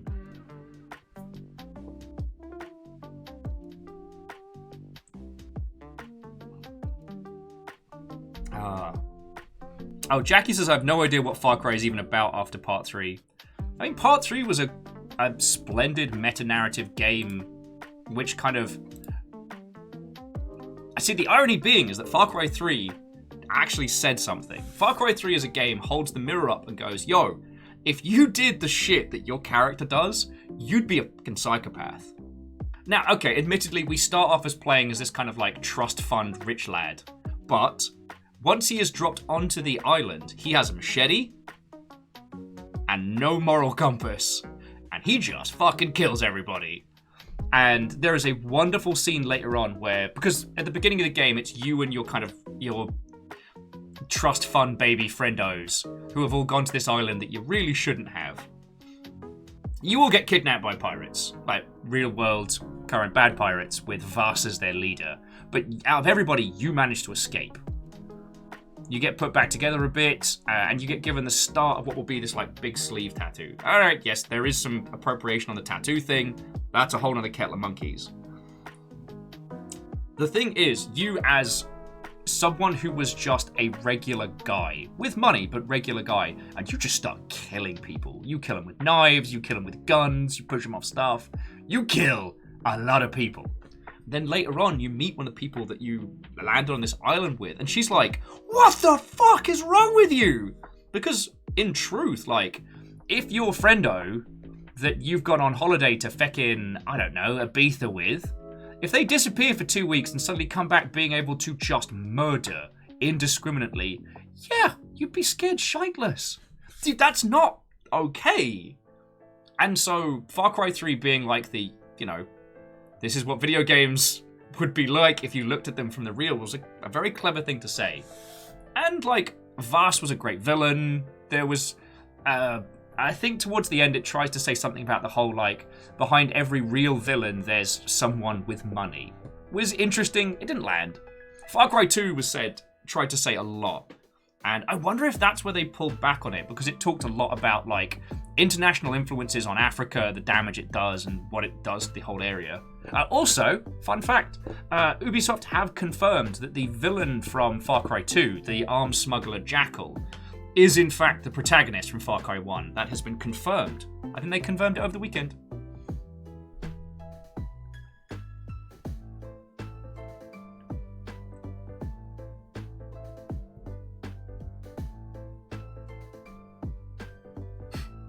And Varbles, I wholeheartedly agree. They could have used it to say something.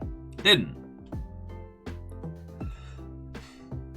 And I'm not saying I don't appreciate the challenges of a big team like that, where to make sure that everybody in your studio gets to eat at the end of the month, to make sure everybody can pay their rent. Like, you have to make sure a game sells X number of copies. That does sometimes mean easing off on certain things, but then, like, the whole game is based on something real.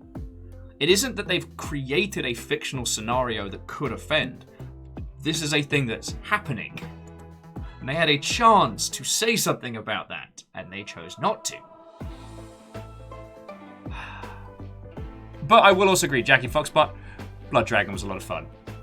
God damn. And one of the things I loved about it was how the opening tutorial, which people put in as a means to make sure everybody's up to speed, was feckin' great. Byakuaz.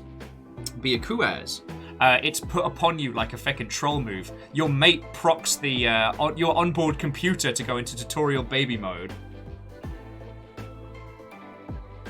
Plunge was saying, I think the Wildlands controversy burned them badly. So the thing is, Plunge, at this point, like, I don't even remember which one Wildlands was. I have to...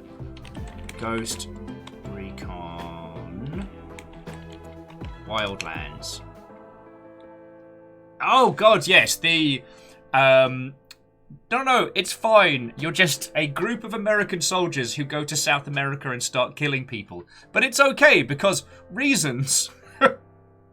Look, I'm not against power fantasy video games. And you know what? I have played a larger portion of these titles we're talking about. You know, the idea of being Mr. McShooty Gunbang. You're going in, you're the only person sent in. We're going to save the day. We're going to stop the nuclear missile Bitcoin, and we're going to punch, like, Baron von Evil Hand, who has the most evil hand in existence transplanted onto his regular hand. And you're going to use vague, either realistic looking but absolutely ridiculous weapons or some facsimile of. Like, I'm okay with that. It's just, like, if your goal is to say something, say something. And I guess, again, it's very easy for me to sit here and say that. But, like, with Ghost Recon Wildlands and with The Division, it's a bit of tone deaf, a bit of ignorance, to be perfectly honest. Like, people not stopping and thinking about what their art is saying.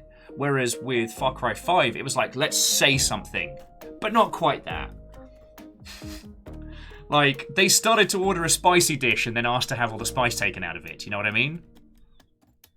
Yes, and Varbles. That's what I mean, like, about the tone deafness of it, is that Wildlands is set in a country where the US has interfered directly. Now, I don't want to get too much into, like, you know, modern politics, because I don't want to get into modern conflicts and their political reasoning too hard, because I don't know, alright?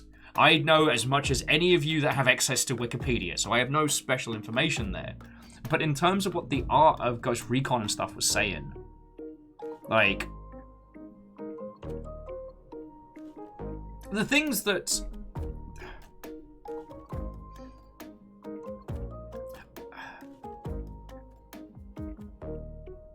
Ghost Recon 5! Far Cry 5! Let's say something! The executives! No! And the current setting is going to be... It's like a facsimile for like the Cuban Revolution or something like that.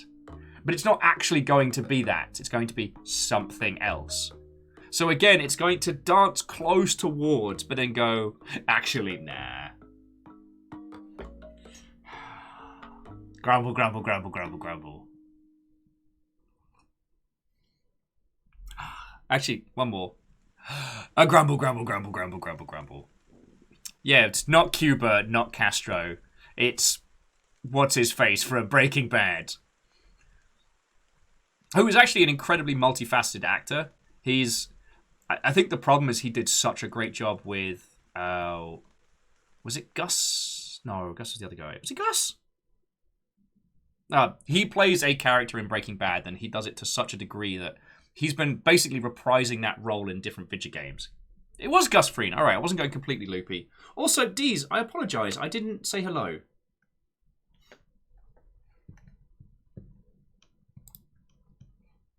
Sorry, Deez was saying they missed the Far Cry 1 Predator powers. You know what? Going back to Far Cry 1 would be fun. Far Cry 1 had this great kind of like hunter becomes the hunted subtext that they could have explored a whole bunch, but we all know Far Cry 1 as a video game was just, shit, we've got the CryEngine. What can we do with this? What if... Oh, cool, we can do a bunch of stuff. All right, let's just throw it in.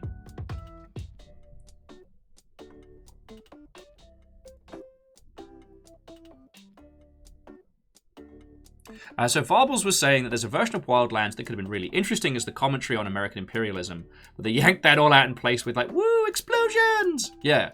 Well, it was the... I'm not saying that we should neuter users... God, that's a woeful bad turn of phrase. Let me rephrase that. I apologize, friends. I do apologize. What I meant to say is that I don't think that we should remove a player's freedom of action in a game like that. It's just like... consequence or a better setup, like, you know, you're literally sent in by Murica to go do thing. Like, feck it, just have your character be, I don't know, washed up mercenary. Boof. Washed up mercenary with a murky past. Job's a good one. Great. Now, Moose does make a good point that they wouldn't get onto that kind of commentary with the Tom Clancy license. I mean, and the irony of that being, like, this was a guy that was, you know, American military obsessed, and that formed a large proportion of his writing styles. I'm not saying I like him or his writing style, but his whole thing was, something bad's about to happen. How is the US military gonna save the day?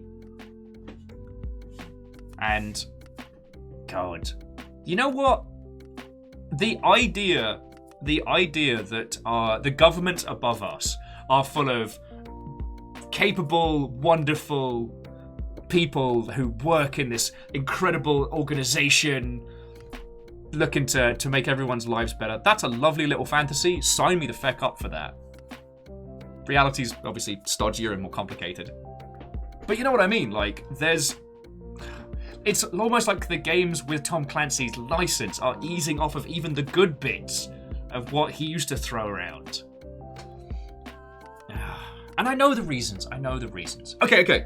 All right. I've had my 10 minutes on the clock about Tom Clancy. Stop clock.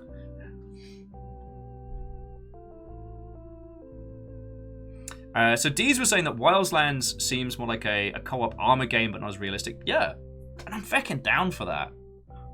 It's just that thing of with Wildlands, you do have to ask the user to not look at the story too hard, because it's like, if you treat it anything more than just like, whoa, then suddenly you're like, oh, this is really tasteless. This is tasteless and po-faced. Oh, no.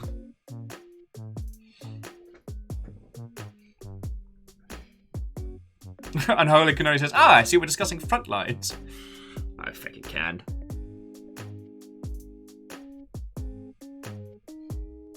Anyway. I guess my back and forth is, I'm not saying don't make these kind of games. It's just like, when it involves...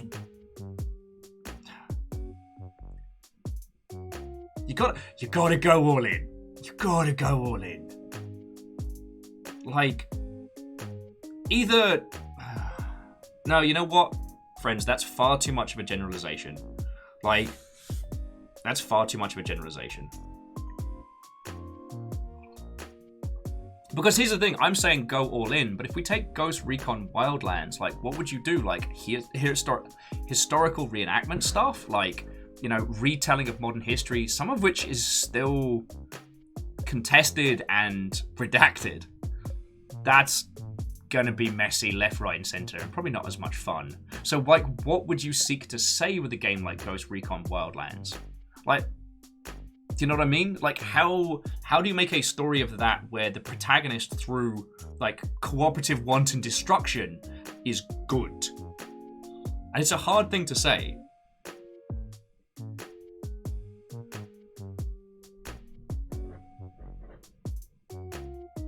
Chrono says, is there social commentary to be found in EDF? Only that I keep trying to learn the battle cry. We are the Alpha Infantry. We are the team of bravery and camaraderie. God darn it, Tobias knows it.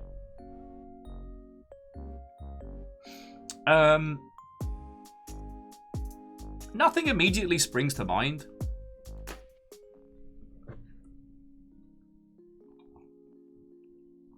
I mean, this is where things get a little bit like wibbly wobbly davy wavy, in that the more we put a piece of art under the critical lens, the more potentials that we can see from it. And there's no real hard and fast rule as to when it starts being like a ridiculous like overcomplication of simple topics, and when it's like a genuinely deserved like critical art breakdown. A friend of mine once tried to put forward the idea that like EDF as the game is very much like a glorification of the Japanese self-defense force, but just change Japan for Earth. And I was like I can see where you're going, I can see your stretch, but I'm not feeling it. Like, aliens dropping gigantic ants on the planet to try and wipe us out, whilst, you know, you and the people the soldiers stationed in Tokyo fight against it. Like, I'm struggling to see a point. But I'm trying to think of a video game equivalent, and I can't. So if you'll forgive me, the most like hyperbole example is Starship Troopers, the movie, which is absolutely one of like the like anti-fascist films. It's god darn, and that's because it's batting for 1,000. Like, even though it's a hard sci-fi movie about fighting bugs in space, yeah, I'm doing my part. Service guarantees citizenship. Like, they already have the concept of the other so baked into their society in Starship Troopers. Like, back me sideways. Like, to the Ouroboros Dragon, Watto. We're just having a kind of, I guess, a towards the end of show natter. We just finished up with Golf Club Wasteland, which was, fucking hell, the most unabashedly brutal deconstruction of the ultra rich that I've encountered in a while. Through the medium of a golf game. Go figure. So I guess we've got nattering about like art, and especially video games as an art medium, what they do and don't say. Unfortunately, I couldn't think of an equivalent as good as Starship Troopers for deconstruction of.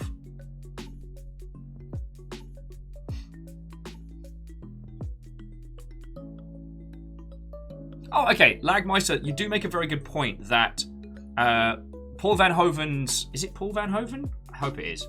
Van Hoven's movie is a deconstruction of the book. The source material is in itself very pro-fascist. And he went, but what if fuck you? So it's worth saying on that one. God, there's got to be a Starship Troopers equivalent. Like... It is Paul Verhoeven. Thank you, Jackie. That way I'm not going completely doolally tap. Yeah, he is a glorious, glorious Mother Hubbard. Feckin' yo.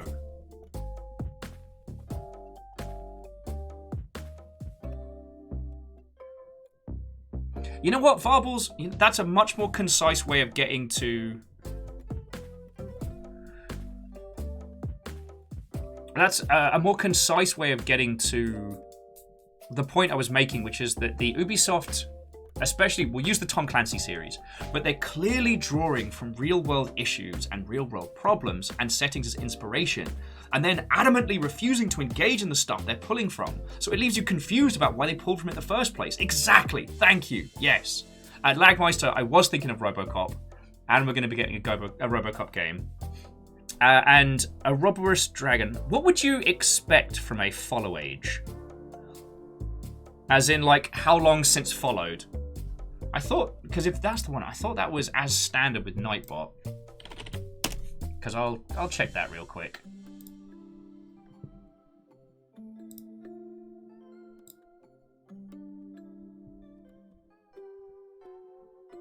Huh.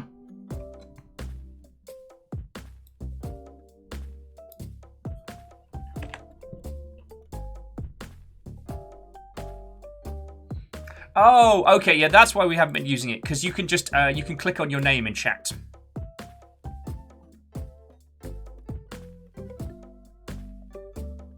That was it.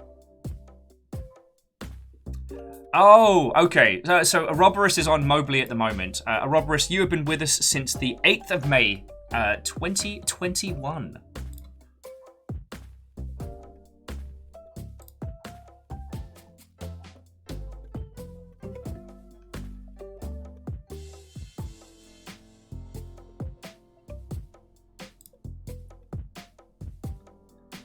Oh, that's feckin' powerful. Okay, that's feckin' cool. Sorry, I don't know if this is available to everybody. This is a complete aside, but it turns out now on Twitch, if I click on somebody's name, I get to see all their badges. So that includes the shields that you get alongside your, so like your sub badge, former Hype Train Prime, but then all the shields collected. And, like, some of you have a lot of shields. That's feckin' cool.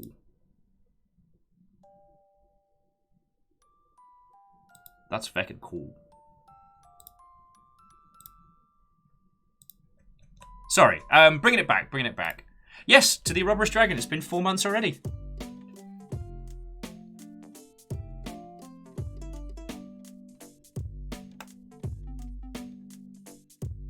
Oh, and Dees were just mentioning that on the video game for RoboCop, we won't see gameplay until 2023. Well, one thing, I've got high hopes for the RoboCop game coming up because it's the team that did the last Terminator game, which it isn't brilliant, but if you have the funds to pick it up, do, because it feels like a pro-tier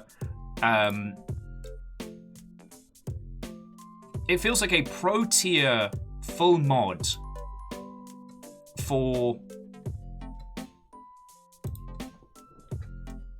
I guess, one of the main Bethesda titles, and it's so authentic.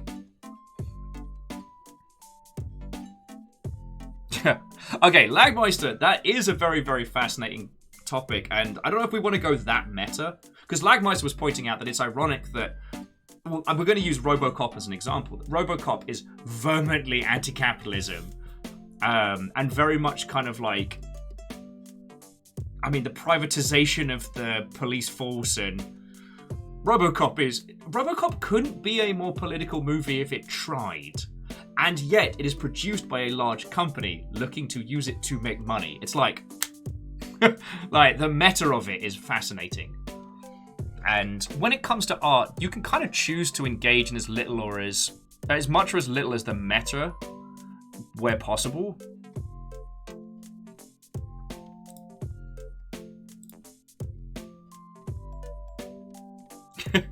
Yeah, Jackie, you did get the Numpty badge. The Numpty shield. Because the idea is that those are the shields you put on the side of your longship. Sorry.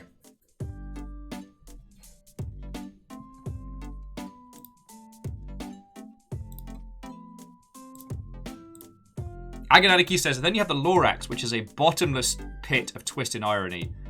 Okay, I have met Lorax fans. They are a bunch. You are right, that is a movie that goes places. And I will say, video games are not immune from this. Like, we have massive corporations that make physical hardware to play games on that are huge entities. And their goal is always to make more money. And through the medium of art, they're able to bring that forward. I guess the thing that brings me heart is that everyone that I've encountered and chatted with, to an unseen killer, Watto. Although now I have seen you. How does this change things? And I bet no one else has made that joke. I bet I'm the first and most original person on Twitch to make that joke. I'll accept my badge at your earliest convenience. One of the things that still gives me heart is that people get into video games because they love them. People don't get into video games to make bank. People get into publishing video games to make money. And so at least the differentiation between those two spaces still allows for a lot of creativity.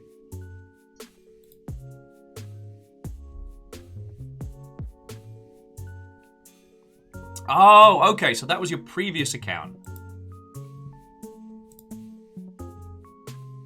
I do sometimes wish that Twitch allowed for like account merging when you manage to get back to old accounts, but yeah. Now, Agonadiki says this may not apply to Mobley games.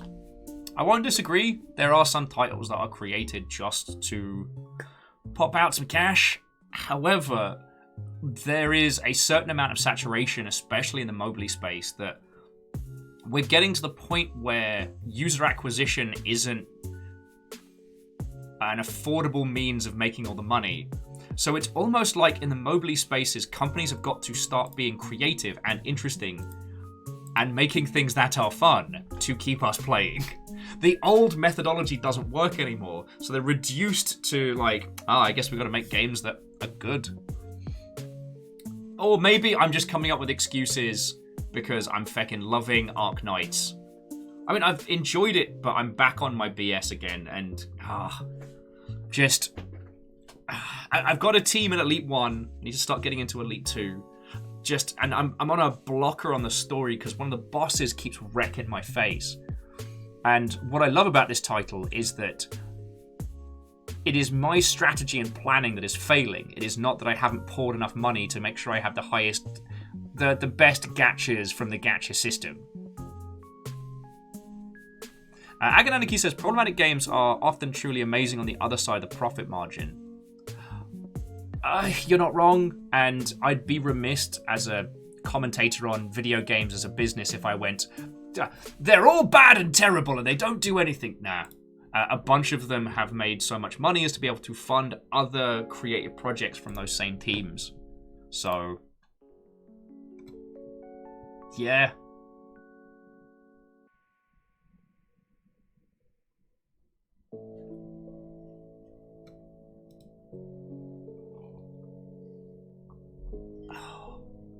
Aganoniki says they quite enjoyed their time with Puzzles and Dragons.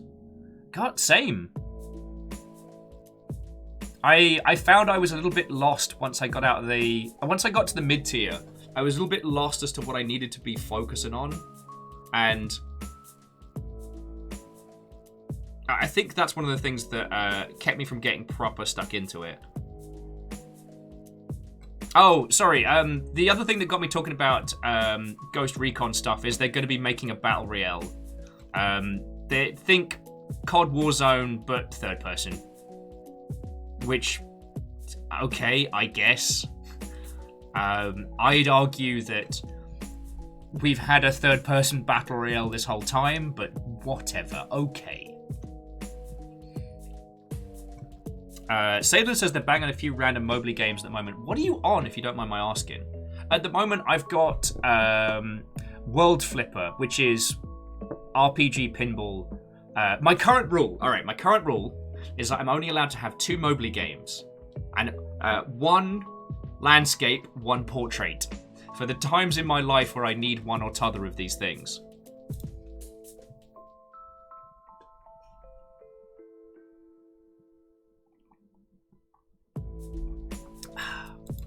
Excuse me.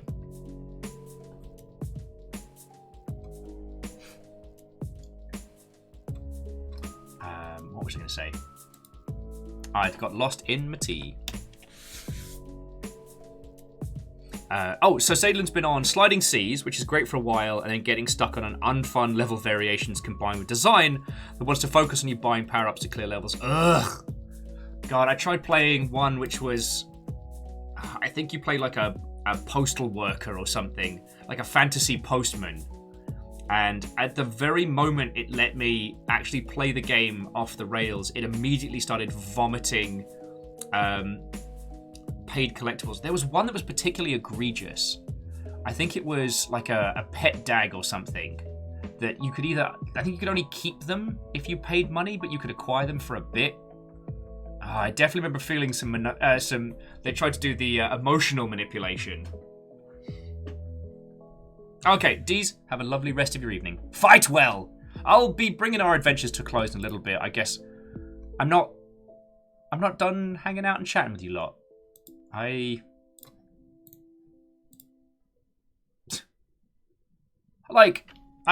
shouldn't whinge. Like, Fiona and I are going to have a little date night, and I'm hoping that puts the chip of pep in my step once more. Just things have sucked behind the scenes, and one of the things that I genuinely enjoy doing is talking to you lot. So I'm indulging that. I'm here as long as you fucking want me, you know what I mean? Sorry. Lagmaster says the pinball RPG you had, Rollers of the Realm. My one's World Flipper, but I haven't tried Rollers of the Realm. I've yet to find a good mech one. There are quite a few out there. Most of them are not good. The Gundam one's okay, but I also feel like I only put up with its early game nonsense because I like Gundams. And I had a focus on getting one particular set, which took me a fair few months. Also, I can't recommend the Gundam one in terms of its business model because it's so expensive if you are paying for it. Yeah. The only reason I haven't had to spend cash on it is because I've been playing it so long. And after a while, the amount of free stuff being thrown at us was ridiculous. In a good way. Oh, and so Salem was saying the other one is... Oh, sorry. The first one was Sliding Seas. That was the one, yeah. And the other one was My Museum, which feels like a light tycoon sim plus idle mechanics. Decent-ish, but relies heavily on voluntary ad watching for little bonuses. God, I will say that both in business model and in gameplay, I've really enjoyed the Nier Mobley game. And if you can play it on your phone without it getting hot cooked, feckin' do it.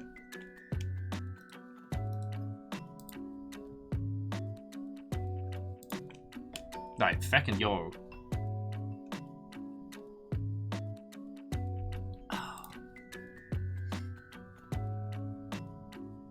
Oh, sorry, just Lagmeister saying that good mech games are far and few between. Yeah, you just... The irony being is that there's conceptually a few ideas that Mobley titles could draw on. They just don't.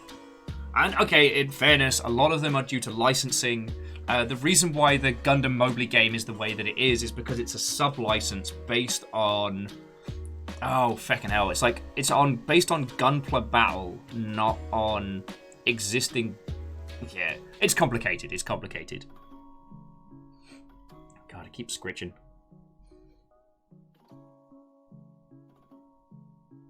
But yeah, so I am always welcome to take recommendations because it's like I've lost my commute time, which is not a bad thing. But it means I'm not really reading as much as I was. I'm not really playing, like, handheld titles. Hey! Whimsy, how in the hot feck are you? What? Oh, and welcome! Come on in, feckin', come on in.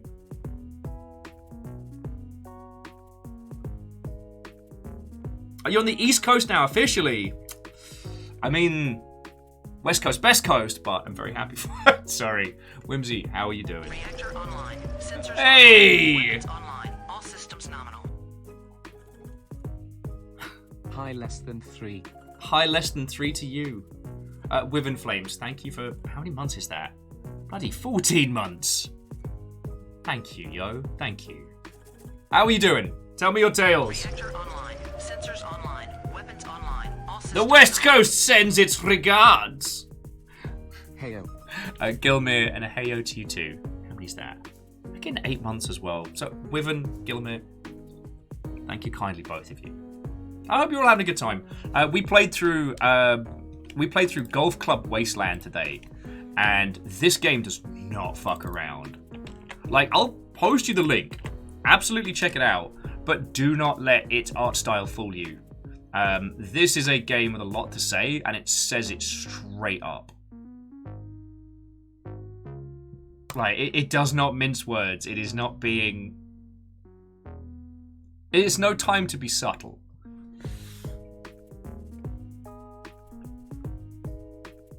But yeah, so, Whimsy, aside from moving all the way over to the East Coast, how have you been? Tell me your tales.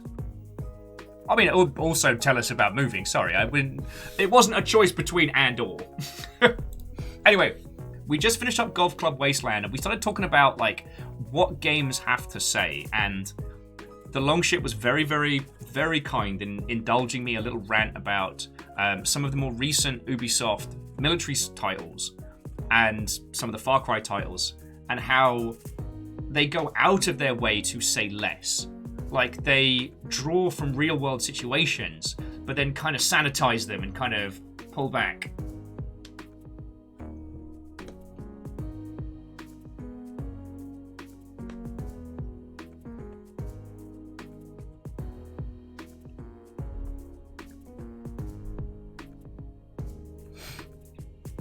But yeah, that's what we were having a natter about. Weirdly, we got onto...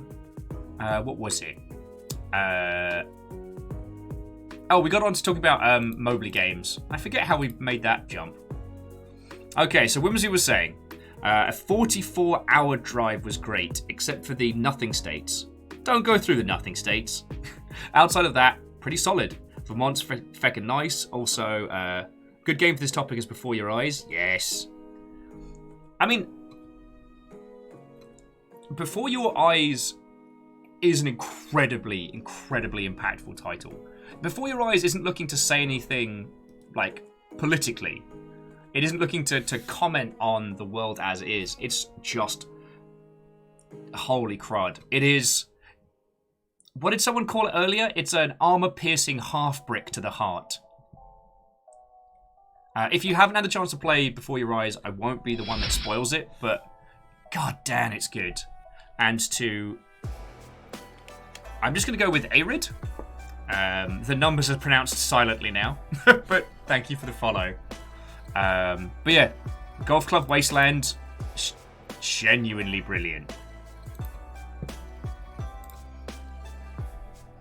As for what else has been going down, like, it's been pretty quiet here. I had a Gundam go missing that was meant to be delivered yesterday and it never showed up. So, well, obviously my immediate reaction is to want to blame some shifty Gundam thief. I have no proof, so I shouldn't go running my mouth on the internet. But suffice it to say,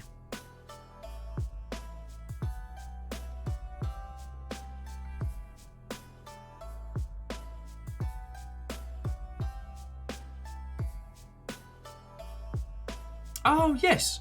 And Lagmeister, I do not disagree. Chris Taylor, hang on, let me just make sure I'm thinking of the right one.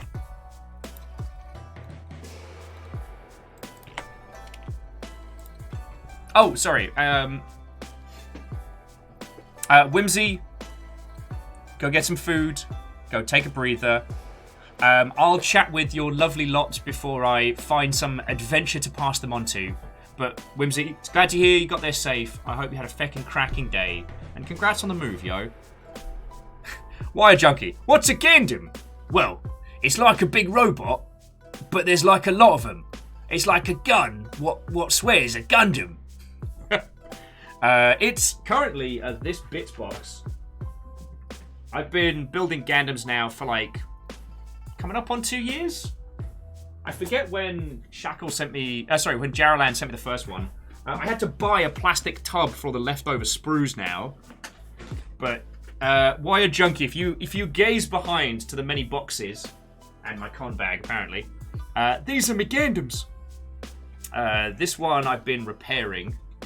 So this is not one of my more recent works, but this guy took a feckin' nosedive off one of the floating shelves, so I've had to repair him.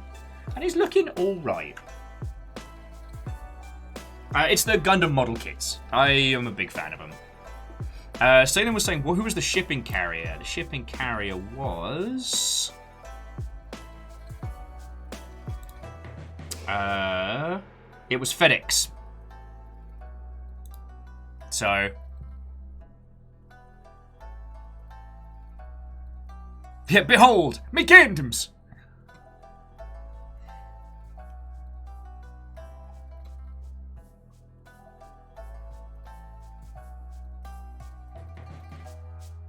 Sadie was saying reasonable chance your package shows up in 1 to 10 days. I mean, according to them, it was delivered without proof of delivery.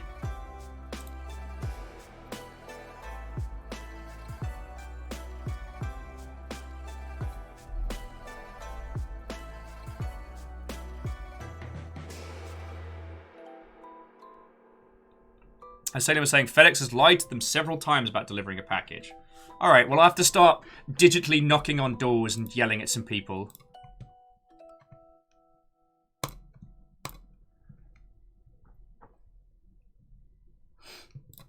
But sadly, it was a Gundam I was very much looking forward to. It was the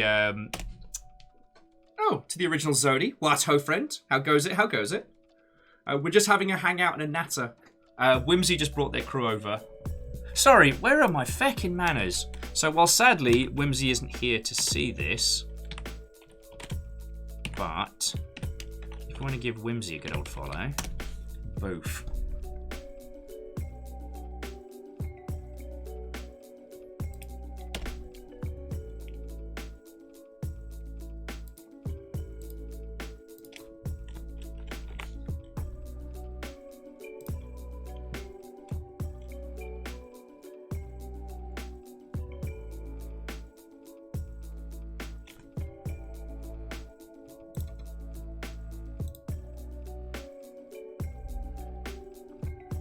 Sorry, where was I?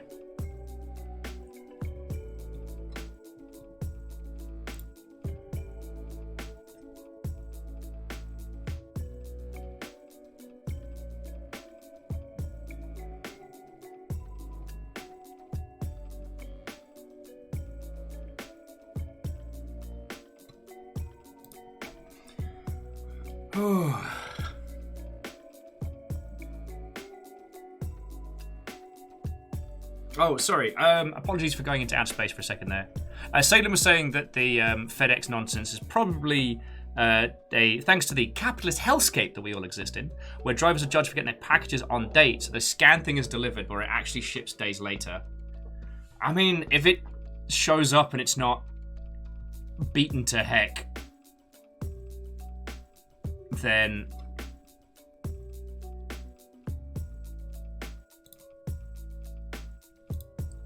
If it shows up and it's not beaten to heck, then I won't be a grumpy crumbum. It's just sad times, bad times, you know?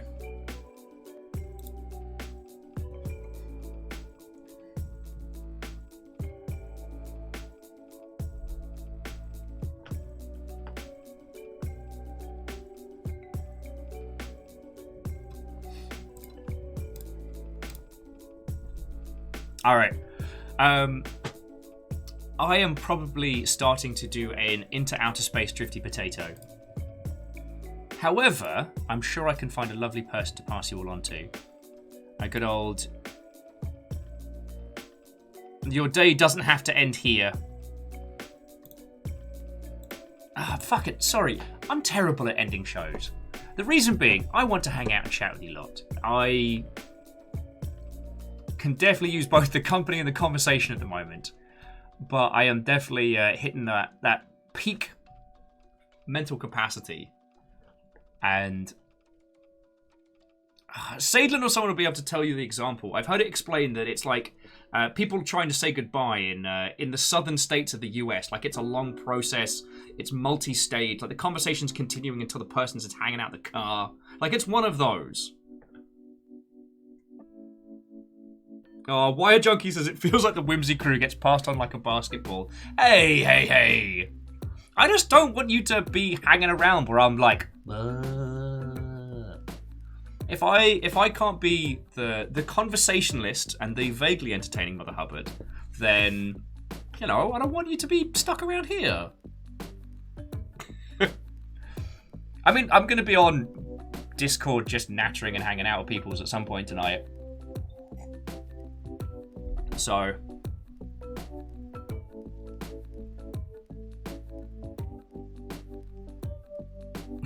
Oh, Stooge says I was just going in for the layup. Yeah, so I can get that slam dunk big raid on somebody.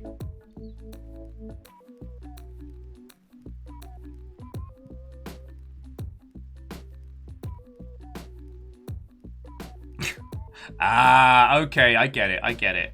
Wire Junkie says that the theme is because Whimsy's been doing like a feckin'...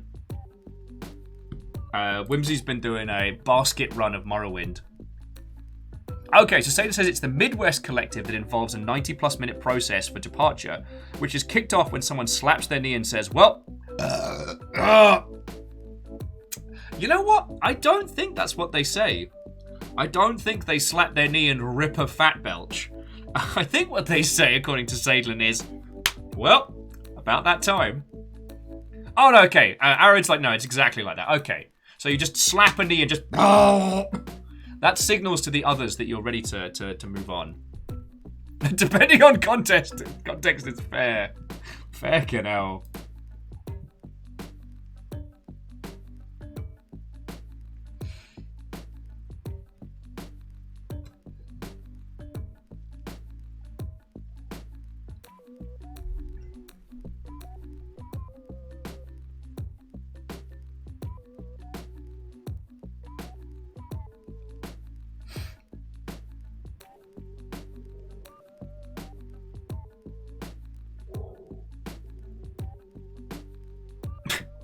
Okay, Wire Junkie says that they should do it more like individuals like themselves in Norway. We just say goodbye in the north here. We just say, have a good day, and then leave.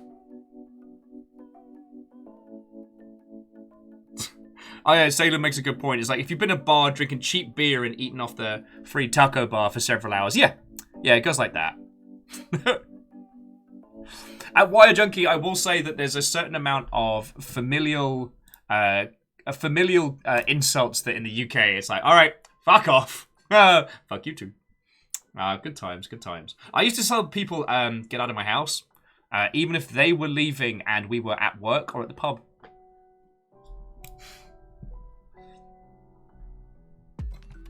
Hell, the only reason I even managed to end conversations with people without it going on for 1,000 years is I like saying to be continued, because it's like, all right, we're not done. There's still banter and fun times to be had. But later.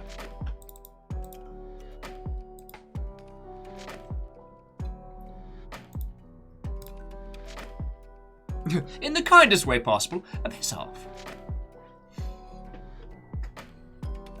But I've also had those great hangouts with friends where it just, you don't want it to. Like, you know you've got to make a move, like, people have got to get the stuff, but the thing that keeps people hanging around isn't like an awkward limpet-style maneuver so much as a, they don't want to leave, you don't want them to leave, but everyone knows they kind of gotta. You know?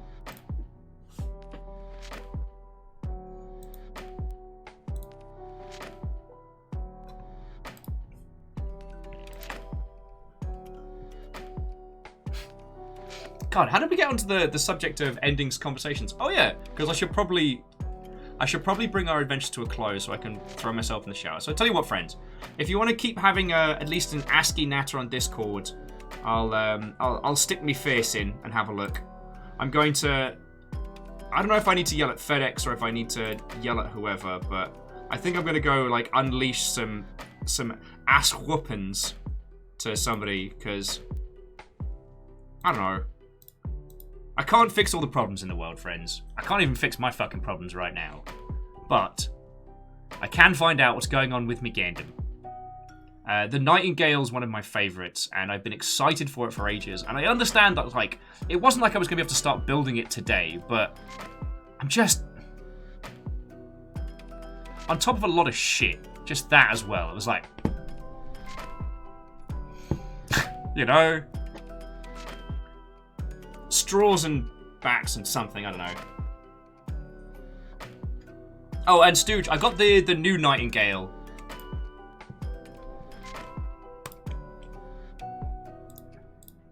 I think it's the HG that just came out. So.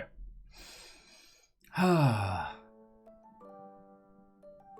waiting for the Nightingale to arrive. But on the plus side, the chances of me buying a 5-foot plastic skeleton on Amazon are quite high tonight, I won't lie. Is it going to go on the balcony while Fiona's away? And am I going to steal her idea and put a fake blunt in its fingers? Yes. Yes, I am. Will I potentially just have it around the house while Fiona's away? Also yes. God, I tell you though, there is a part of me though that's just going to hide away from humanity.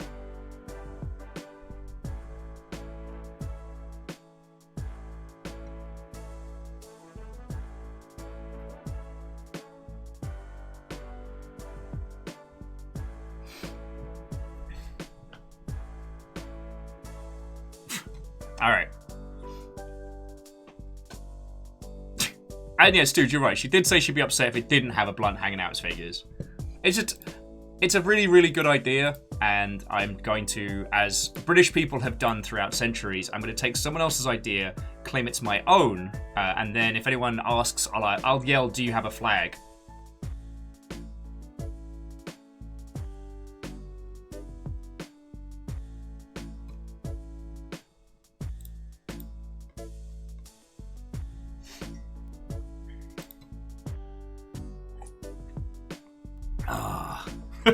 Also, cake or death. Thank you, Zodi. Okay. Otherwise, I will natter at your lovely selves for 1,000 hours. Right. So, friends, tomorrow. Tomorrow, I'm going to be starting Deathloop. Now, much like with other Arcane games, we're going to be looking at like the the quality and the art of it. We're not just going to be running through shooting things as quick as possible, but also Aperios is going to be murdering me sideways. So it will be something of a co-stream. Tomorrow might be a little chaotic, it might be a little all over the place, but touch wood, you're going to be able to see Aperios do me a murder because he's much better at shooters than I am. So I am going to be spending a lot of time either running or not. Okay, now who can I pass you on to?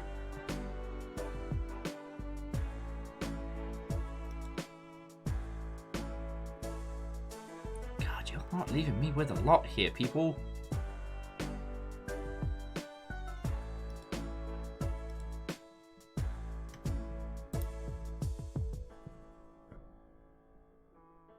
Oh, Moose says, has Aperios played far enough into unlocking invading? Most likely.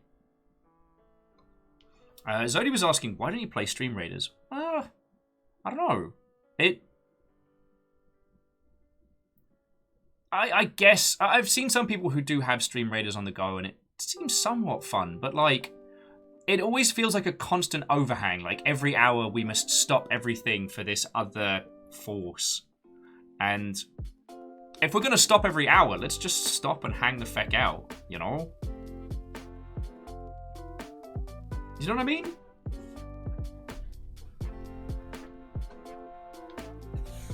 I guess that's my personal philosophies on it. I'm not sure how Stream Raiders makes its money, like as a game, and I'd be curious to as how it does that. And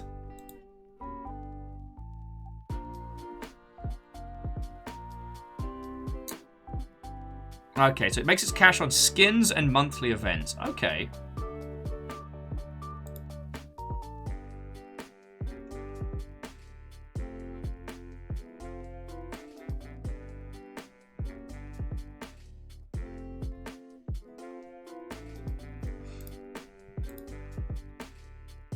Alright, so friendos, I've got two choices for where we're going to go after the credits. So I figured I'll ask you now, and then do credits, so we can get everything going. So, you have a choice between Guilty Gear Strive and Dungeons and Dragons. Guilty Gear Strive or Dungeons and Dragons.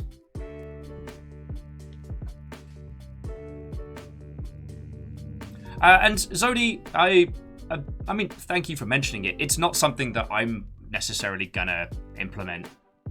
Like, I'm all for like little like side games and stuff, but I don't know. The idea of going through something like today's game and intermittently stopping to play an 8-bit kind of like strategy game whilst, you know, deconstructing how the ultra-rich are killing the planet feels like tonal whiplash, the kind that you need a neck brace for, you know what I mean?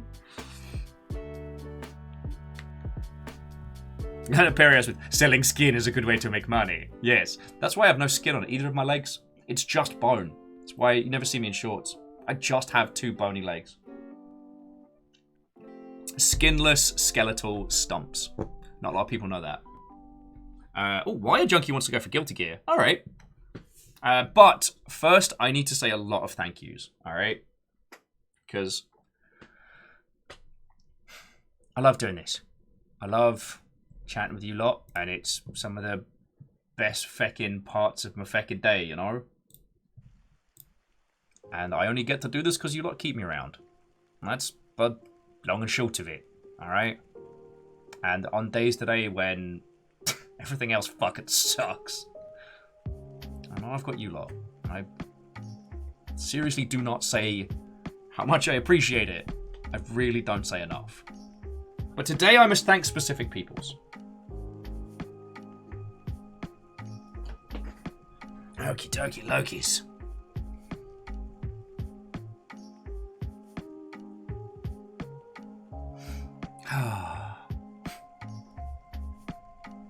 So first up, friends, those of you that yoke bits at my dumb face, I cannot say thank you enough. It's the biggest thing that keeps us going. So to all of you, thank you.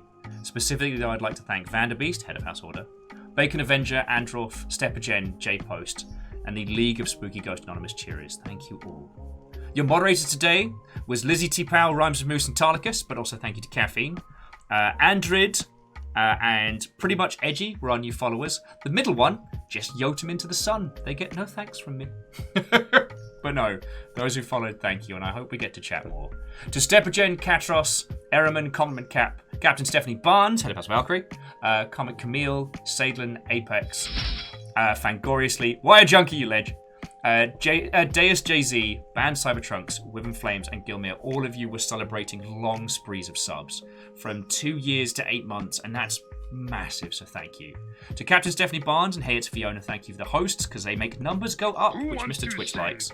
And to Whimsy Shrimp, ET3 Stooge, and Aperios Unlimited, to all of you, thank you kindly for bringing your feckin' raids in, alright? I really appreciate it. You know? I feel like I'm feckin' drowning and stuff right now, and it's... Well, Smallest Waffle, while it probably won't affect things this late in the day, thank you for the host all the same, alright? And Bacon Avenger, that was feckin' cool of you.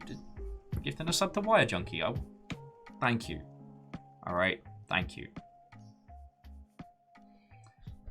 Anyway, Wire Junkie said Guilty Gear Strive, which means I get to introduce you to your new dads. That's right. If you needed a dad, you're getting a new one. You're getting a new one. A new dad! I know this lovely Mother Hubbard from the Seattle area. They're a cracking person and they've always been feckin' lovely to me. So they're just throwing down on some Guilty Gear Strive, having a bloody good day about it. They currently only have 2 people watching. So we are about to bring in 50 Vikings. Sorry, those of you from, you know, Stooges, Aperioses, and Whimsy's crew. You're now press-ganged. Wait, no, that's a British thing. That's very bad. You have been chosen to be part of this Viking raid. Everyone gets a free axe. But those of you from the Longship, you do need to use your specifically issued weapon. If you have lost your issued axe, we don't have any spares because the other ones were given. Voluntold, that's the one. I like Volunchosen. And I just tuned in. I've been doing my best.